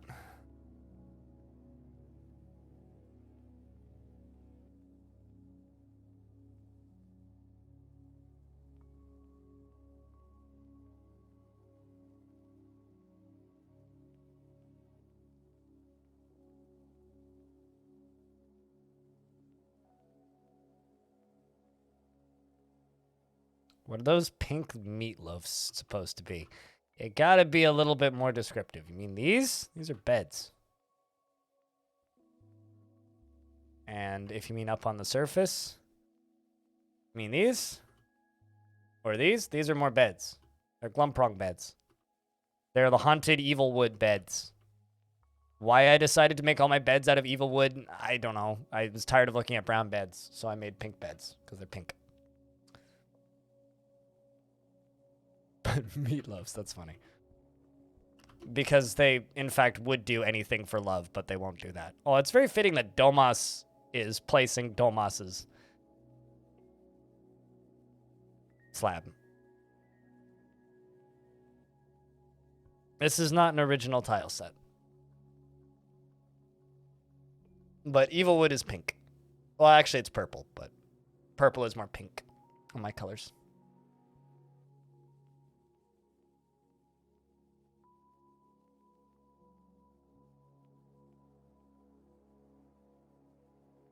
All right. We can actually read and see how this child died once this gets placed. I guess we got some neat storytelling today. The baby that got dropped in the river and drowned because mom slipped because of the undead dingoes. Whenever people ask me if I have any good stories from this fort, that's going to be the one I tell them. For better or for worse, I suppose. Today was also good, you know. We had the first hype train I've had this month, I think. Or at least in the last 2 weeks. Which was nice. Or rather, the first one to hit, like, more than level 1. Anyway. It was good. And after that last Prime sub, it's probably my most profitable day this month. Could still be better, but we're making it by. We're surviving with this schedule, which is good. And done. Okay. Done. Nope. God, this is the longest construction of a slab I've ever seen. There you go. Baby has been, you know, memorialized. This is slab reads, in memory of Domas, born in 184, struck down by the zombie... Oh, it's a human. Zombie human glacier thrones in the year 185, united with tetrahedrite. Now it's okay. I hope Mom touches slab. Yeah, frame rate improved just slightly.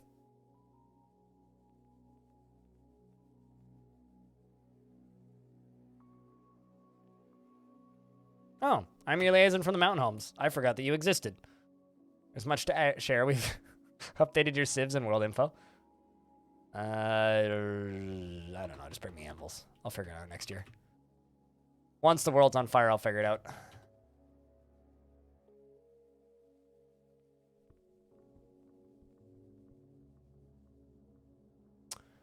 Hopefully we can give the baby a Viking funeral soon with lava.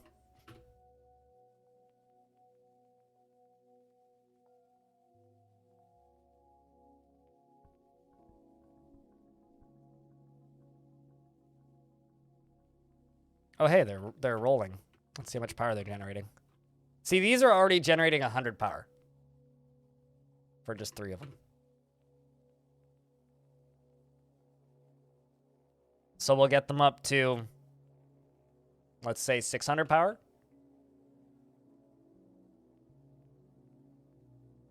$100 totally averages for the 3 of them. Or actually, no, it's probably more than that. Because this one's probably generating 100 power by itself, actually. Yeah, because none of these are actually connected. So yeah, it's more than that. So these should be enough. More than enough, even. You can also stack them this way, so you can attach them together. So I could actually, if I made a walkway on the other side, I could connect them this way. So I could double them up if I wanted to.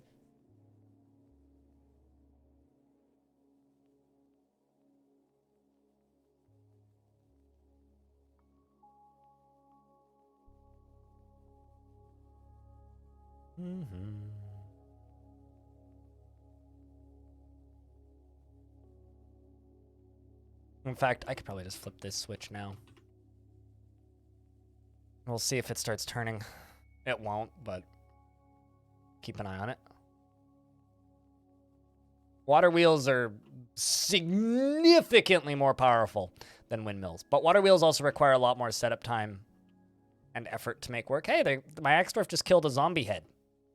Wombat head, specifically.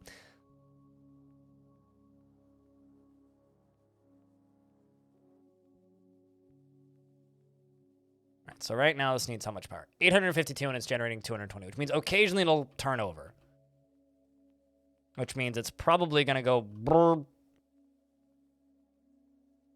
brrr. See, it's working. Slowly, slowly. But we already are all the way up to the top. So it should theoretically start working.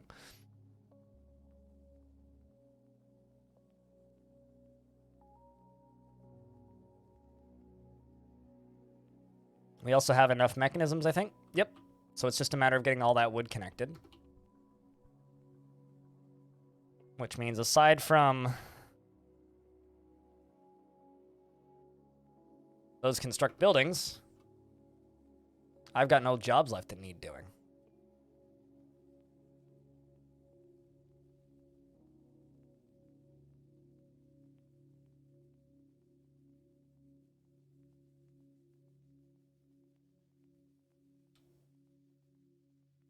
You could go all in on millstones and you'd make your sweet pods? How else do you think you're supposed to make sweet pods?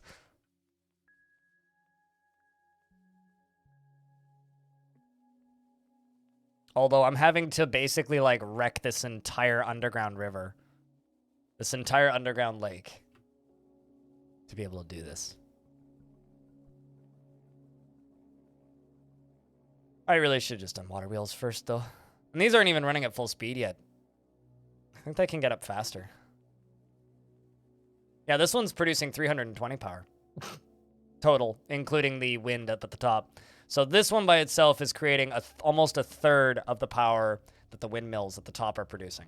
This one's producing 100, this one's producing 100, this one's producing 100. So if this is 320, 4, 5, 6, 7, 8. Yeah, that'll be enough. So I just need to wait for them to connect all of this, and then this whole thing will work.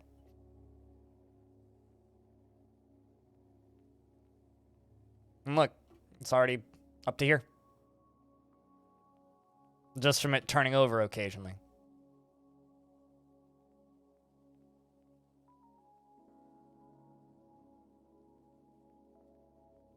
Well, at least we know this bit's working.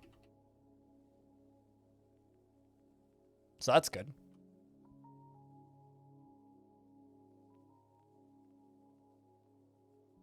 All right, chat. We need a round of beers because this thing that I've been building literally all day. We're on hour 13 minutes of the stream, meaning I've been working on this for about 11 and a half hours, is about to start working. So if you've been waiting for this all day like I have, well, get slightly excited, I guess. It's optional. Excitement is optional. It's late at night. I get it, but we're going to start this thing pouring lava, and then we'll play some records, and we'll pick this up again tomorrow, I think. That's the plan. Does that work for you guys, chat room? Hope it does. It's what you're getting. Better fucking work. I do need to eat dinner at some point. And we'll eat dinner on stream tonight. I think I'm gonna go get me my pasta.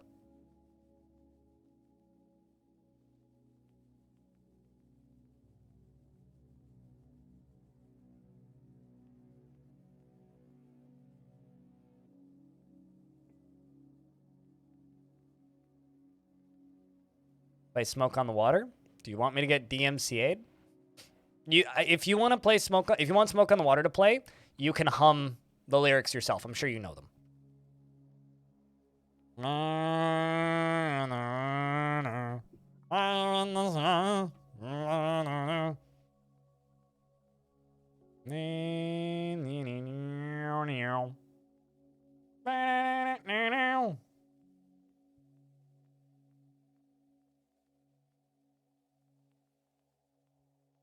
I mean, clearly you had a lapse in brain and forgot about the discussion about DMCA's and, you know, channels ceasing to exist because they got 3 music strikes. And I do realize that Smoke on the Water is the equivalent of Happy Birthday for like rock music. But also, I was very out of tune and had the beats off, so no algorithm would pick that up. It's too human. But you joke. That has happened.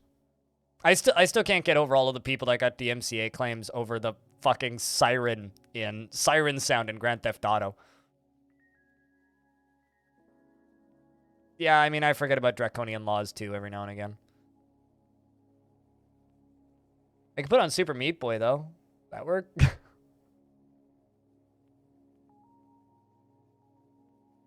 That I can play. All right, we almost there. I might need to actually hook up another one. I'll just queue up another one up here just in case.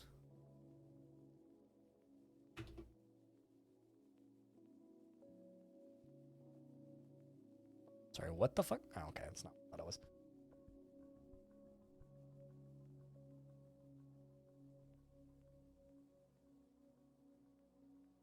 Yeah, I wouldn't hum Despacito. But that's because it's such a simple, boring tune, like a child could hum it. Which is also why it was such a big hit.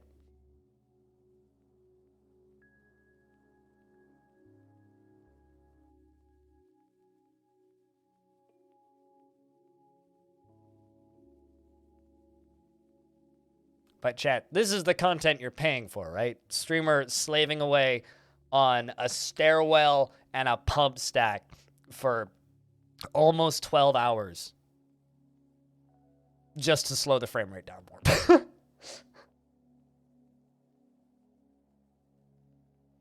I would say that today's been maybe not a runaway success, but at least like a mediocre success.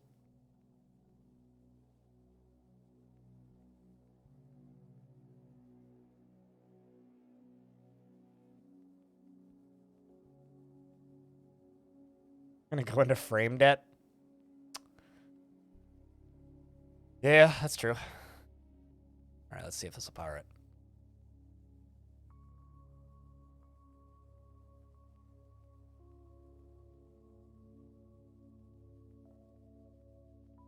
Come on, please turn over.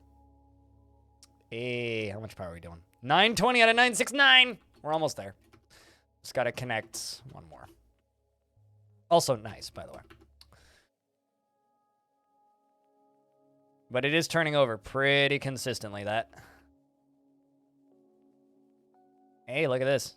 Next time it turns over, we get booted up here.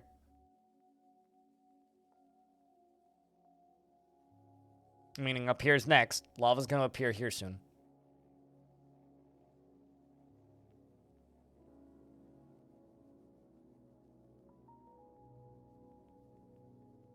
Sadly, clouds cleared. Well, it's always 420 somewhere. It's still 420 here for another 2 hours, so I can keep that sub goal there for another 2 hours.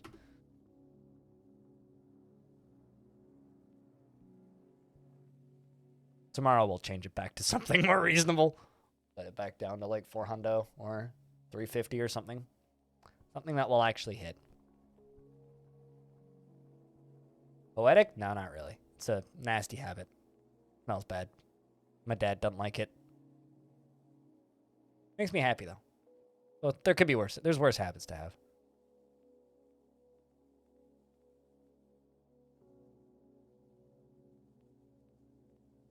See how much?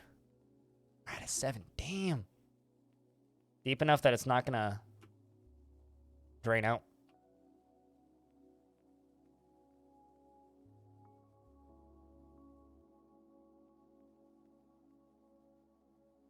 We need architecture, mechanics, and mechanics.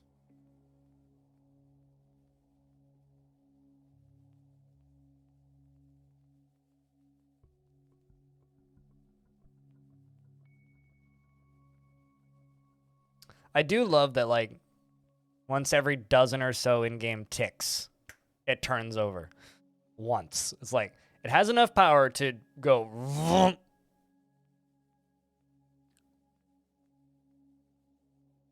I think one of my favorite DMCA claims that I heard about wasn't on Twitch, actually. It was on YouTube. And it was a synthesizer YouTuber I watched named Starsty Carr, who's fantastic. He does, like, very, very, very detailed overviews of extremely expensive, fancy, and rare, in some cases, synthesizers.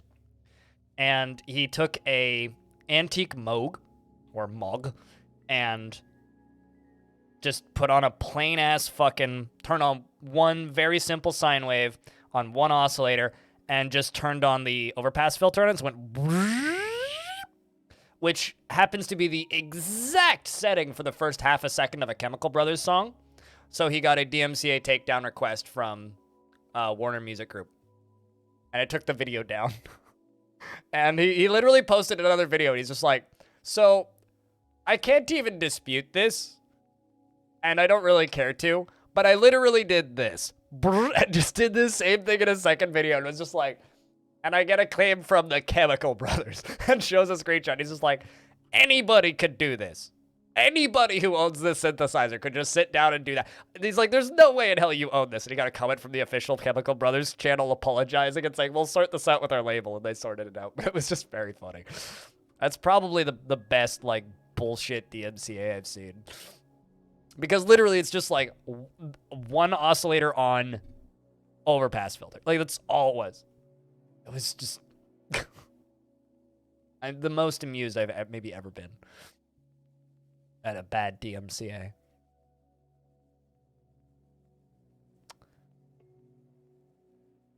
All right.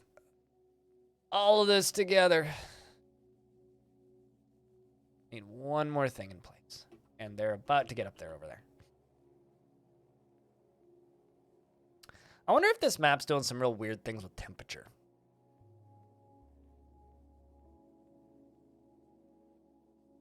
Because it is scorching. I wonder if that's got something to do with it. Oh, well.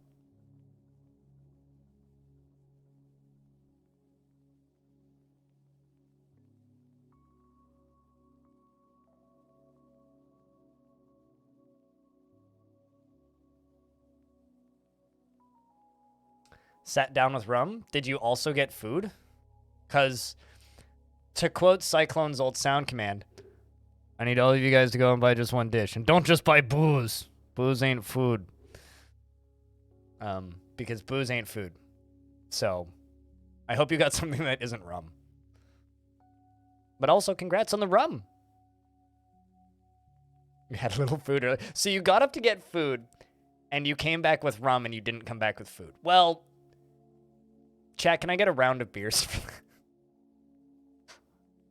I live in the spirit of the stream, I guess.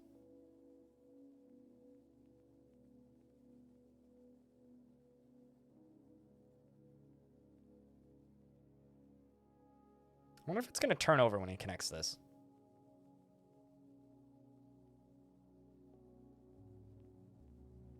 Nope.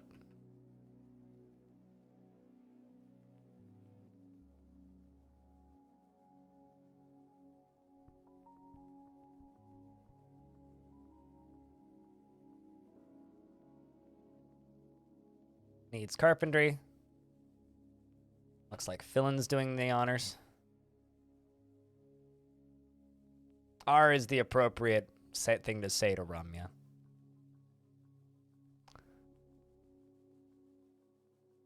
The available food options you want would take too long to make. Yeah, I understand that feeling. I literally just have to put a bowl into the microwave on the reheat setting for 2 minutes. It's turning. There's lava here. It's working. It took 10,000 years, but it's working. Baby's turning over. Look at that. Hell yeah.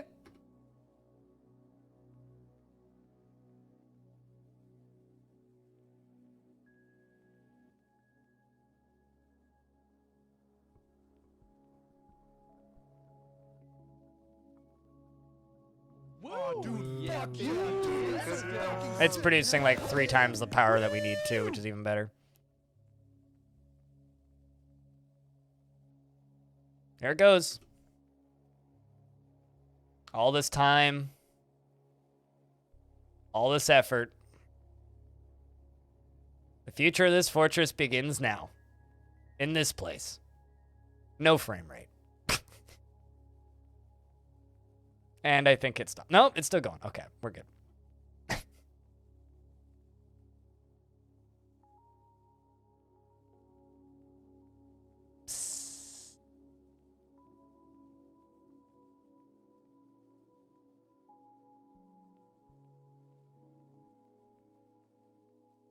Where frames? Where we're going, we don't need frames.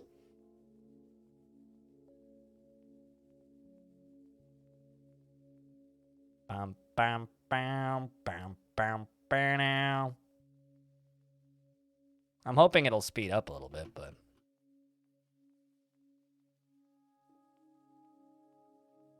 the question is, where's my bottleneck? I mean, it's not that. I don't think. That shouldn't be the bottleneck. Uh-oh. That's a concern. That shouldn't be spilling. But it is.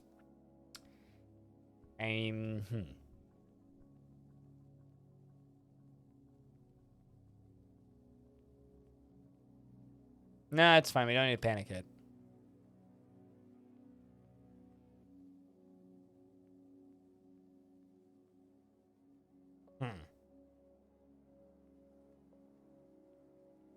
Oh, actually, we do need to panic. You want to know why we need to panic? I figured out why it suddenly needs half the power. It's because it melts the fucking connector that's there. All right, so we actually got to move some shit. It's okay. This will be easy.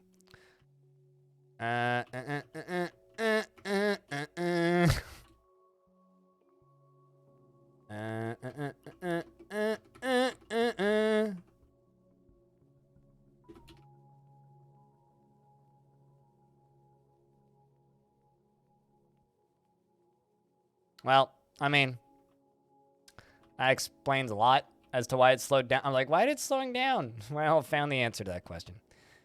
On the bright side, though, we do know that it works, though. Aside from, like, the one leaky faucet in the middle, it is working pretty flawlessly, actually. So I only need to flip one lever to shut the whole fucking thing off, so that's helpful. Let's pull that lever. And I guess we fix this now, right? I mean, I could wait till tomorrow, but... I mean, do you guys really want me to wait till tomorrow? I don't think you do. If I had to guess, I don't think you do. Although, we have to wait for the lava to disappear. So we do know that this thing works, chat. So actually, we have been live for 13 hours and 15 minutes. I think it is acceptable to take the L on this one and fix this in the morning. What do you think, chat? Take the L on this one and we'll fix it in the morning? Or take the L and fix this in the morning? The solid session DF, though. That is not what I wanted to post. I wanted to put a marker in the chat.